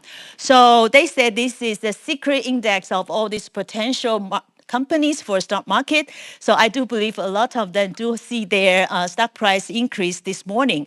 However, this shows you that for NVIDIA, the application of AI is actually rely on a bunch of more than 200 Taiwanese company and university together. And therefore, this kind of collaboration is going to be very, very important for Taiwan to secure its economic security as well as the supply chain resilience. And again, Admiral said this morning that economic engagement or diversification will not stop war. But we do believe that if Taiwan is going to work more with other countries based on all the economic security or national security issues that we all share, and therefore we can create collective wisdom as well as collective strength to deal with all these economic security issues, including those across the Taiwan Strait. So I'll stop here. Thank you very much. Well, thank you very much, Christy. I don't want to summarize too much, but I think you paint a very interesting picture of diversification actually being driven much more by market forces than by government forces. But still, maybe with the element that the US policies have a huge impact on the behavior of some of those Taiwanese companies. And then the point that you make regarding the fact that even with diversification, the kind of fundamental balance between production at home and production in other countries is not fundamentally affected, which is also maybe something to discuss later on. So we had two very strong overviews of two key cases. I think we can now move to a kind of narrower focus on the defense industry. Mr. Ogi, your report was mentioned this morning by Professor Suzuki on defense industries. So we very much look forward to hearing your views on the defense industry perspective. Thank you. Thank you, Dr. Deschâtel. My name is Hirohito Ogi, Senior Research Fellow at this Institute of Geoeconomics. So I'm going to present the Tokyo's perspective, more accurately, my take on Tokyo's perspective on enhancing resilience in the defense supply chains. Based on my experience, the past experience at the government, as well as on the research I'm conducting now in this institute. So there are many angles to approach the problem of the enhancement of the resilience of defense supply chains. But I would say that there are not so many things for the defense industry or for the defense production to enhance resiliency in their supply chains by on its own, independently on its own term. This is particularly because the defense supply chains bases their suppliers on the civilian components, especially defense equipment uses commercial off-the-shelf COTS components and parts, and also because the raw materials and the critical raw materials used for defense equipment can be used for any purposes, including civilian products. So I want to show the entanglement between the defense supply chains and the supply chains in the civilian sectors, and the importance of the reliance, the dependence of the efforts for the defense supply chains on the efforts in civilian sectors. So in the perspective, in Japan, there are basically dual track programs administered by in the economic security field and also in the defense industry field. The former is about the Economic Security Promotion Act, ESPA, enacted in 2022. ESPA has a program to financially support companies' efforts to enhance resilience in their supply chains with government funding. And the specified designated areas or products, including critical minerals, the cutting-edge semiconductors, the permanent magnets, and so forth. And those areas are very critical for defense production as well. For instance, the critical rare earth magnets are used for indispensable for producing the actuators or motors and incorporated in missiles and jet engines and the fighter jets. Rare earth materials are used for the coating of the fighter jet and the satellites. And also the batteries. In terms of batteries, lithium-ion batteries are incorporated in the Japan's advanced conventional propulsion submarines. And maybe in the future, it will be employed for the unmanned undersea vehicle UUVs. The critical capability, in my opinion, for Japan to increase the asymmetric advantage to vis-a-vis China or the potential concerns. So, but the of course, you all know that the China accounts more than 70% of world's rare earth production. So the vulnerability of the supply chains in the civilian sector exactly indicate the vulnerability in the Japan's defense supply chain. So the defense sector industry has to utilize the efforts started by this ESPA, the financing programs. On the other hand, Japan's Ministry of Defense has its own program to support defense companies, the efforts in enhancing their own supply chains. But in the Japanese discussion, the initiative is more or less associated with the domestic internal problem, because the Japanese industry, it is pointed out that Japanese industry has been declining for years, especially after 2010s, because of the increase in the imports of equipment from the United States and also inflation, the low profitability. So the MOD's program is primarily dedicated to the business succession efforts in the suppliers, lower tiers suppliers level, and of course, technically speaking, the Act on Defense Production Base Enhancement Act, which is enacted in 2023, can cover companies' effort for diversification, home shoring, and friend shoring. But the more or less, its focus is on the domestic business succession. I think it is such sort of a demarcation between the civilian sector and the defense sector is okay in the long run. Because, as I had said earlier, the defense supply chains are heavily reliant on civilian supply chains. But what about in the medium or the short term? The efforts for diversification, friend shoring, home shoring, the developing the recycling technology or the material energy conservation technology requires a lot of money, time, and technology. That means that we're going to be in a problem if the actual contingencies occur before this chain of effort is completed. So I think there should be defense-specific effort as a stopgap measure.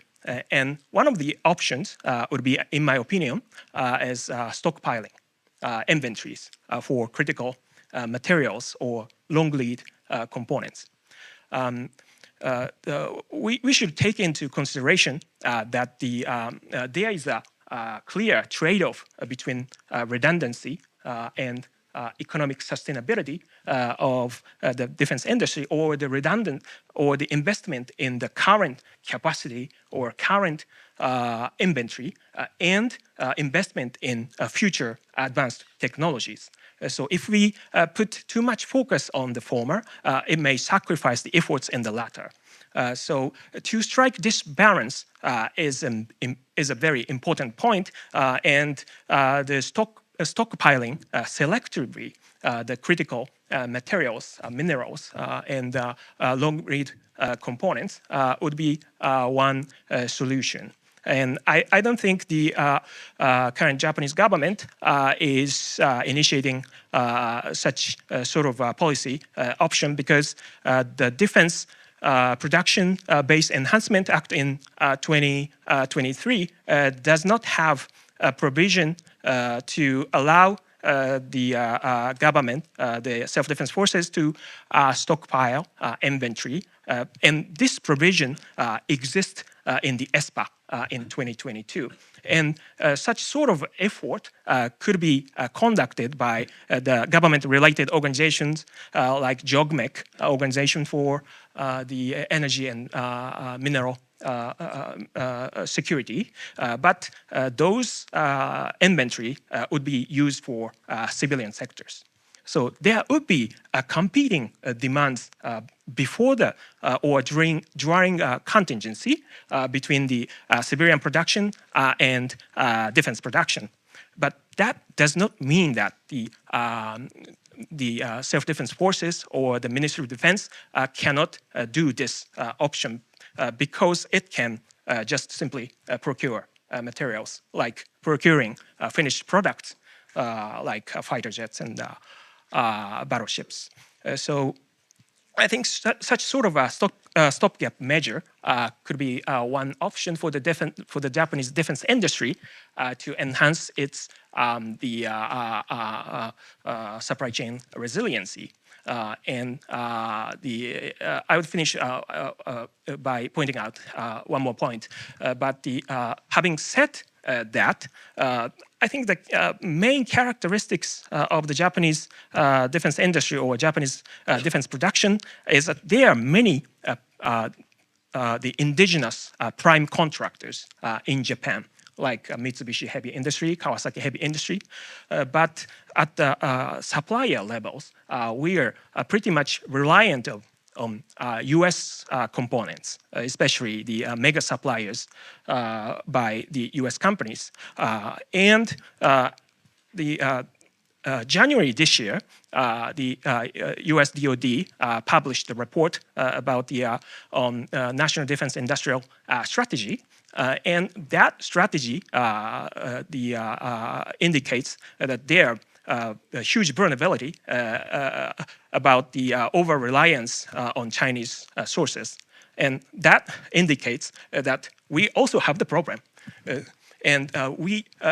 So to fix this problem, I don't have any specific answer for that, but the cooperation with the United States in enhancing defense supply chains through co-development and the defense production cooperation would be one or maybe only option for Japan to decrease the vulnerability. I stop here. Well, thank you very much. That was a very forward-looking presentation, because you really focus on a key vulnerability, a problem, and you're telling us that there are ideas to deal with the problem, but that they are not implemented yet. So this whole stockpiling, inventory, and a specific policy by the Ministry of Defense is, I think, something other countries can think of as well to discuss the pros and the cons of such ideas. There's also the question of what companies do in terms of their own stockpiling, because in some cases there are stockpiling approaches by companies which we can also discuss. So last but not least, I will turn to our last speaker, Fabien Giordano, who's the CEO for North Asia of Bolloré Logistics, and who's actually the person on the panel who is dealing directly with supply chain efficiency issues from a maritime trade, freight forwarding perspective. So we look forward to your comments and your additions to this conversation. Fabien. Thank you very much. And I'm not an academic, so I'm going to be short, and I will try. Actually, I will try to keep my time for the question at the end. I just want to remind what is a resilient supply chain. A resilient supply chain is efficiency on cost, efficiency on lead time, efficiency on security and safety.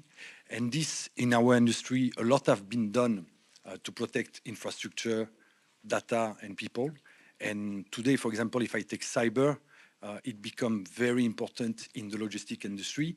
We have training, we have a lot of cooperation with the other industry to improve our capability. But I will add also sustainability. It's also very important in the supply chain to be resilient, to have a sustainability component. So our industry now have evolved. Innovation was not really important 30 years, 40 years ago. And step by step, the supply chain now have evolved to something which is more adapted to the needs of our customer in the region, which is a very flexible supply chain. We are not driving the situation. We are adapting and we are flexible depending on the geopolitics, depending on the crisis. Very simple example, what happened in Israel, trigger something with the Houthi, something happened in the Red Sea. So for us, it's an immediate situation where we need to find solution, we need to be adaptable. So I will try to keep for more questions, but the point I would like to make is that the supply chain industry has really improved, is now more ready to tackle, especially French group, because we are here to talk about the French position also in Asia. I represent a French group, Bolloré Logistics, which is a group of CMA, and we have really evolved towards better solution, better sustainability, better security, better safety. So I will be very interested to get your question afterwards. Thank you very much. Well, thank you very much. I think we have a broad overview with many different angles into the question of supply chain resilience. I will open up the floor to questions, but there's only maybe one question that I want to ask the panel, each of you, whoever wants to respond, because we've heard 4 perspectives, and there's always this question of who's driving those transformations. And from the 4 perspectives, I really get the very strong sense that the private sector is driving those transformations more than the public sector. But then, politics, international politics, and also political narratives also have a major impact on the way the private sector conducts its business operations. So my question to you from each of your perspectives is the following. In terms of policies, public policies, what have been the policies that had, the greatest impact on the behavior of companies when it comes to restructuring their supply chains or to take measures to reduce risks in their supply chains? What have you observed? Do you want to? Perhaps I can respond because I just show you the map that Taiwanese companies starting from 2013, 2014, 2015 already began to shift away their supply chain from China. And by that time, it was because of domestic issue. For example, the more rigid labor law, environmental law, and also the, we call it the competition of the rice or the competition of the red supply chain, because Taiwan and Chinese companies used to be very much, it's more complementary than direct competitive, but since mid-2010, it's much more direct competing with each other instead of complementary. And so in that few years, it was mainly driven by domestic factors. And then the U.S.-China trade war, especially the imposition of the 301 Chinese import, really have a very immediate effect. But at that time, Taiwanese companies thought after they changed the government, probably that kind of measure will be withdrawn. So at that time, most of the Taiwanese companies, they just pretending to shift away their supply chain from China. So it's mostly the assembly part, and they thought that they could get back to China after 3 years after they have the new president. Unfortunately, after Biden took office and then realized that either a political party or either president, that kind of rivalry is going to continue. And that is the real time for Taiwanese company begin to not only set up their fruits, but also put their roots into this neighboring country. So this is the real time of what we call this de-risking instead of, if we don't use the decoupling issue. And then starting from, so they started in Vietnam, Thailand, starting from assembly to midstream, and also by producing components there. So this is really a diversification efforts made by Taiwanese company. So, and of course, the policy, government's policy, including the U.S. policy in the first place, and Taiwanese policy didn't really work that way, but it was the request by their clients that really forced Taiwanese company to move to places outside China. And this industrial policy you just mentioned, yes, for TSMC, such a huge company, and they have their own ability to raise funding by themselves. So the industrial policy, which provide general subsidy, is only one of the consideration TSMC decide to set up their footprints in different countries. Mostly it's market. So they come to Japan because there is a market there, and definitely they are going to get the market. And they are going to Germany because there is a market there, and definitely they are going to be there. But the only case which is different from this from these two investments is about the U.S. For TSMC is going to produce advanced chip, different from legacy chip, and TSMC is going to produce here in Japan, also in Europe. So for advanced chip, it will have to rely on U.S. government's policy as well as subsidy, because the market may not be there, and it's too much investment for them. So it's a bit different for these different cases in different countries. I will still ask a very short following question, because I think it's very interesting. You describe rising costs, the change of the investment environment in China, and also the strategic moves of larger US companies for which Taiwanese companies are suppliers. So the US factor is very strong here. But if you look at some policy decisions taken by other states for facilitating investment, including in Taiwan for reshoring, or let's say, in Vietnam or in India for attracting FDI. If you look at the big picture, how much does that weigh in the picture you're describing in terms of investment decision in the private sector? I'll use Taiwanese company as an example. For Vietnam, for Thailand, they always have all kinds of incentive program, but that's not the real reason that have Taiwanese company invest in this country. It's the market, and especially if you talk about government's policy, it's the government's policy to localize its supply chain, and therefore you have to be in India or you have to be in Vietnam to be able to for example, market or sell your product through government procurement project, for example. So that's that kind of a policy instead of investment incentive program. And that incentive program is useful for smaller company, but not for big companies like Taiwan's Wistron, Fastcom. They always think something else beyond the government's policy. Yeah. Yeah, I'm an academic, but I'll be brief in my. Yeah, who's driving this transformation? Actually, there are various factors that are driving these changes and transformations. So, but to me, the bottom line is that we have to make a distinction between under-securitization and over-securitization. I think both are very dangerous and risky.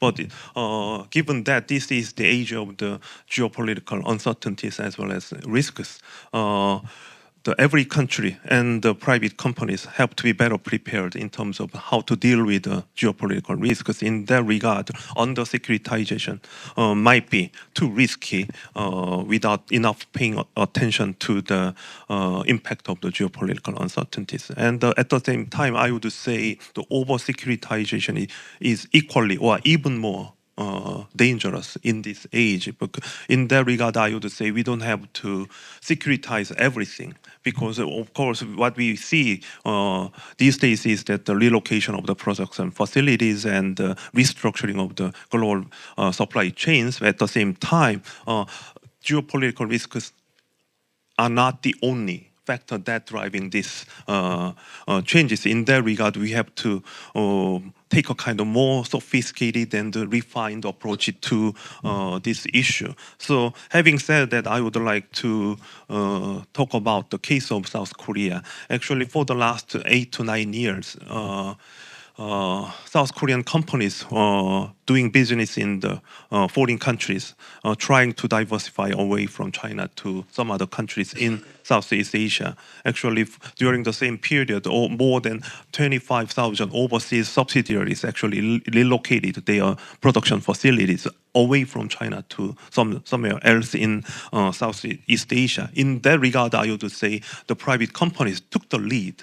And then the role played by the government would be the facilitator rather than taking the lead. That would be the kind of the good coordination or cooperation between the government and the private companies. And also the role of the government, actually government should be able to deal with the spread of industrial policy in every part of the world. So in that regard, I would say every country should build on its own experiences. But in the case of Korea, again, actually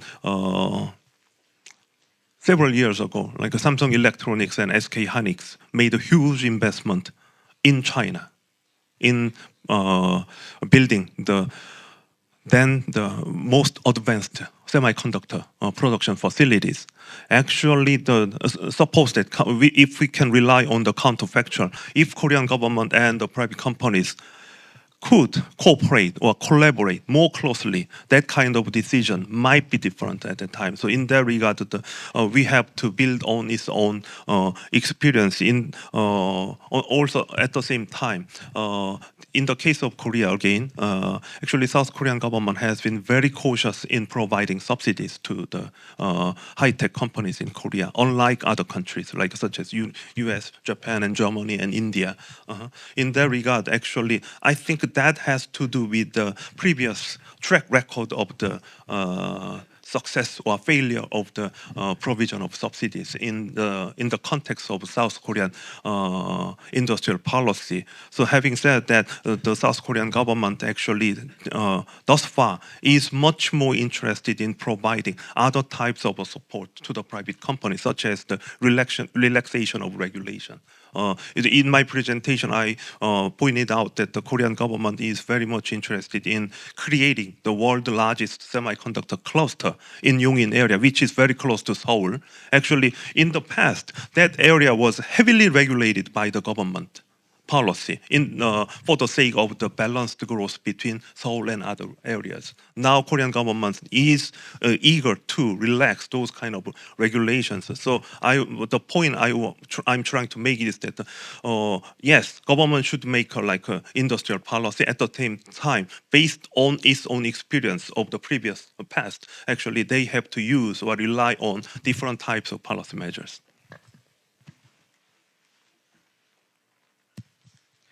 I think the answering to your question, I guess the situation and the difference industry is very much different from the situations in other industrial sectors.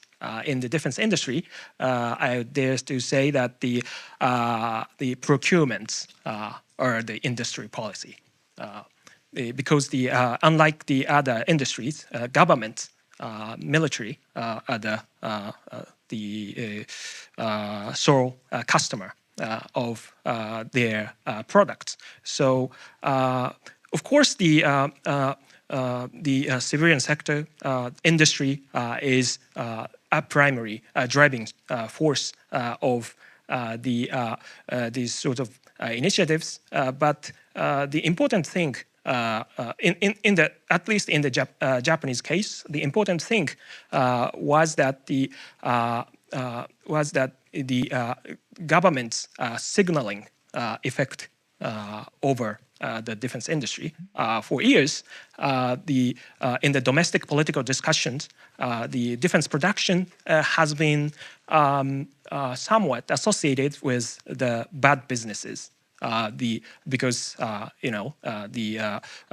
some people think that the weapons kill people or injure people, but in 2022, the Japanese government's strategic document provided that the defense industry, defense production, is an integral base of Japan's defense capabilities.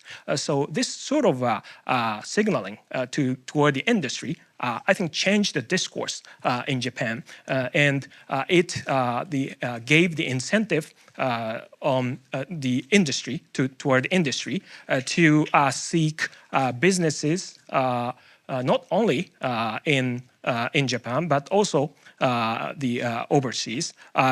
I previously had a concern that the increase, doubling down of Japanese defense budget decreased the motivation for the indigenous industry to seek overseas businesses, because it would be satisfied with increasing the budget share in defense contracts. But it seems that my prediction would be somewhat wrong.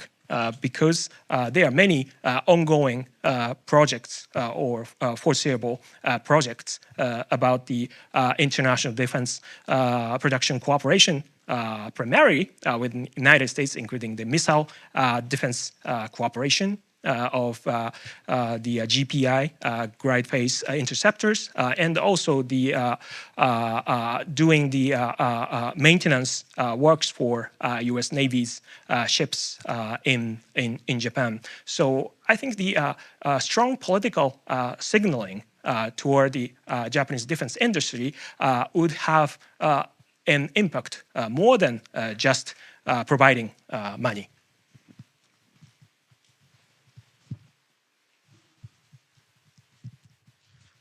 I'll still ask a more direct question to you, since you invited us to, before moving to the public. No, I ask you, in fact, the same, maybe slightly rephrased, from the perspective of your industry.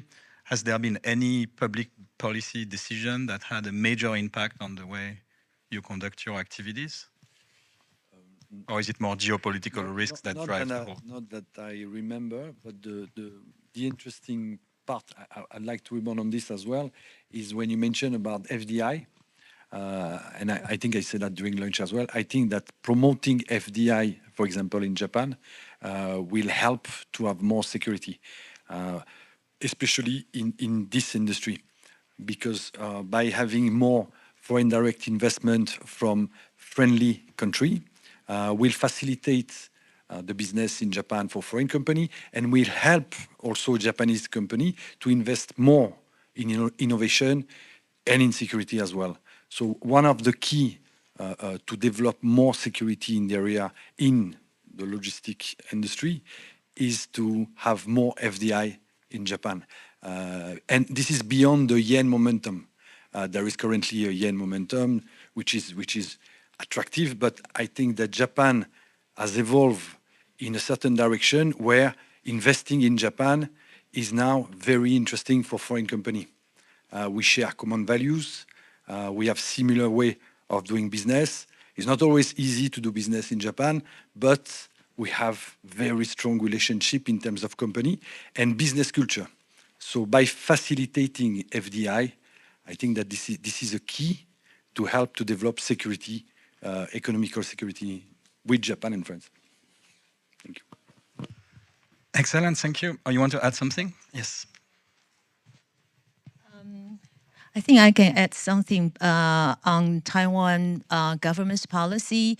The Taiwan's government has not been able to demand or change the path of Taiwanese outbound investment, but somehow they have been very successful and effective in terms of providing programs to encourage, for example, R&D, innovation, and also leading the way for new technology. That's why right now the government very much focus on AI technology as well as application, and tries to create an overall environment not only for Taiwanese company but also for foreign companies coming to Taiwan to invest. And also because of this semiconductor supply chain in Taiwan, we have been able to attract not only TSMC, USMC's huge investment. These companies are investing huge money both in Taiwan and in other countries.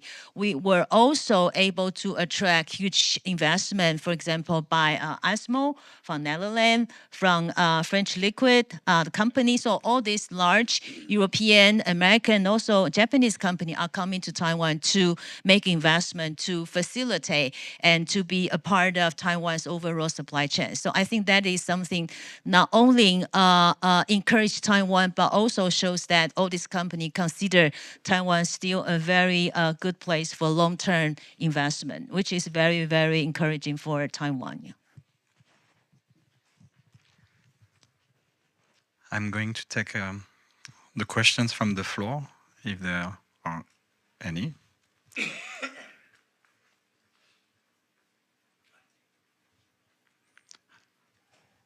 As always, the ice-breaking moment is the most difficult, and then we are good. So who is going to?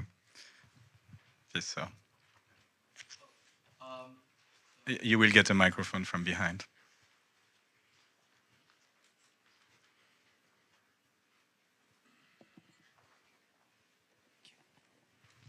And please introduce yourself.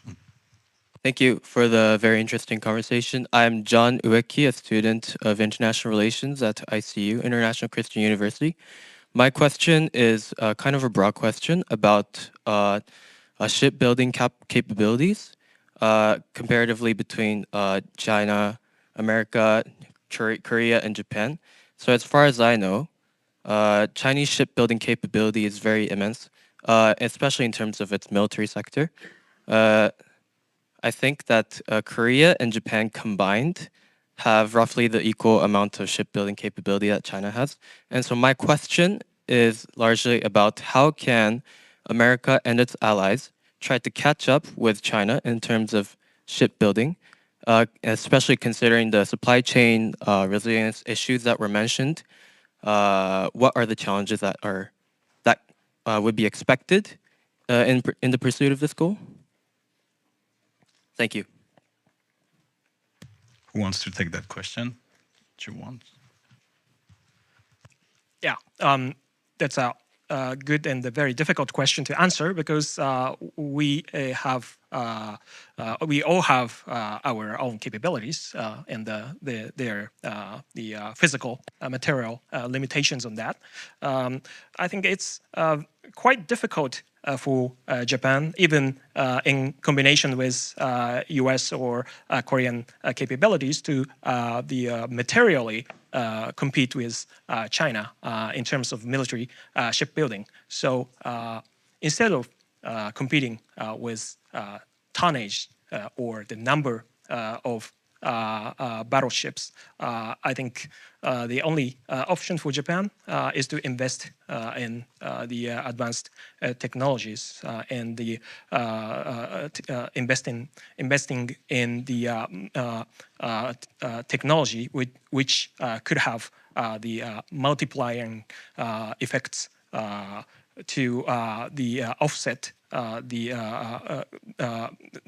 inferior quantity in in our or allies' forces. I think that is the bottom line and only option. But as I said earlier, Japan can provide maintenance the operations or businesses for U.S.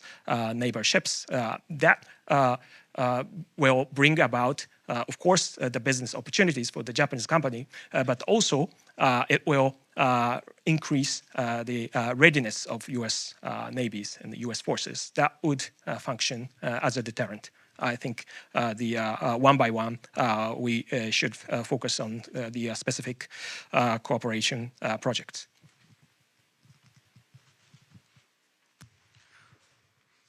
There is one in the back over there.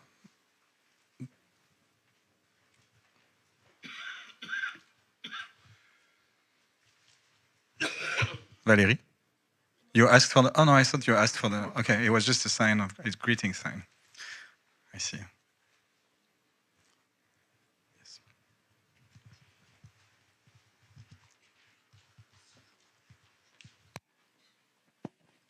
Thank you very much for very interesting communications and conversations. And my question is, okay, some company is moving their fabrication site over some upstream supply chains from China to other countries. In that case, I think some etc. cost will be happen. And do you think who gonna pay this extra cost?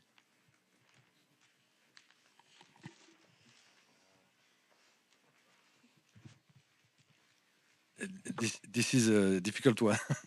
Who is going to pay the extra cost? Unfortunately, is the customer at the end. Because if you move your production from one place to another, especially if you move your production to a place where there is less option in terms of logistics, you are going to pay more. One of the advantage that China had is that volume was there.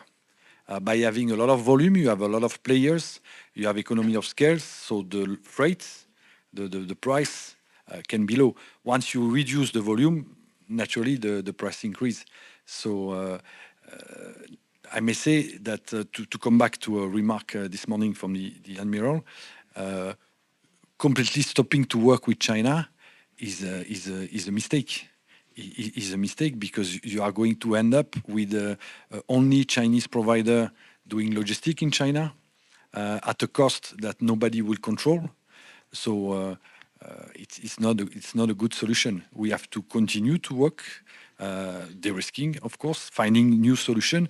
But in terms of supply chain, it adapts constantly. The supply chain flow are different now than they were 10 years ago, and they were 20 years ago, and probably in 10 years it will be again different. So we have to be ready to be extremely flexible.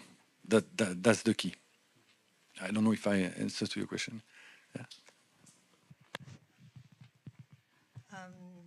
Taiwan is very different, has a different model, very different model from other countries because we are mostly contract manufacturers or OEM suppliers. Therefore, for the case of ICT or government ICT, okay, smartphone, for example, it's always the companies, the clients, Apple, Amazon, asking their large suppliers, contract manufacturer, Foxconn, Wistron to go. Sometimes they can negotiate and they will pay for this factory, this building factory. But it's only for the first tier, the largest one.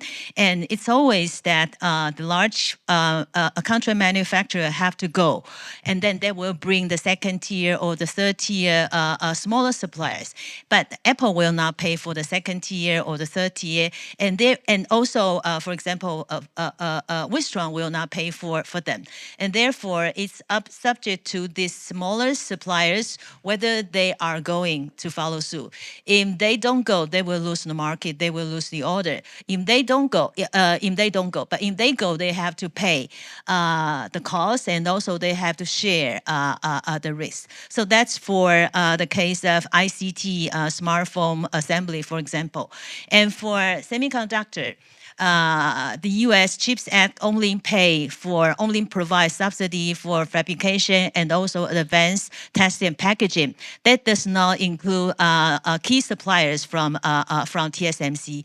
And therefore, in the first place, 2 years ago, TSMC decided to go, and they know that they are going to have the subsidy from the government, and they try to convince their suppliers to go with them. But they know that the suppliers will not be covered by the CHIPS Act, and therefore TSMC has to negotiate with their key supplier. Will you go? If you come, and the cost will increase, and then I can pay, for example, 30% more expensive or double the price for you.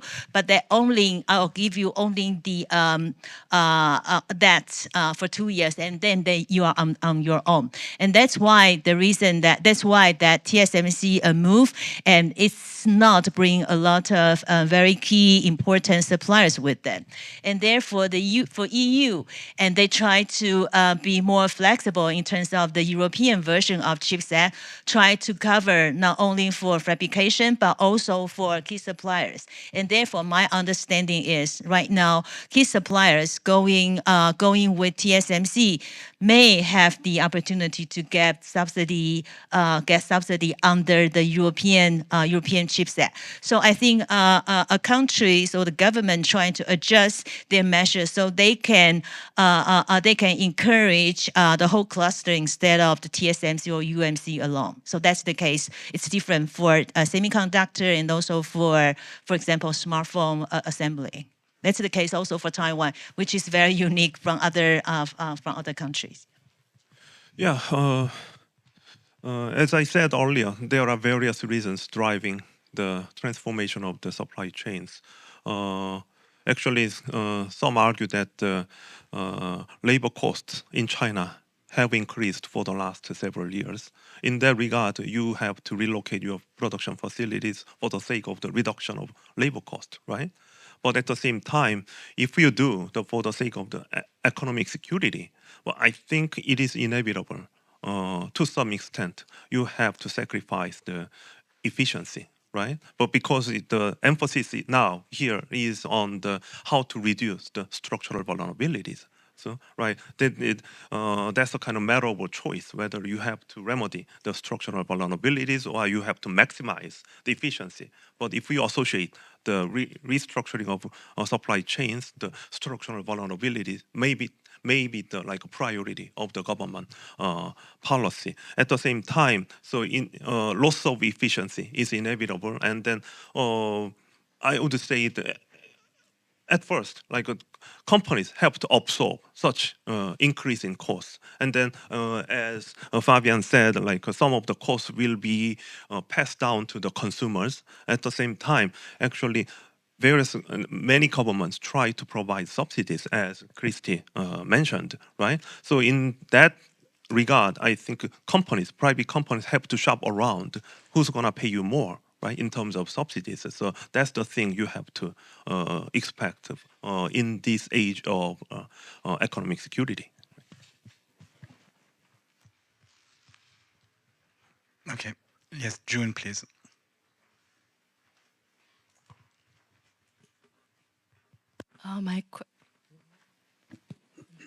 My question is to Christy. I hope I can ask a technical question.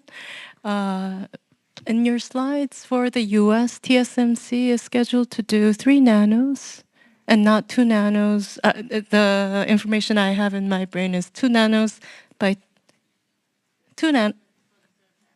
Third, okay. It's the plan because right now, last year TSMC commit they are going to build 3 fabs. Right now, the first fab is under construction, is already delayed, and after that they are going to produce. They are going to build the second fab and then the third fab. I think they try to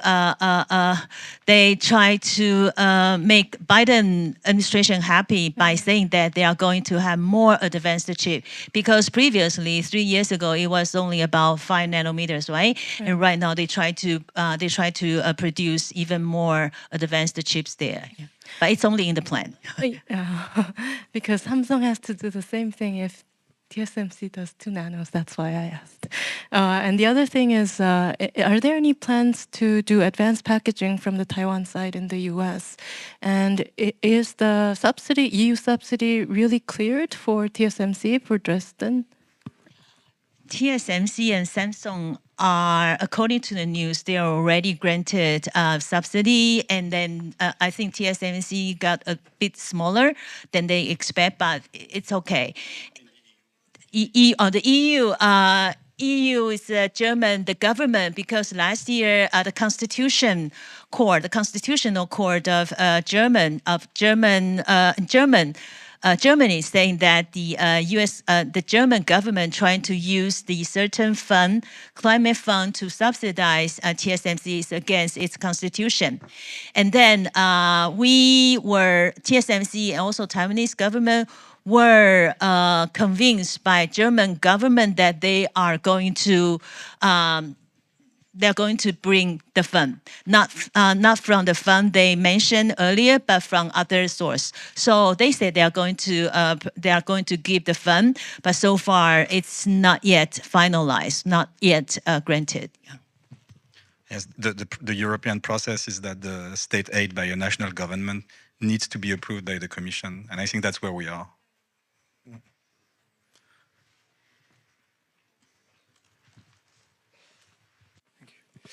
Hello, my name is Paul Soyer and I work for the French Department of the Armed Forces. I had a question for panelists. Professor Lee, you mentioned the role of trilateral between the US, Japan and Korea.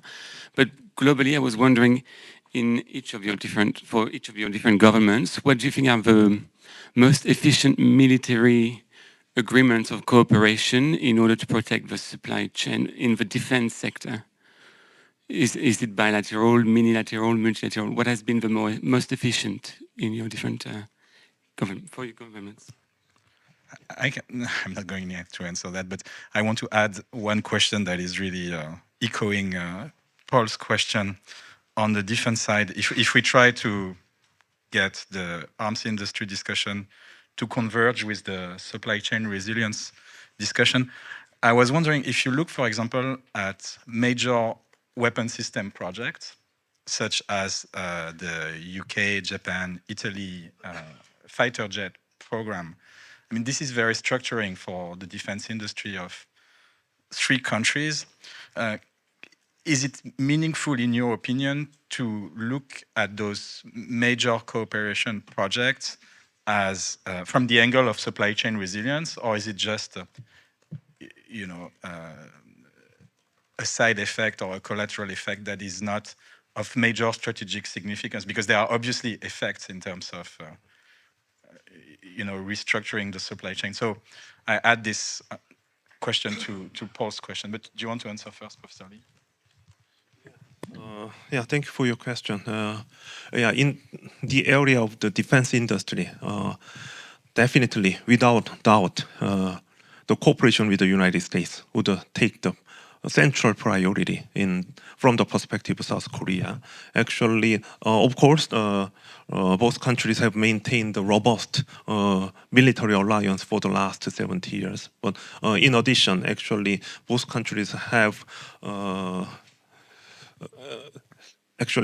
very good track record of co-developing the weapon systems for the last 5 decades. For example, actually, the South Korea and the United States developed very successfully the FA-50 and also some other munitions and weapon systems. That is the basis of the cooperation between the 2 countries. At the same time, actually, as Ogi-san mentioned, actually the US Department of Defense carried out the very systematic defense industrial base analysis last year and this year, and then found that the United States defense industrial base or ecosystem has been very weakened, near collapsed actually. That's the area where the South Korea, the United States cooperation is absolutely needed, because the South Korea is one of the few countries in the world that have a quite robust production base of the in the defense industry. And to your question, actually, I don't have a ready-made answer, but actually, the South Korea for the last couple of years have substantially strengthened cooperation with the European countries. For example, like Poland. Actually, Poland was a kind of the bypass country that South Korea can export munitions and weapon systems to Ukraine. And then, so in that regard, actually, the South Korean government and the Polish government substantially strengthened the defense industrial cooperation. And also, cooperation with the UK government has substantially strengthened for the last couple of years. Particularly, both governments concluded an MOU to strengthen the cooperation in the areas of co-marketing of the defense industrial products. So at this stage, actually, Korean defense industry exports to as many as 12 countries in the world, and some of them are definitely European countries. And that in that regard, the defense industrial cooperation will be substantially strengthened in the coming years. If I may add, there are 2 points I want to make. The first, the GCAP fighter jets project among Japan, UK, Italy, it's still not certain what would be the working share among 3 countries would be.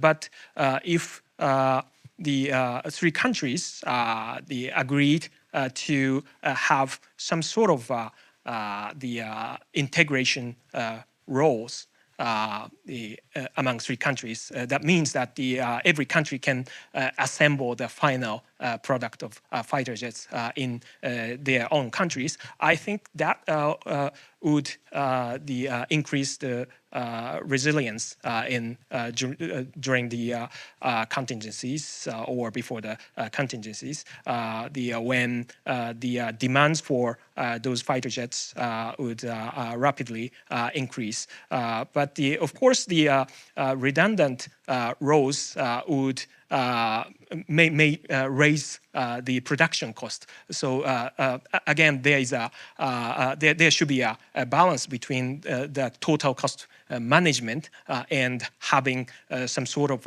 redundant work shares or roles among 3 countries. As for the trilateral cooperation, the second point is as for the trilateral cooperation between Japan, US, and ROK, I think both Japan and South Korea indigenized US imported products for years. In the case of Japan, during the Cold War, most of the equipment in the various sectors were imported from the United States, and then Japanese indigenous companies produced by its own or based on the licensing agreement with the US companies. And also, as Professor Yi described now, the South Korea did very similar things. So I think there are some commonalities and similarities between the 2 countries, which has the capability to manufacture the sort of the same level of products and with similar specifications. So I think there would be some room for future cooperation, although there is no concrete project defense production cooperation right now. But at the same time, it means that Japan and ROK will compete with each other to have to increase their own businesses. So there are such dual aspects of cooperation and competition, I think, between Japan and the South Korea in defense production, I think. I believe this has been a very rich discussion, both very broad in terms of its scope. When you add to the supply chain resilience question the arms industry element, it really broadens the scope and makes it more complex. And at times also very precise, so broad and precise, and thanks for that. I don't think we've solved all the questions, far from that, related to the which public policies are the most efficient or the most impactful in terms of having an impact on restructuring supply chains. But I think we're far more advanced after this 90 minutes than we were before. So I thank you very much for that. And I would like everyone to join me in giving a hand to our panelists. Thank you.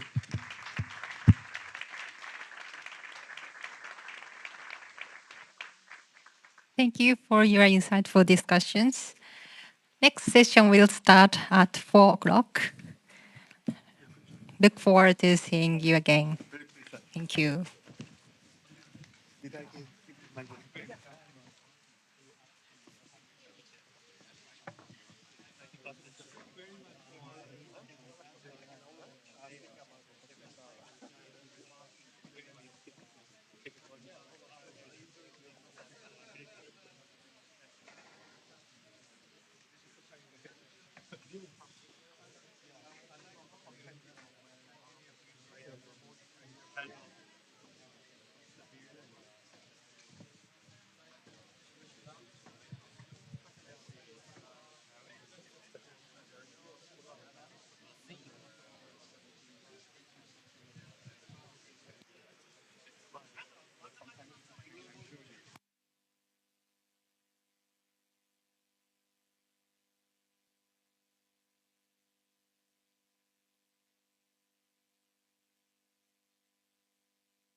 session. We have great speakers here. Alexandra Dayan, Deputy Director, Indo-Pacific Development Center, Lowy Institute. Mr. Shinya Shimada, Deputy Director General for International Digital Infrastructure Promotion Global Strategy Bureau, MIC. And Mr. Satoshi Yamada, Visiting Senior Research Fellow IOG. And Ernesto Bram, Member of the Board of Directors, ADB. And Joseph Delate, Resident Research Fellow, Climate, Energy, Environment, Asia Program, Institut Montaigne. Okay. Please begin. Okay, I will start the panel 3, the last session. The title is Critical Infrastructure Across Indo-Pacific. The Indo-Pacific has a high demand for infrastructure to keep its high growth, economic growth.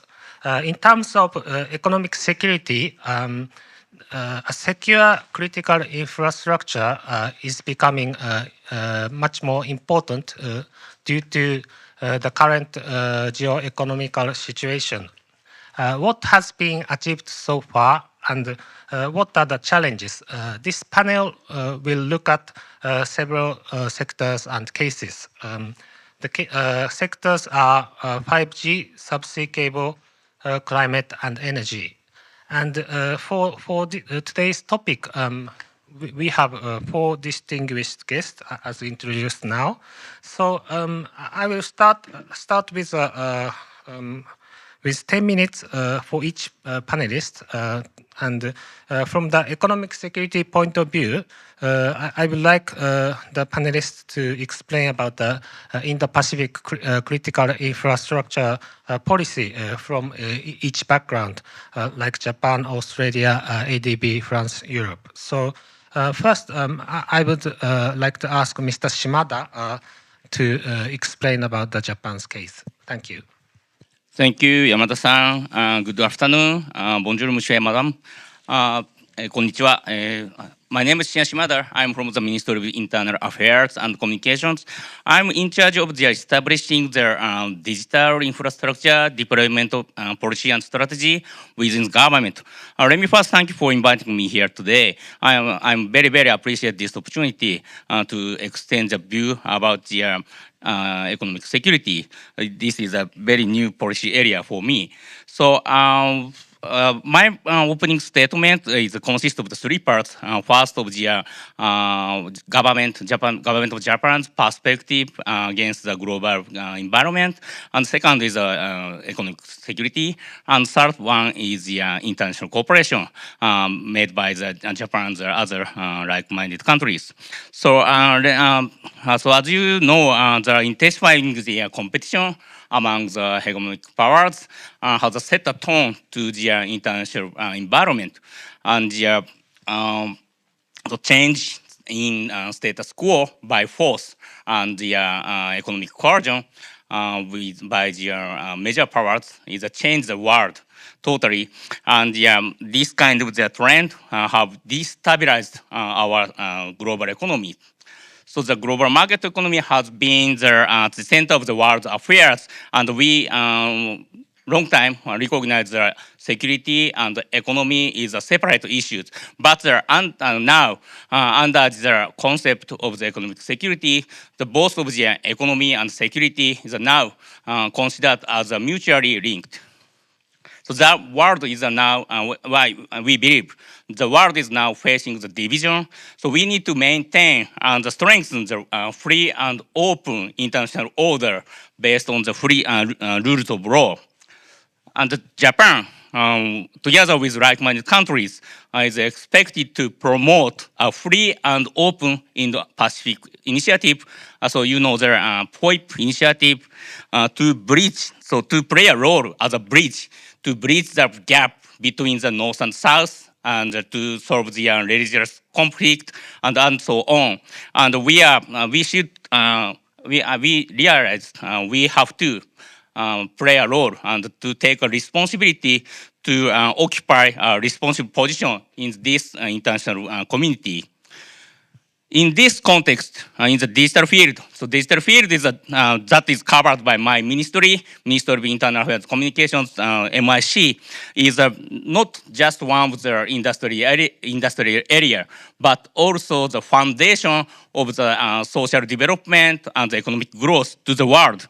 So we are very, very required to maintain and grow this kind of stability. So I mean that by utilizing the digital technology, we need to play a role to stabilize peace and order in the in the Pacific area. We have a long history with friend country in this area, incorporating in a wide range of the areas such as infrastructure development, cybersecurity, and capacity building in ICT field. So we are ready to make further contribution to the development of the digital economy and society in this region. In this uncertain global environment and the age of uncertainty, we need to proactively deal with complicated issues and open up the future. All of here, government, private sectors, and academia have a responsibility to work together to leave a better world to the next generation. Having said that, the second part is about the economic security. So a new concept of economic security has emerged in this context, particularly countering the economic coercion. The use of the economic dependence for political ends is one of the most important political issues to us. And to reduce this kind of risk is one of the top priority policy issues within Japan. In order for world economy to continue to grow, it is necessary to take initiative to ensure economic security in the world. In the digital field, 5G network and subsea cables in particular show strong dependence on facility in specific country, specific company, and something like the effort need to be made to strengthen supply chains by reducing such economic dependence and diversifying supply sources. The MIC, my ministry, in cooperation with other like-minded countries, is actively working to promote vendor diversification in this field and strengthen the supply chain through intergovernmental dialogue and public-private dialogue with various private sectors.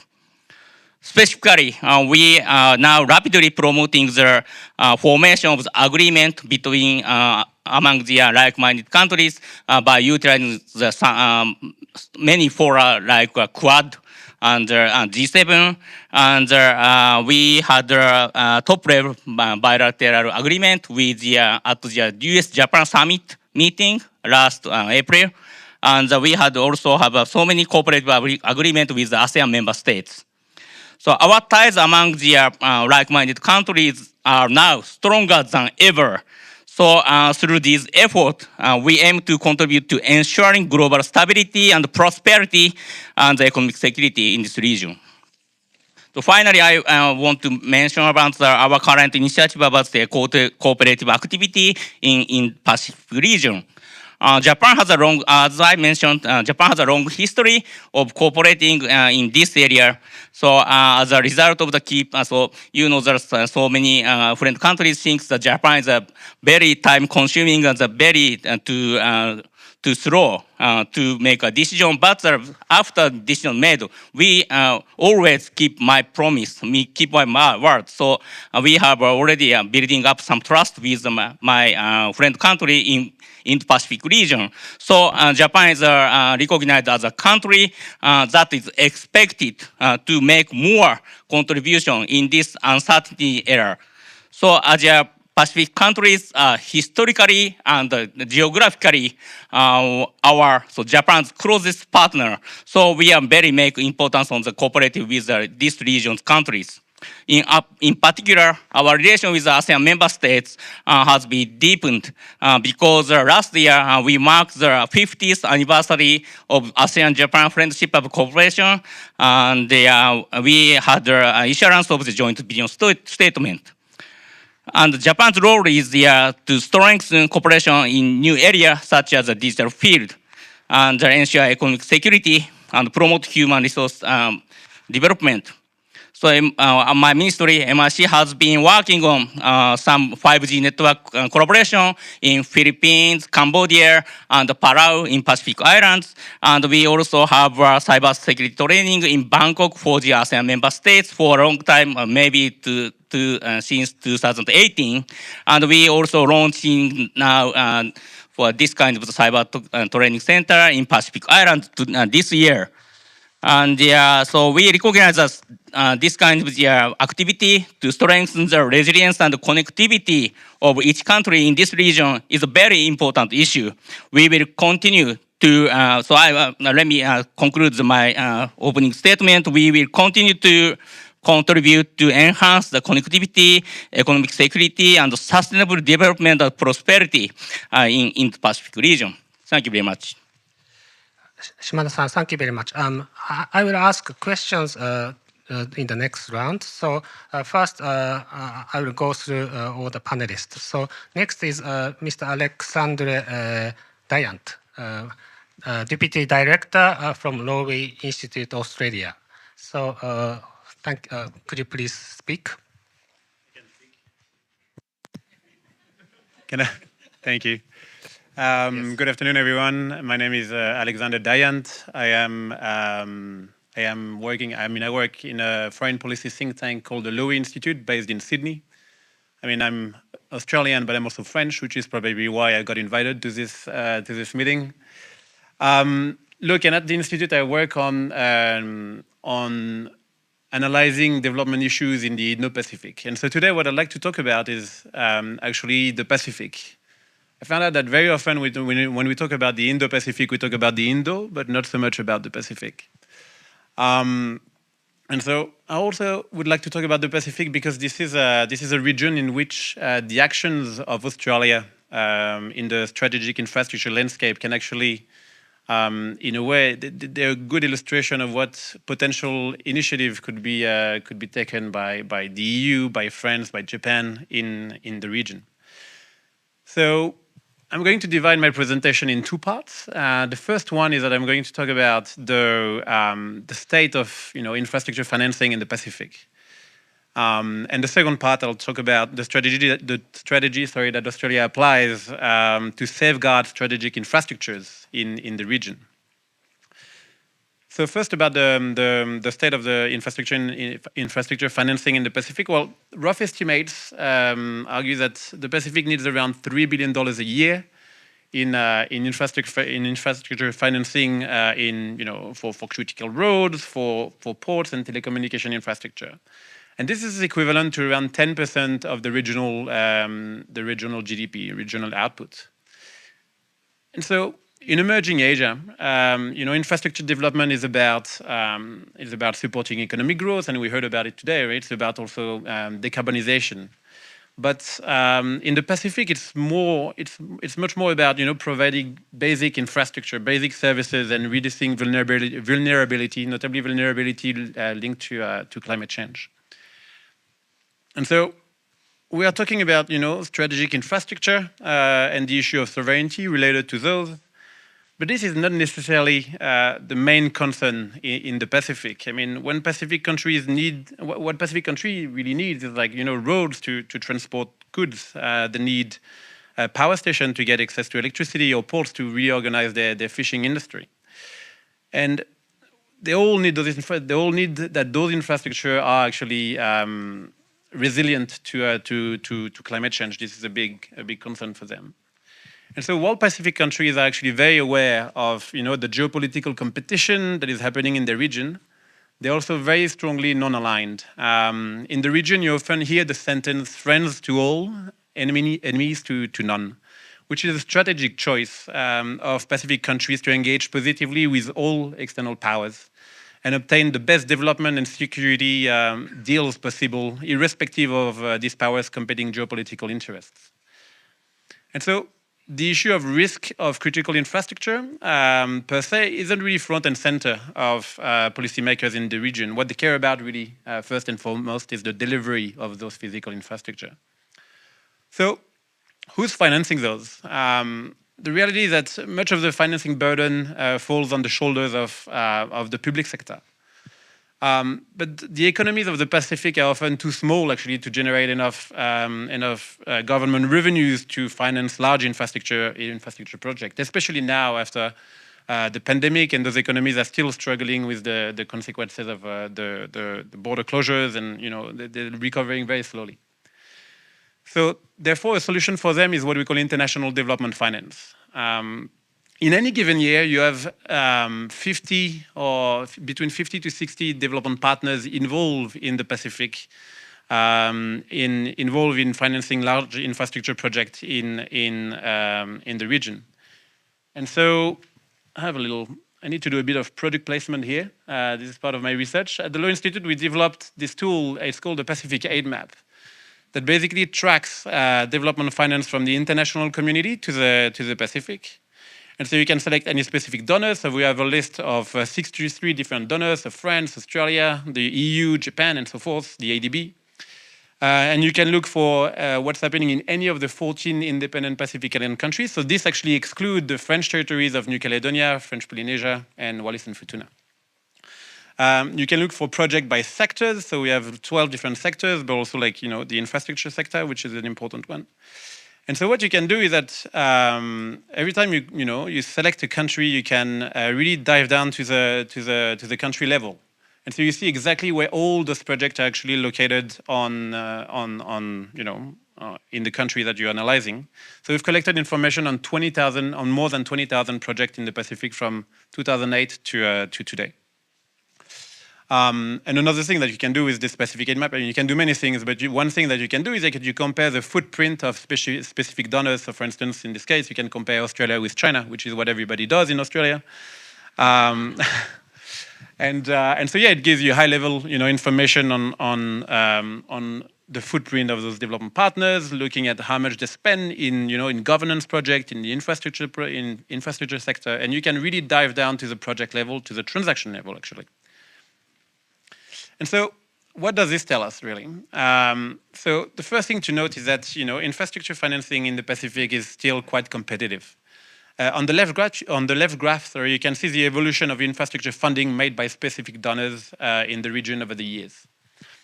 And this finding illustrates that there is really kind of a race for infrastructure financing in the region. So the Asian Development Bank is the leading infrastructure financier in the Pacific, providing around a quarter of all infrastructure to the region. But China is the red line. China is the first bilateral infrastructure financier in the Pacific, and it has been in its position since 2012. But it only lost this prime position of bilateral funders during the pandemic, when border closure and health restriction meant that China couldn't actually send its workers in the Pacific to implement projects.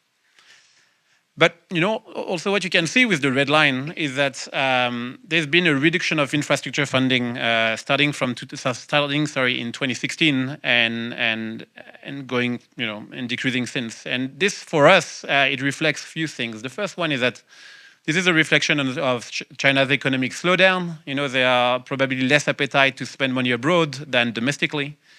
Beijing has since 2016-17, we've seen that Beijing has way more stringent requirements for overseas spending. They're paying way more attention at the money being spent overseas. It becomes harder to spend money overseas. But the reason why there is also this decline is an increase in competition. There are more, when China was competing with probably the ADB and few other development partners in 2012, for infrastructure projects, now this infrastructure landscape is much more crowded. And then also you have the negative narrative of China in the Pacific. I'm pretty sure you've heard about the debt trap diplomacy. You've heard about the roads going to nowhere. Well, this actually really played in the Pacific. So Japan is the yellow line. Japan plays a constant role of infrastructure financing in the region.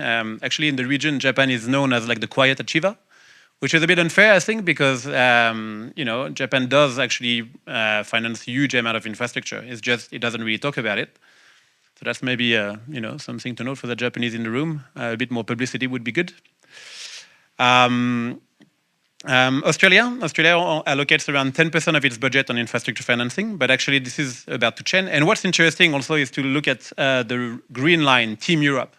So Team Europe, I put it as, so basically Team Europe is the sum of all the bilateral, of all the European countries that are, spending bilaterally infrastructure financing in the Pacific, plus all the European Union institutions. So you have like for instance, the European Investment Bank is accounted in Team Europe. And as you can see, like investment in infrastructure is still pretty low.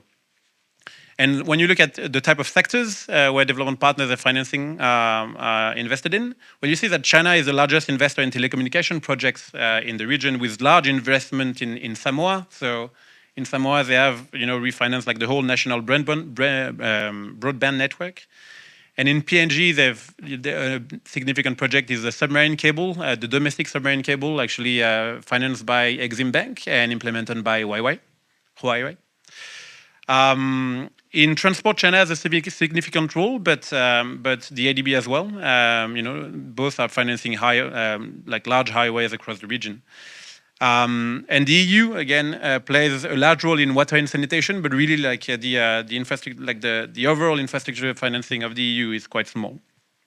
So now, looking at this, you could say like, oh look, well, China's financing is going down, so like there's not such, we shouldn't be too worried about infrastructure competition in the region. Well, this changes when you actually look at the difference between what China is committing to do and what China is actually doing. So in the Pacific Map, we're making this distinction between the commitments, the deals that China signs with a country, and we're also looking at what is actually being implemented on the ground. So this is what we call disbursement or spent. And so there is a huge disparity between what China promises and what China does. And this is due to several factors. The first one is that China is involved in many large infrastructure projects, and those projects actually take a lot of time to deliver, especially when you have a pandemic in the middle. And the second one is that often China basically signs infrastructure agreement with the political elite, and when those elite changes, sometimes those projects are not implemented through. And a good example is a port that in Samoa that the Prime Minister of Samoa decided to cancel just after she got into power, saying that it was just too big for Samoa to handle. But we do believe that actually China will remain a major financier of infrastructure in the Pacific, because there is no sign really that those projects are going to be cancelled, very much like the one in Samoa. Like this Samoa was like a specific case, but like we believe that it will continue. China's legacy project will continue to mean that those projects are being implemented. China continue to be committed to the BRI. The reality is that the BRI is just changing in forms. Before China was financing large infrastructure projects. Now we see this narrative of small and beautiful, where China offers much smaller projects, but like at much higher numbers. And we also see that actually there is still demand for Chinese infrastructure in the Pacific.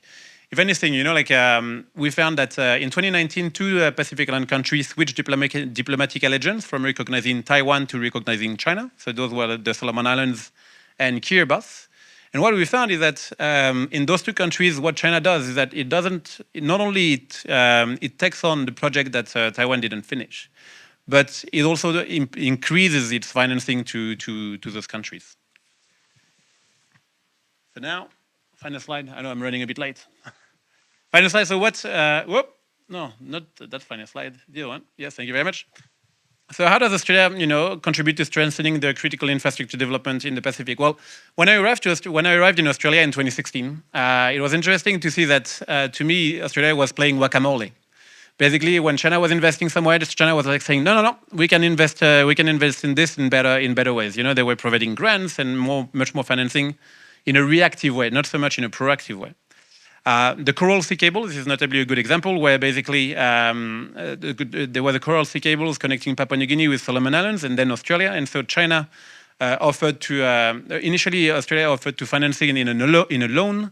Then China said, no, we can actually financing with a cheaper loan, but Huawei will implement this. And Australia was like, okay, well, we'll fund it entirely with a grant.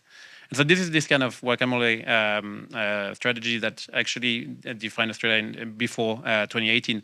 And then in 2018, the Australian government implemented the Pacific Step Up. And basically the Pacific Step Up is this strategy for Australia to re-engage with the region.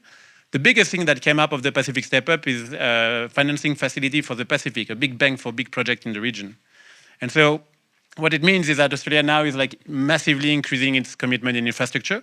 And like the most important, and my final point, because I know I'm running late, the final point is that the financing for this facility is just so enormous that what it does is that it means that Australia is basically taking all of the bankable projects in the Pacific. And that's something very important. In the Pacific, you have a very limited numbers of bankable projects on which countries can invest.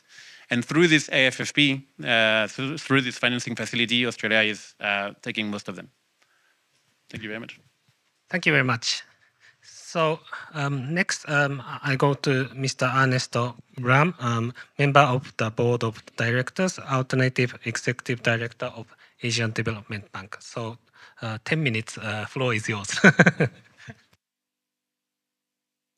I hope I'll make it in 10 minutes. Let's see. First, for our Japanese audience, ここに来てくれてありがとうございます。残念ながら日本語は少し難しいので、英語で話をさせてください。すみません。So now I got that out of the way. I hope my Japanese teacher from 20 years ago is a little bit proud of me. I forgot most of it. But anyway, there's an interesting sort of quote by Margaret Thatcher, which said, "You and I come by road or rail, but economists travel on infrastructure."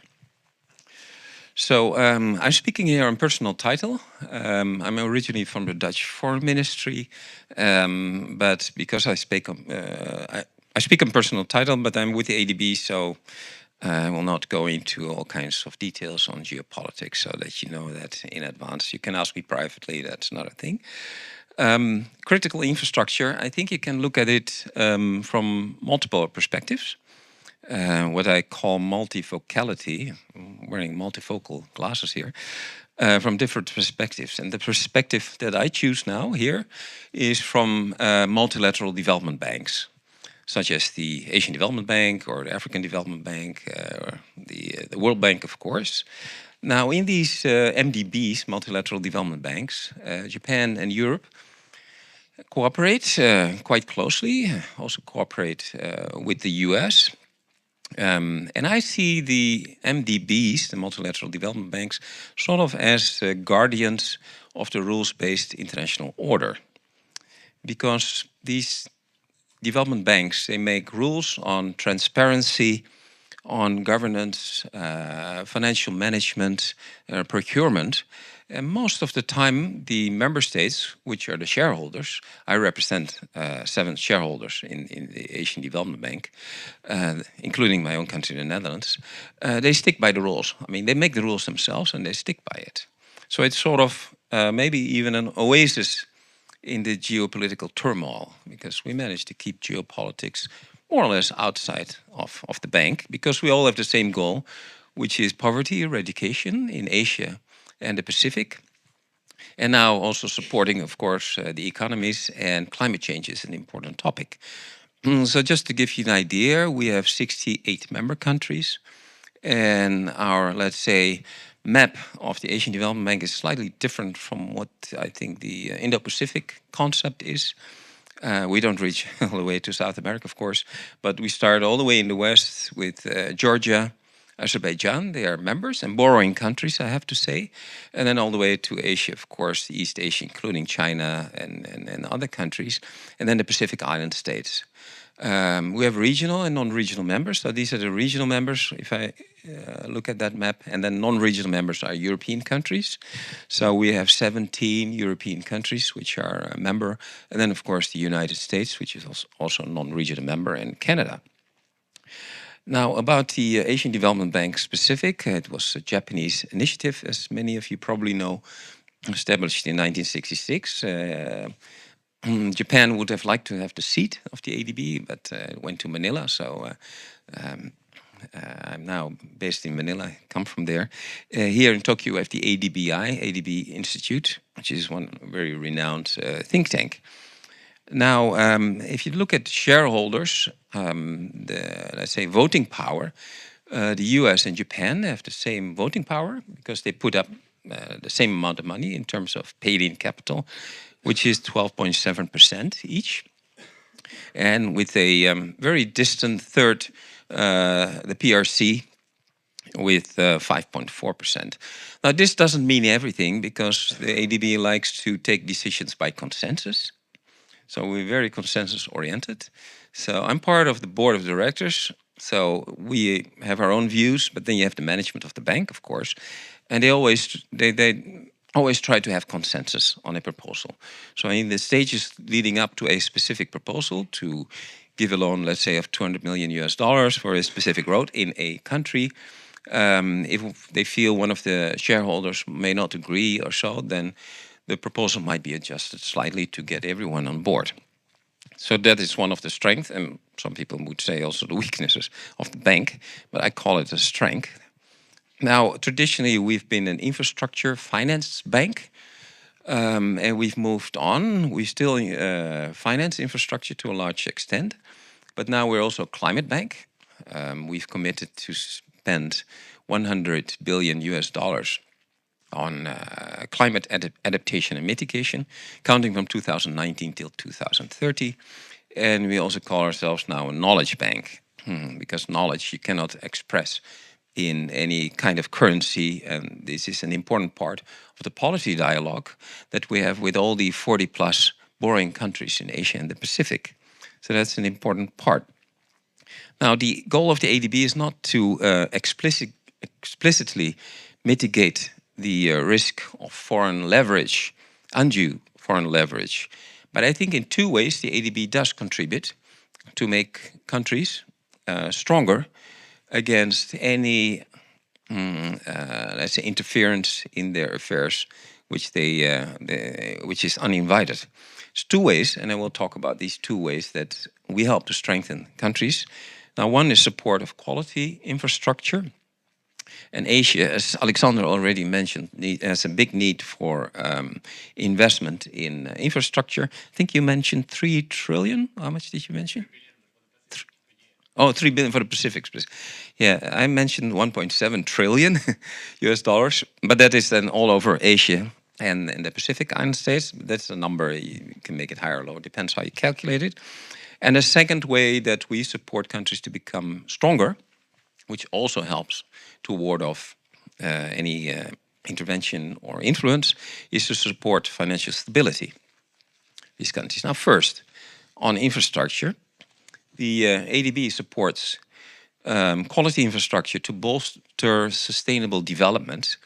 And to give you an example, in 2023, so last year, we spent a total of 4.8 billion US dollars on transport. So that is both loans, majority is loans, with different loan pricing, depending on which category the country is in, if it's the poorest or if it's an upper middle income country. And on energy infrastructure, 2.2 billion US dollars last year. And water and other urban services, 1.9 billion US dollars in 1 year. Now, I look at critical infrastructure in the context of climate risk, basically. So then we look at, so I focus in now, I zoom in on critical infrastructure, not the total picture of infrastructure. I look at communication sector, energy, transport, and water. Now, if a country is vulnerable in terms of climate, then there's a higher risk also of foreign influence. So the ADB has a very robust system of climate risk screening and assessment that's being done on practically every project proposal. Now, I think it's important not only to look at the asset level, so to look at a specific energy generating plant or to look at a water facility, but to look broader and look at the wider systems. So I think a systems approach is more useful if we look at vulnerability of infrastructure. Because, for example, I was 2 weeks ago in Uzbekistan on an ADB mission. There's a water plant water sanitation plant that basically filters water that comes from households, and then it can be released into a river. It's clean enough. Now that plant depends on electricity. So if there are electricity outages, blackouts, which happens sometimes, the water plant doesn't work. So you have to look at it in an integrated way. I think the US government has identified 16 sectors that are important for critical infrastructure, and they're all interconnected. So the interconnectedness of these sectors is their advantage because they work together, but it's also the weakness, of course, because if one part of this chain is vulnerable, and if there's an attempt to damage it, then the whole system may suffer. So we have to have a different look at infrastructure than we used to have, I think. Now, further on, a couple of examples of ADB projects on critical infrastructure. I mentioned already Uzbekistan. Another one is Bhutan. I was in March. Very dependent on hydropower, but also quite vulnerable. In the rainy season, plenty of water. When it doesn't rain, not enough, so they have to import hydropower from India. And ADB helps with financing to bring basically a solar power up to the level of utility. So not individual solar panels, but broader, that it can really substitute for a lack of hydropower generated electricity. Now, the last 5 years, and it has been mentioned here, geopolitical attention for the Pacific Island states has increased, and they are particularly vulnerable to climate change. Some of these islands, like the Marshall Islands, for example, are only 1 meter above sea level. And already now you can see there are atolls, so they're islands connected with land bridges. And now already you can see that some of the land bridges are washed away by the waves. And that will only get worse. Now, the ADB has some projects, for example, on Nauru, together with the Green Climate Fund in Australia, to transform an inoperable harbor, so a harbor that couldn't operate, into a sustainable harbor that will add to the economic development of this island state. On connectivity, submarine cables have been mentioned before, I think also in the previous panel.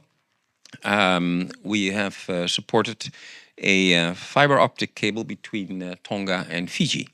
And there are many more cables there, of course, also going in the direction of the US, and they can be vulnerable. So if you look at it through, let's say, a climate change lens, some of the same measures that we take to make it more resilient are also useful from a, let's say, geoeconomics or geopolitical point of view. Not all, there's some overlap, but it is, I think, useful to take that perspective. I think in my second point, I mentioned financial stability, where we try to make a contribution to Asia and the Pacific countries. Is you might remember the, as it is called, the Bangladesh bank robbery. Does anyone of you remember that instance that happened in 2016, where a number of hackers sent messages to the Federal Reserve in New York, where the Bangladesh government holds foreign reserves, like many of our countries do, send false messages there to transfer the money to other bank accounts. So if you add all these basically fake instructions, I think 34 or so were sent, it would have come up to $1 billion in total. Well, fortunately, someone discovered, after I think 100 million was transferred, that there was a spelling mistake in one of the words. Its foundation was spelled, I think, with an O and not with OU, and then they stopped these transfers. So far they have managed to recuperate some of this 100 million, but not everything.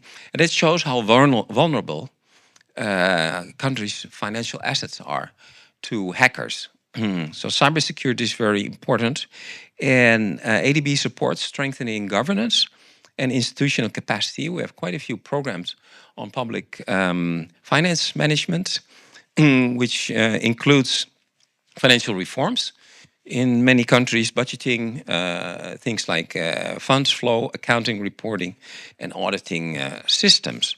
Now I come to the end, because I think my 10 minutes are Almost over. Maybe already over. Already over. Yeah, Fine.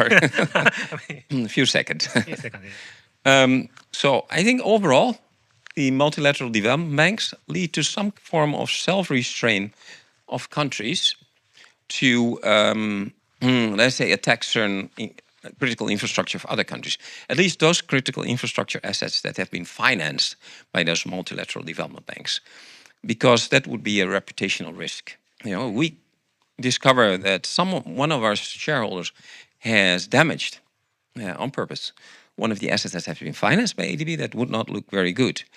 And then I have a couple of recommendations. I'll make them now, or maybe you could talk next round. I'll keep them. Yeah. Okay. Thanks very much. Yeah. Yes. So final panelist is Joseph Delante, Dr. Joseph Delante, resident research fellow at the Institut Montaigne. Thank you. Please make a speech. Thank you. Thank you very much. I'm very pleased to be here, and I will be a bit shorter because I was actually overlapping with what my neighbor here said on climate finance, but it's perfectly fine since you are from the institution that is actually doing the most, or is like very critical in the region to analyze what is the need for climate finance in the Indo-Pacific.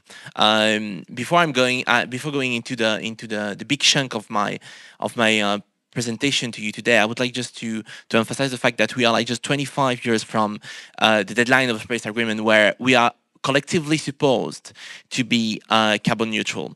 This is extremely soon. I think this building itself is probably twice older than that. So it means that if we really want to be serious, we have to take like serious actions. And at the moment, with the current level of warming, the Indo-Pacific region is actually already suffering. Whether you are in a small island in the South Pacific, or whether you are in Tokyo, of course the situation is different. Of course, when you are in a small island, you face like life-threatening situation because your housing, your habitat may actually disappear in the next decades or so. If you are in a region like Japan, because we speak a lot about like the developing nation, but even developed region may actually face significant issue that needs to have implemented policy extremely costly. So when we speak about economic security, when we speak about the policy to reach this economic security, you also need to think about what at home you will need to implement in the next decade, and the money you will have to implement in your own country. So it's a bit comfortable at the moment to imagine what we may or may not have the means to give to third country, but this is also a question of domestic policy. What are we going to do to adapt to climate change collectively? So that's the first the opening statement I wanted to make. And of course, in this region where you have one of the most vulnerable some of the most vulnerable populations in Kiribati, Tuvalu, Maldives. This is an existential threat. And for this region, in terms of economic policy and economic security, it threatens critical infrastructure, and it could undermine their political stability and their security. So to build this resilient infrastructure, you not only need money, but you need also policy planning. It means that you need long-term perspective. You need extreme anticipation of what could happen. What could happen now, what could happen in the next 5 years, 10 years, 20, 25 years. And that's something that is currently missing in the policies that we are implementing. We have no policy planning. Some countries are only thinking about having industrial policy targeted to climate mitigation, but when it comes to adaptation, most countries are lacking. So there is in the UNFCCC process, you have something called like the adaptation program, where nations are supposed to actually give their plan to adapt to climate change, but it's a nation system. I mean, it's a nation domain. I would say, like we still have to concretely, collectively speak about what does it mean to adapt to climate change. So beyond the small nation, what does it mean to actually help the most vulnerables. I will just emphasize what some government have done. Australia, so you've spoken about a lot about like the development aid Australia is given, has given, is still giving to small nations. It's actually important to emphasize what is working. So the Australian Department for Foreign Affairs and Trade has supported some Asian Pacific island nation on improving the structural integrity of building and infrastructure, so buildings, particularly buildings on the shore, and ensuring that when they give the money to actually develop projects, these are climate oriented as well. So this is not something that is going to be sustainable for only 10 years, but that it can sustain rising sea level, impact of heavy rains, impact of typhoon, for instance. So this is key to actually designing the future development policy of the region, and I'm not even speaking about like some region where it could actually be completely not useful to invest, because some of these islands, I mean, it may not be very politically correct to say, but they are not going to be livable in the next 20 years, except if we are becoming extremely serious about carbon removal. In the next 30 to 25 to 30 years, some of these islands are just not going to be livable. So it will create other questions for the economic security and the political security of the region, whether how are we going to rehouse these populations, where are we going to rehouse them, and are we going to give them the damage, like the loss and damage they are going to face. This is, again, an emerging trend in the climate policy at the moment. So beyond that, there is the question of energy. It's probably in the climate field what we talk the most about. Like, how are we going to transition from fossil fuel base of energy to a renewable base of energy, or clean energy? Of course, you cannot imagine to put a nuclear power plant in Kiribati. This is obviously not possible. But you have to design, you have to sketch a policy that will enable these regions to be more sustainable, because in addition to the fact that they have to be carbon neutral like anyone else, they are going to face some disruption in their supply chain for fossil fuel very quickly. And actually this is already the case. So the marvel with renewables that you can create like microgrid, you can create like self-production very easily. The side problem of this is that it creates other kind of dependencies. So we can discuss about that later, about like the China question about like the clean tech supply chain, which creates another field, another level of dependency in the region and in the world, actually. But this is key to when you actually design the future of energy policy in the region.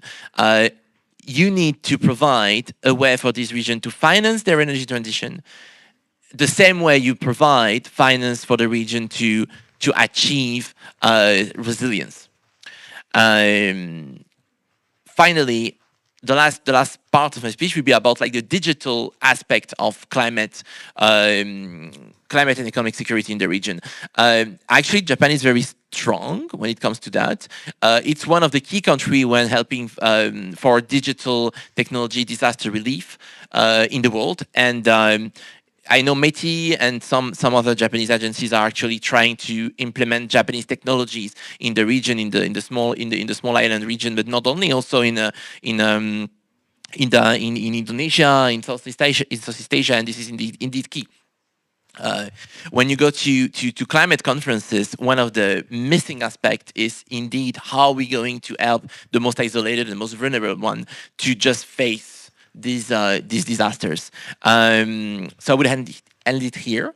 We can talk about climate finance a little bit later if you want. Yes. So everyone, thank you very much for giving a wonderful speech. I think it's about kind of various topics, but now I'm going to ask each panelist one by one question.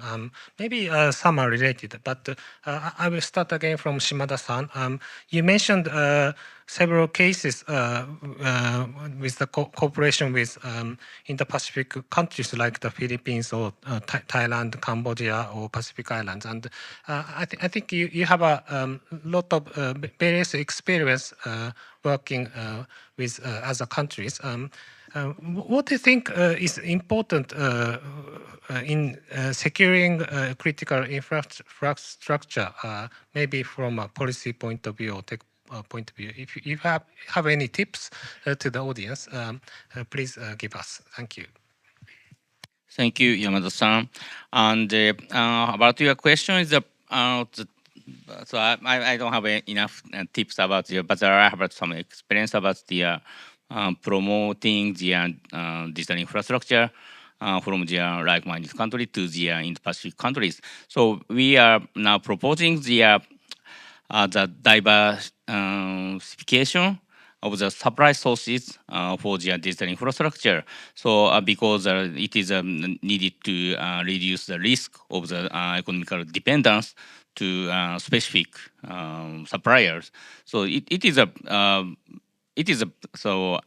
very clear truth because so we rely on just one supplier. It is not beneficial for these countries. But that under the global competition, that supply the price. So for example, the price of the supplier is very cheap, and someone proposed a very low rate of the loan. So it is a very attractive terms of condition for the developing country. But based on the cooperation with like-minded countries like Australia and US or other some like-minded countries, we are now something like to propose more favorable terms of condition to the developing countries under the international cooperation. So the example of the Philippines is this is based on the joint summit meeting, US, Japan, Philippines in DC. And we are now proposing the 5G networks to the rural area for their increased coverage in the 5G and the 4G networks in the Philippines. And we also are now proposing the subsea cable networks in the Pacific Islands. This is mainly based on the led by the Australian government and tackling with the diversification and so very resilient subsea cable networks to the secure subsea cable networks in that region based on the collaboration with Australia, US, and Japan. So I believe this kind of collaboration. So and also we have collaboration with MDBs like ADBs. So especially for the under World Bank, especially for the providing the cybersecurity training to the developing countries in ASEAN member states and the Pacific Island countries. So I believe that this kind of trend of the collaboration is a very good direction for proposing the favorable terms on the condition to ensure the diversification in the digital infrastructure. So what I meant is we are not comparing to not by someone, by ourselves. No, this is a very rough proposal. So we are just asking, showing our proposal. And we are just making our proposal more favorable to the customer of the developing countries. So that's my rough question. Thank you very much. Japan started the term quality infrastructure, and in addition to providing quality infrastructure products, maybe Japan is also providing secure infrastructure. So I think that's very from a Japanese point of view. I think that's very important. Thank you very much. My next question is to Alex. I looked at your bio, and in your bio on the homepage of Lowy, there was a Southeast Asia map and Pacific map, and like just now, I tried through it, and you mentioned right now about the donors, but also there was information about the recipient countries. So some Pacific islands prefer grants rather than loans. So those kind of analysis could be easily done. So from a recipient perspective, do you have any kind of analysis result for it? I mean, especially from the secure infrastructure point of view. Yeah, thank you. Yeah, so we have another map. It's called the Southeast Asia Aid map. I'm the map guy at the Law Institute, really. So yeah, what we see is that, I mean, this is a very good point. You know, like infrastructure financing in the Pacific is mostly actually financed through grant financing, except for the two large economies that are credit access economies, which are like Fiji and Papua New Guinea. And the reasoning behind this is that those economies are just too small to actually be able to be in a position to repay loan. Most of those economies now are facing high risk of debt distress, according to the IMF, and which means that basically there is very little fiscal room for them to be able to take additional loans. And so you mentioned Southeast Asia. Southeast Asia is a completely different development landscape. You know, like I mean, in the Pacific, most countries are tiny economies. In Southeast Asia, you have countries like Indonesia, where basically aid and development finance, which is what we're tracing, only accounts for less than 1% of GDP. You know, for Pacific countries, it can. You were mentioning Kiribati. You know, like I mean, aid is one of the main source of revenues. But what's interesting to see in Southeast Asia is that yes, Indonesia, Philippines, Vietnam, I mean they're like the largest recipient of infrastructure financing. China is the main development partners in the region, followed by Japan. But I'd like to actually talk about climate finance because Joseph and Ernesto talked a little bit about it, and I think it's important. What we see in Southeast Asia and in the Pacific as well, but more in Southeast Asia, is like the investment in what we call climate development finance. So climate finance through aid and development flows is actually increasing quite a bit. You know, which is very positive, but it's still far away from what is actually needed. And especially when you look in terms of like energy generation, I mean we're seeing that there is an increasing in kind of development flows for renewable energy, and at the same time there is a decrease in the flows for fossil fuels. But still, we're still very far away from this. And just finish this question on a ranking. Because with those tools we can really rank who's giving the most in terms of climate finance. And so again, Ernesto, congratulations. The ADB sits very high in terms of climate finance, which is very good, followed by actually China. China is a massive investor in hydropower plants in Laos. Massive. There are like many other kind of renewable projects that China does in Southeast Asia. So it's definitely a development partner that contributes to renewable energy production in the region.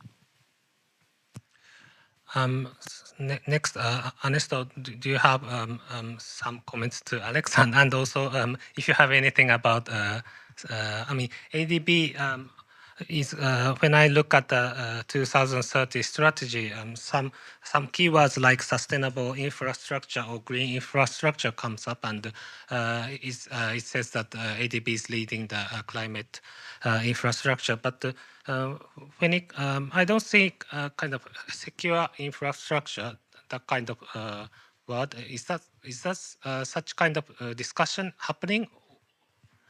That's my question. No, I will keep it short because I think there might be also questions maybe in the audience. So secure, no, not really. I mean, we talk about climate resilient infrastructure and just good quality infrastructure. So secure, that's sort of another realm. I mean, if you talk about secure in the context of this conference, of course, yeah. Okay, thank you. And how about Joseph? Do you have any comments on the secure infrastructure? When you mean secure, you mean like the challenges, like? I mean, in the economic security area, creating a critical infrastructure, you have to think about security. I think you were mentioning before something about such kind of thing. So if you want to add on, or if anything else you want to talk. Well, obviously when we speak about like the security dimension of the energy transition or climate in general, there is also there is always the China question, like the fact that most of the, and you have mentioned it, Alexander, like the fact that actually China is very involved into providing some climate finance. Usually that's how it works. China is a huge provider of climate technology. And then by providing loans or even grants to third countries, they create an economic circle where they can sell their own technology, which is actually very basic. And like this is not the only country doing this. The difference is the scale, of course. The significant scale of the Chinese dominance on climate tech is indeed there, and it means that when you create this supply chain through help, not only through China but also, for instance, when Europeans are going to give money to develop a climate-friendly supply chain, they are most probably going to actually create a Chinese supply chain, going into the diverse country that need them. So there is like a clear question on whether we want that or whether we want to develop like different kind of supply chains as well, and that creates a need of coordination. So we have seen, for instance, initiatives like the JETP in Vietnam that were original, facing issues, especially for scaling up. Especially because usually when the G7 comes with a project like that, money is there, but it comes with a certain level of rules that countries must obey, and these rules are not very easily followed. South Africa is a pure example to that. There was like a provision that you had to close a certain amount of coal power plant, but the country faced huge issue because of that, and so the JETP was at first successful, and then at the end not really successful because of that. I remember like when the discussion happened to find a way to create a JETP for Indonesia, it was even more than that. I mean, like the level of challenge when you actually design the provision is there. And then when China comes with climate finance, with their tech and actually usually their worker going to most of the place where they invest, they come with no provision, of course. It's not a question on whether you had to close anything. It's just like, we are going to provide certain capacity for you to develop.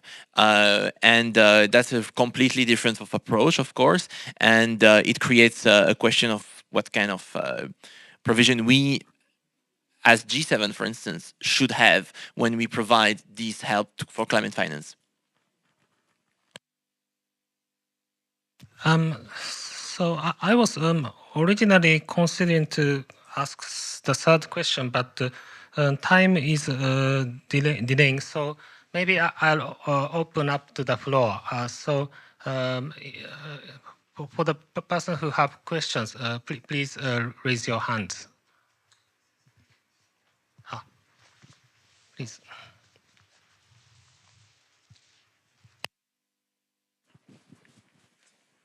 Thank you. I'm Saori Katada from, is it working? Saori Katada from University of Southern California. I really enjoyed your discussion. Thank you very much. So my question is about the private sector participation. So many of the infrastructure investment are PPP, the public-private partnership, and many of the bankability and the quality really comes from the fact that that is the sector that is the kind of items or the project that private entities can participate. And how do you think that these current situation, how is it working? Is it viable for critical infrastructure? One, and what are the pluses and minuses of the private participation in these infrastructure projects? Actually, my third question was related to private sector.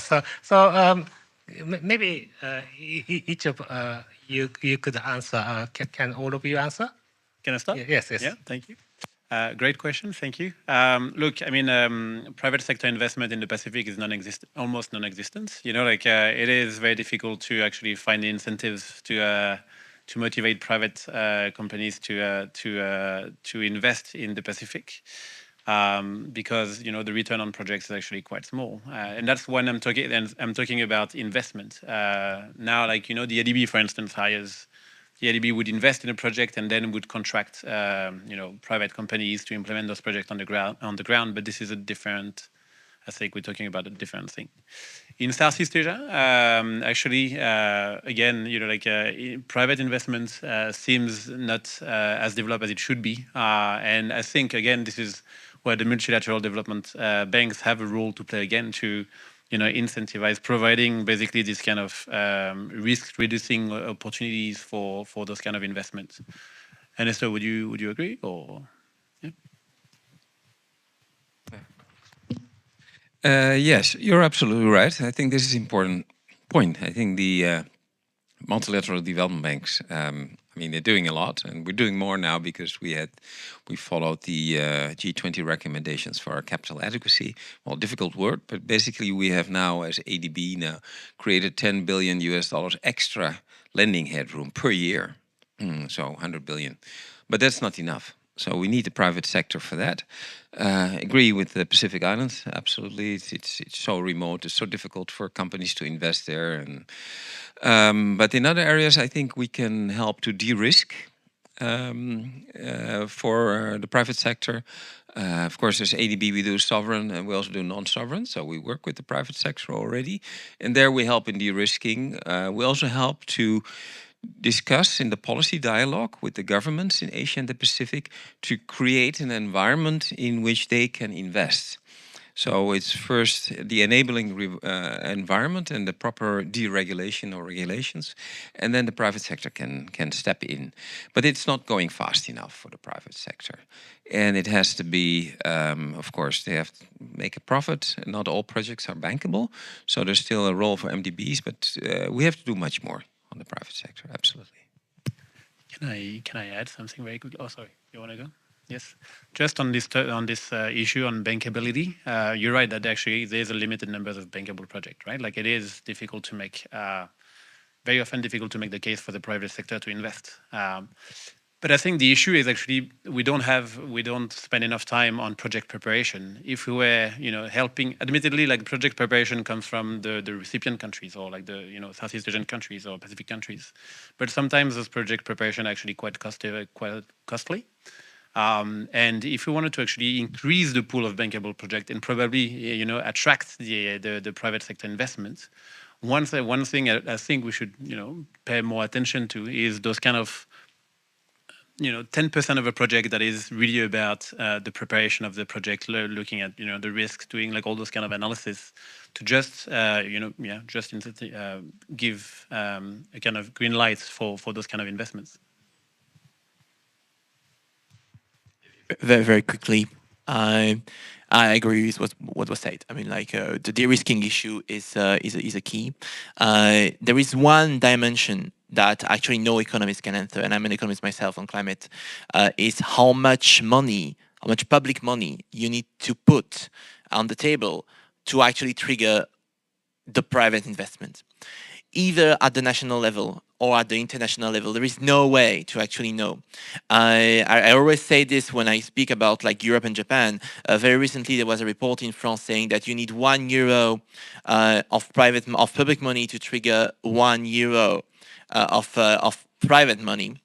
While in Japan, the current state of policy in Japan is €1 of public money to trigger €7 of private money. So I mean, of course, the economies are different. The circus of money flows is different, but it's indeed problematic. And for some region, there is just no return, so there just will not be private money. You will need to have like a massive international finance, like using multilateral development bank, but also climate funds, which is not easy, but because the geopolitics of climate fund are usually complicated. If you look at the GCF, it's in Seoul, it's actually complex to maneuver, and which has blocked rising the amount of money available. So it's a massive geopolitical challenge when it comes to how to trigger this public money. So let me add my comment other than the financial aspects. So I want to add my comment as the policy perspective and the other point of view. from the government for the private sector's participation in this kind of project. So so my expertise is located in the digital field. So in particular, the digital field, I believe the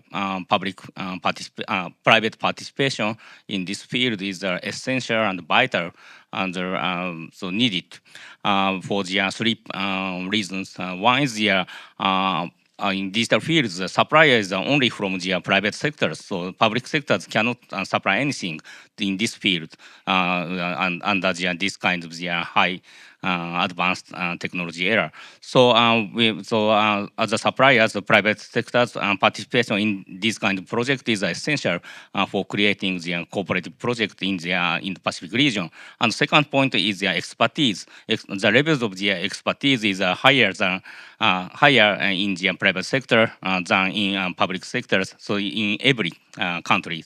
So, quality infrastructure and a very high level of the digital infrastructure to be spread, we need to have expertise from the private sectors. Then I forgot the third point, but yeah. So anyway, so we recognize the private sector's participation in this field is essential. So we are now, so our government is now promoting the considering the not considering, just taking the initiative to incentivize private sector's participation in this kind of corporate project in the Indo-Pacific area. Of course, they're including the financial support and the de-risking, and that's de-risking and the other sign raising awareness and the other point of view. So so this kind of the idea is broadly shared by the like-minded countries, government. So we are routinely and daily communication with the private sectors, and so I believe this kind of ties is very stronger than ever. Thank you. Thank you very much. So next question, please raise hand. Oh, please.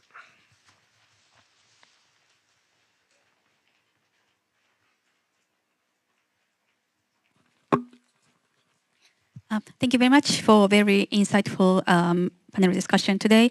I have one question regarding the relation between economic security issue and the building critical infrastructure in the Pacific region. I think economic security policies could increase the cost for finance to build infrastructure through two channels. One is higher inflation of cost of goods, and the other is financing cost, depending on a higher interest rate to address the inflation in each country, I think.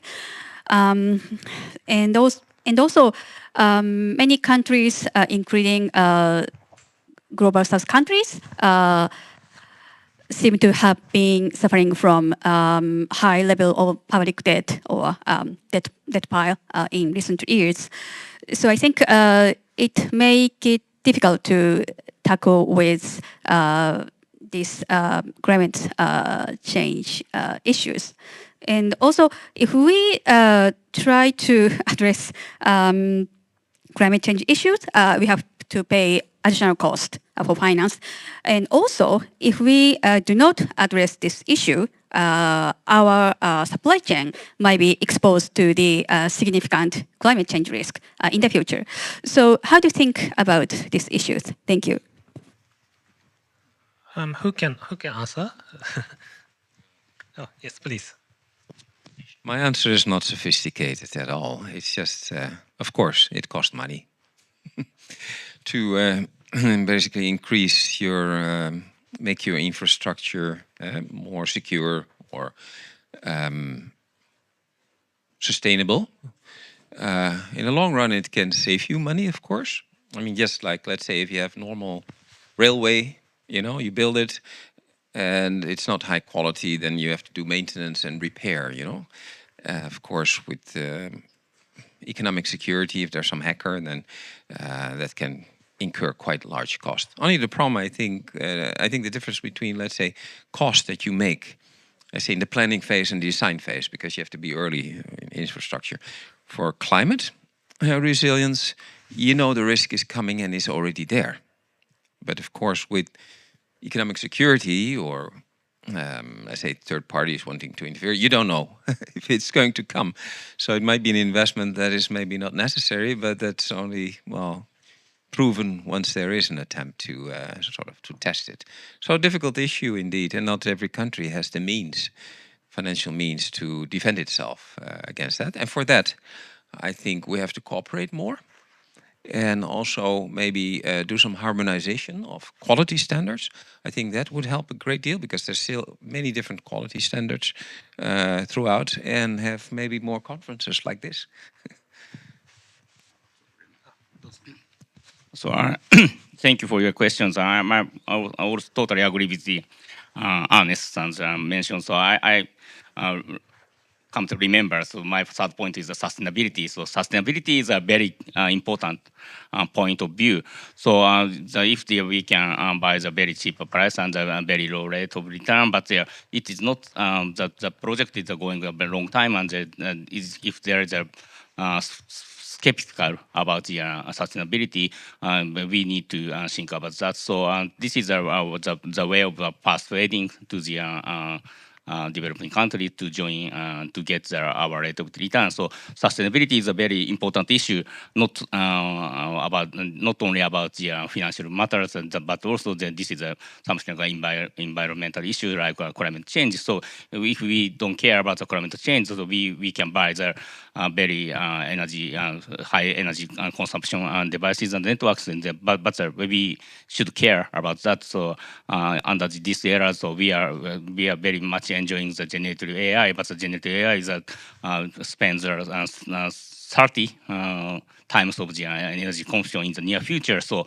we don't, at this moment, we don't care about the energy consumption of the AI generated data center, but we have to consider about the cost of hidden cost of this kind of the long run cost about the sustainability. So I believe the sustainability is one of our answer to tackle this kind of the issues. Thank you.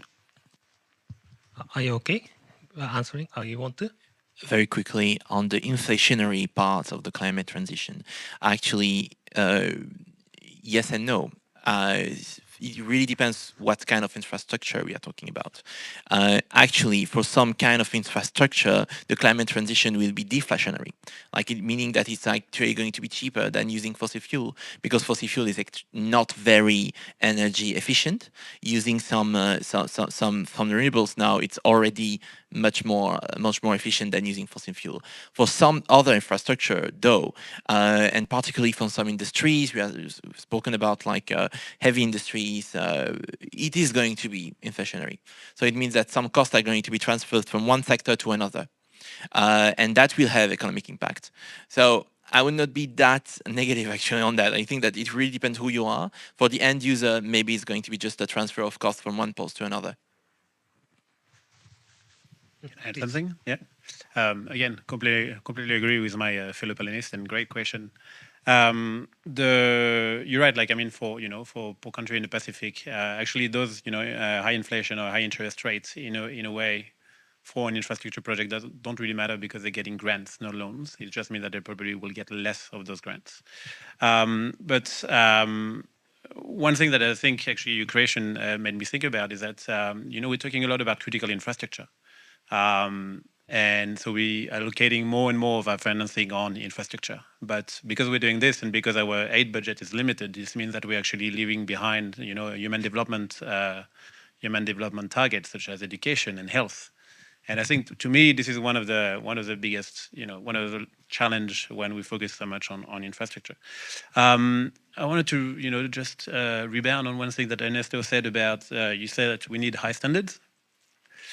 We definitely need high standards, but I think we also need to get out of this dichotomy of high and low standards. We just probably need standards that are fit for purpose. I mean, Joseph, you were mentioning before that some countries that are trying to access green climate funds are really struggling because of all the all the standards, all the the kind of administrative burden that you have to get through to get those financing.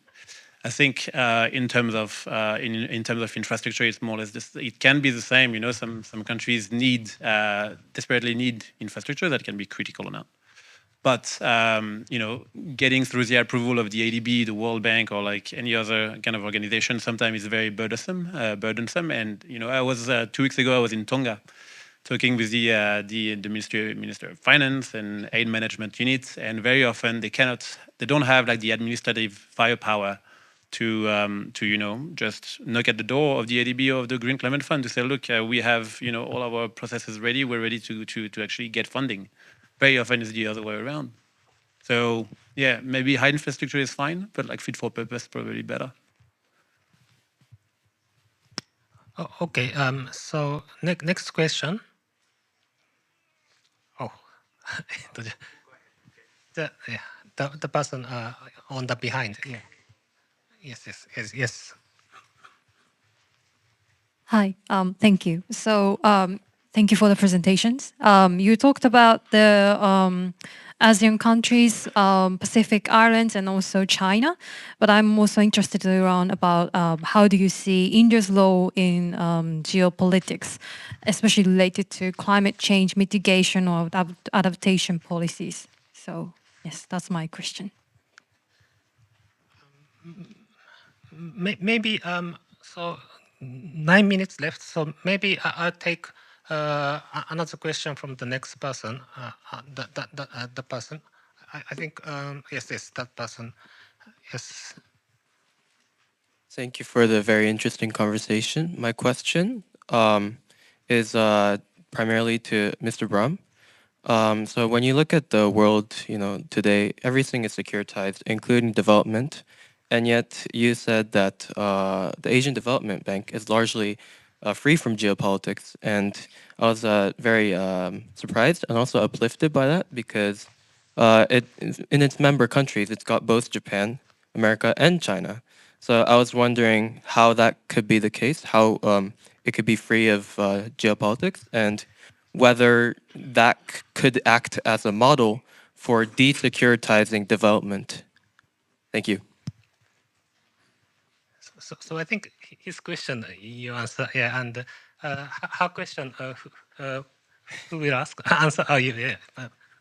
Please go ahead. If I can jump to the second question, because geopolitics, well, it's sort of related, but I like the question very much because it gives me an opportunity, sort of again, but what I said in the beginning, that multilateral development banks, at least the Asian Development Bank, but I think also the African Development Bank to some extent, are oases in this sort of geopolitical turmoil and storm that we see, which is sometimes also exaggerated a little bit. But of course, the IR specialists and political specialists, they have to do their job and write articles and stuff. But I very much agree with you. And then to link to that, one of my recommendations, so thanks for giving me the opportunity to say that, is to make more use of multilateral development banks, also of the ADB, make use of the convening power. Because what I've noticed, and it's a clear thing, is that when ADB or be it African Development Bank or one of the others, World Bank also, but it's a little bit more politicized. I guess it's sort of UN linked. But when the ADB organizes some event, it can invite really high political figures, and they will come. And many people will show up. So I would invite basically whoever feels addressed to make more use from the platform that the ADB offers for conferences like this, or to bring together people from, let's say, the defense armed forces side to talk about security, and the business side. Because that will really help. And you're right, I'm also surprised. I get constant questions like, hey, how about geopolitics in the ADB? What's happening? And so it's not really obvious. It is seeping a little bit through the cracks here and there in the way some countries sometimes vote or abstain. But still, on the board, I mean, we are all buddies, with a representative from China. We have also Taipei, China, as it is called there, representative that Taiwan, Taipei, China, I have to say officially, joined before. PRC joined with Japan, India. I mean, all the big players are there, and we get along because we have our noses in one direction, which is the economic development of Asia. But we could broaden it to other topics. So, great idea. Thank you. Geopolitics and climate. Okay, I will try to make it like very, very short. Two things. First of all, there is the geopolitics of climate technologies, which is currently basically extremely dependent on China, and many countries are trying to change that, including the most particularly the United States with the Inflation Reduction Act that has provision to completely decouple from China for critical minerals, etc. So that's the first thing. But the dependence you have on China when you actually buy tech is different than the one you actually have with fossil fuel, because fossil fuel you are dependent, you have to buy fossil fuel every day when you want to use them. When you only use climate tech, it's a bit less definitive. So that's the first kind of geopolitics that you have. And then I will jump on what you said about MDBs. It may be the case for, actually yes, for the ADB, but indeed we will need at some point to have, it's actually beginning the discussion with the big Bretton Woods system, so the World Bank, the IMF, etc., and the reform that is linked not only to climate, but to the role of China within these multilateral development banks. And one dimension on climate is the question of carbon budget. So if we reach the point where we overshoot the objective of the Paris Agreement, which we will probably do, we will probably overshoot, it means that some countries won't have enough carbon budget to actually reach the development they need. Actually, that's the narrative growing in many countries like India, not in China, mostly India, Indonesia, etc. These are big countries, and they claim that they should have access to a carbon budget. And so how are we going to manage the fact that the West, developed nations like Japan, but also China, have actually massively used the remaining carbon budget? So that will be the future of geopolitics of climate. How do we deal with that, especially if we don't have on time removals technologies? So I'm not going to explain what is a removal technology very, very fast, but very, very deep. But basically, are we going to be able to remove carbon from the atmosphere using direct capture? That's currently not possible if in an efficient way. But if one day it becomes possible, then you will have another level of climate geopolitics, that who should pay to remove the carbon. So mostly the countries that have polluted the most. And then it will create a big negotiation between China and the rest. So 3 minutes left, but I think you raised your hand. Do you want to have a question?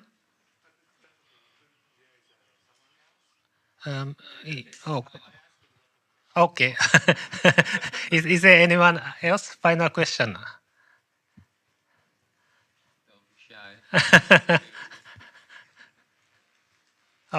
If not, you can ask. Yeah.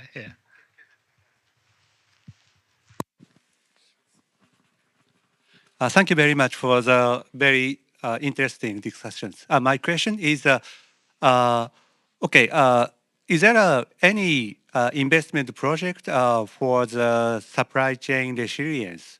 Like, we would like to move our supply chain from China to other countries, but the destination country doesn't have infrastructure, like a good quality electricity, like on a good transportation, and don't have a good airports like that. For this, is there any investment based on those stories? That is my question. Is there anyone who can answer quickly? Were you looking at me or someone else? Or are you looking? No, there's no budget for moving supply chains. That was your question, eh?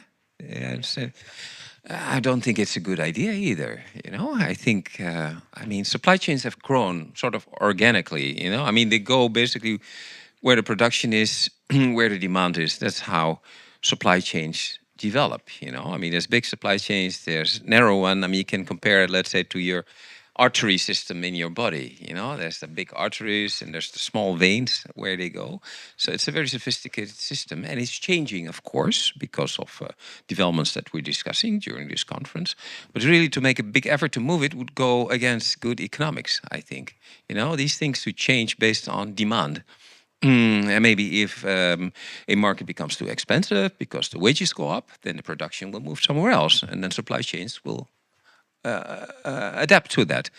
Of course, important is a level playing field for that. So, which means, well, radically it means no state support. We see enough, not only in China but also here and in other countries, which I think Europe sometimes has discussions about. So we need a level playing field. We need transparency and and financing. But I think we have to get away a little bit from this idea that we can sort of rewind globalization, because supply chains is an important part of globalization. I don't think we should go back to a sort of state of autarky or mercantilism or what have you, that we're self-sufficient and so on. Now, countries have to defend their assets, of course, but really to deliberately change supply chains without looking at the sources where things come from, then you get a sort of detached supply chain, I think. I don't think that is a good idea. It has to develop over time, and things will change. I think we need more than ever, we need connectiveness to each other, because the moment we depend on each other, we have also, but that's idealism, we have fewer frictions also. That's my hope. Okay, just a quick... Very quickly, yes, there is one. The Inflation Reduction Act in the United States, $75 billion, which triggers more than $1 trillion in investing, creating new supply chains from green tech. And for critical raw minerals, this is the key driving policy around the world that is creating supposedly alternative supply chain to China for green tech. Yes, so it's from the United States, and it's like what it wants to be. I'm not sure it will be successful, but it is. So time is up. So thank you very much for listening to the panel 3 session. I think a lot of various panelists talked very various topics. So I hope it helps you. Thank you very much for today. Thank you.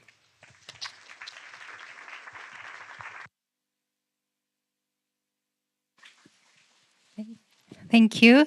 I hope everyone had a productive afternoon today.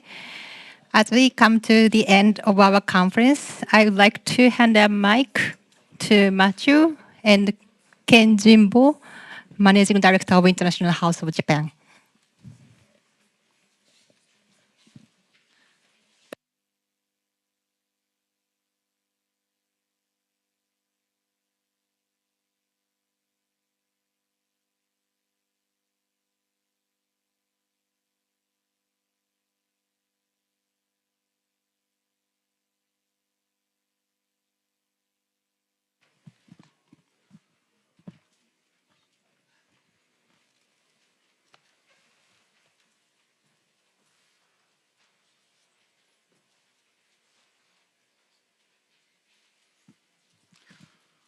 Well, that was quite a long and interesting day, and I don't want to bore you with a summary of the key takeaways, but I wanted to make a few concluding remarks for this conference.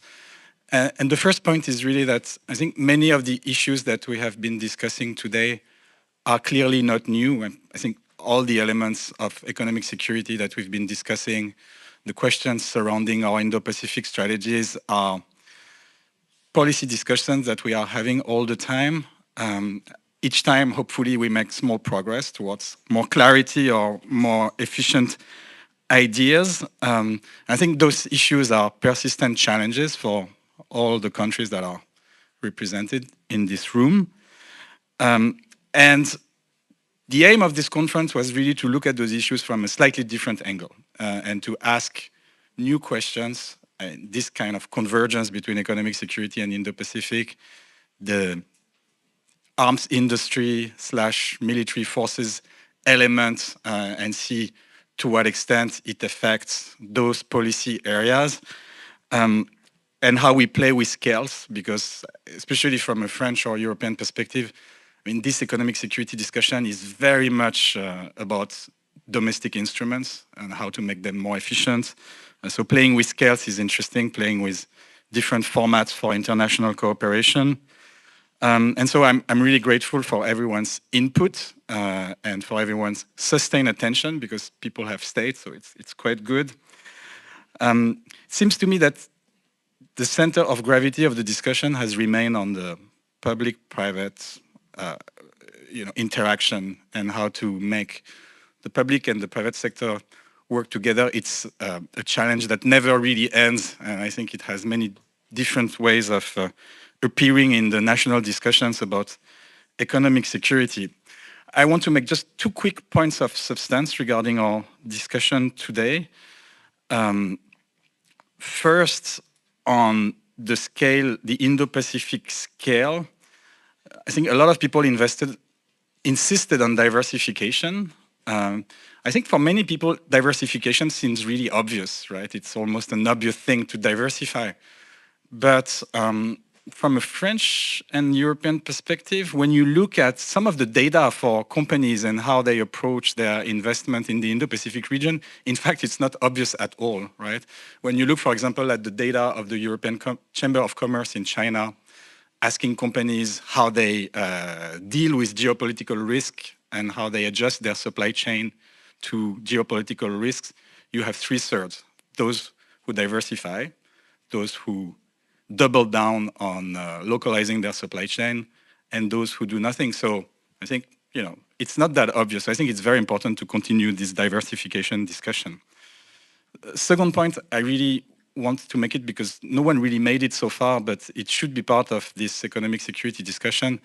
That's the question of enforcing sanctions on Russia, Russian arms industry access to technology and components, because I think that's, clearly from a European perspective, that's a question of, urgent national security dimension. It's a question of European security, so it's a top priority. But there is an Indo-Pacific, possibly an Indo-Pacific element to that issue of better enforcing or better reaching the point where access to these technologies and those components is actually denied. And this should be better integrated in the foreign policy outreach of European states, the EU, towards countries in the Indo-Pacific region. This conversation could last forever. I'm not going to conclude now. We're grateful for everyone who participated in this conversation, also because we are producing a report on this particular issue. So hopefully, some of the conclusions by the time we publish the report will be helpful to everyone. I think the aim for us is to improve the French and the European policies on those issues, but those exchanges of best practices and good ideas are very, very important for everyone. So it's really a kind of endless sharing, which we value very much. I'll just end with some final words of gratitude, clearly. First to the partners in our European consortium, which include the Foundation for Strategic Studies in France, the European Council on Foreign Relations, and the Directorate General for International Relations and Strategy of the Ministry of Armed Forces. Second, to my colleagues in Paris, who have put a lot of work in, making this conference, this public conference, a reality. So thanks to Claire Lemoine, who stayed in Paris, my colleague Nicolas Masson over there. And finally, to the team at the Institute of Geoeconomics, because immediately you thought that this was a valuable idea. So, first, thanks for that. And then thanks also for being so, the partnership has been very, very smooth. So that's always a pleasure. And with that, I will invite Professor Jimbo, whom I believe is very fresh from a red-eye flight, to give some concluding remarks on behalf of IOG as well. Thank you.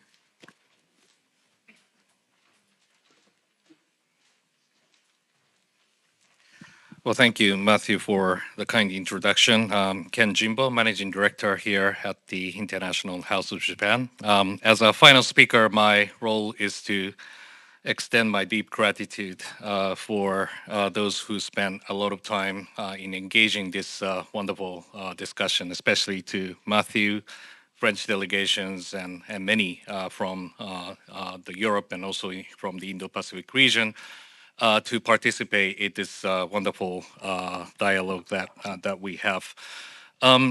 Institute of Geoeconomics is still a very new institute, which has already been spending like 2 years since inceptions, but engaging in the study and research of the economic security and geoeconomics with emerging awareness that our business communities and geostrategic community needs to set the common ground to pursue what is emerging as a very important agenda for all of us.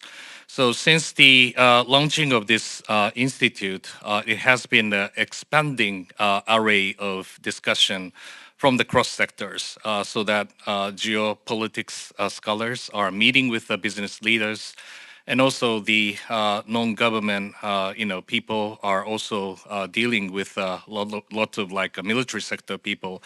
It's a kind of cross-sector kind of engagements that we are emerging to have, and it has been materialized as a kind of new regulations and set the rules of engagement, which probably alters from our previous kind of common understanding that we are still living in a globalized world with a free access, and the value chain needs to be, delivered and designed as we live in the globalized world. But I think such kind of premises has been significantly reviewed across the world. And I think that something that I think Matthew and many have developed this concept of the conference today is that everybody began to talk about this geoeconomics and importance of the economic security, but those kind of emergence of the debates are still loosely connected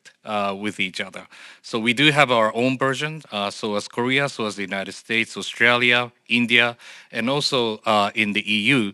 But it's, I think, the great needs that we need to exchange our notes. What kind of agenda that we are prioritizing, and what kind of like renewed sets of understanding than the rules that we really need to share. So that today's, I think, discussion was a wonderful opportunity for the sectors across the many domains to talk about this issue of the economic security. And as I found that this concluding remark session also have a particular emphasis on the role of the armed forces, so I have prepared some notes on this. And I think it was discussed in the second panel that military's involvement in the supply chain resilience is not only as consumer in the strategic industry, but also as a vital contributors to enhancing the supply chain security. And the military's capability to set standards, foster technology alliances, and also engaging in the joint production effort is definitely indispensable. And this dual role underscores the intersection of the defense and economic security strategies, and emphasizing the need to integrated approach to the policy making. And I also, as I returned just from the Singapore, attending the Shangri-La Dialogue, and I had opportunity to encounter with the President Zelensky, who has bravely, fly all the way to Singapore to deliver his speech at the Shangri-La Dialogue to foster his, understanding about the needs to support Ukraine forces, and he's planning to organize the peace summit in Switzerland later this week. Later this month, and definitely need to ask for the global participation in these efforts. But I also that one of the highlights that we have discussed during the Shangri-La dialogue is the need for the secure sea lanes of communication across the Indo-Pacific.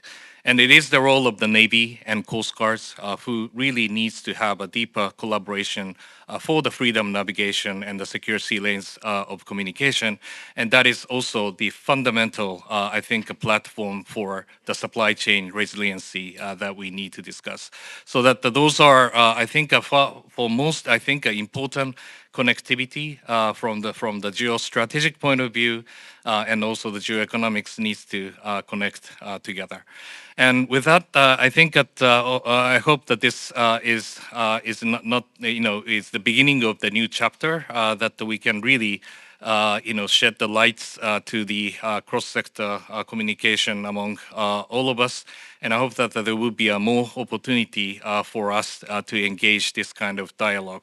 And finally, thank you for coming to the iHouse, and I hope that this beautiful venue were able to provide the ambience to engage in the deeper discussion. Again, thank you very much for your participation.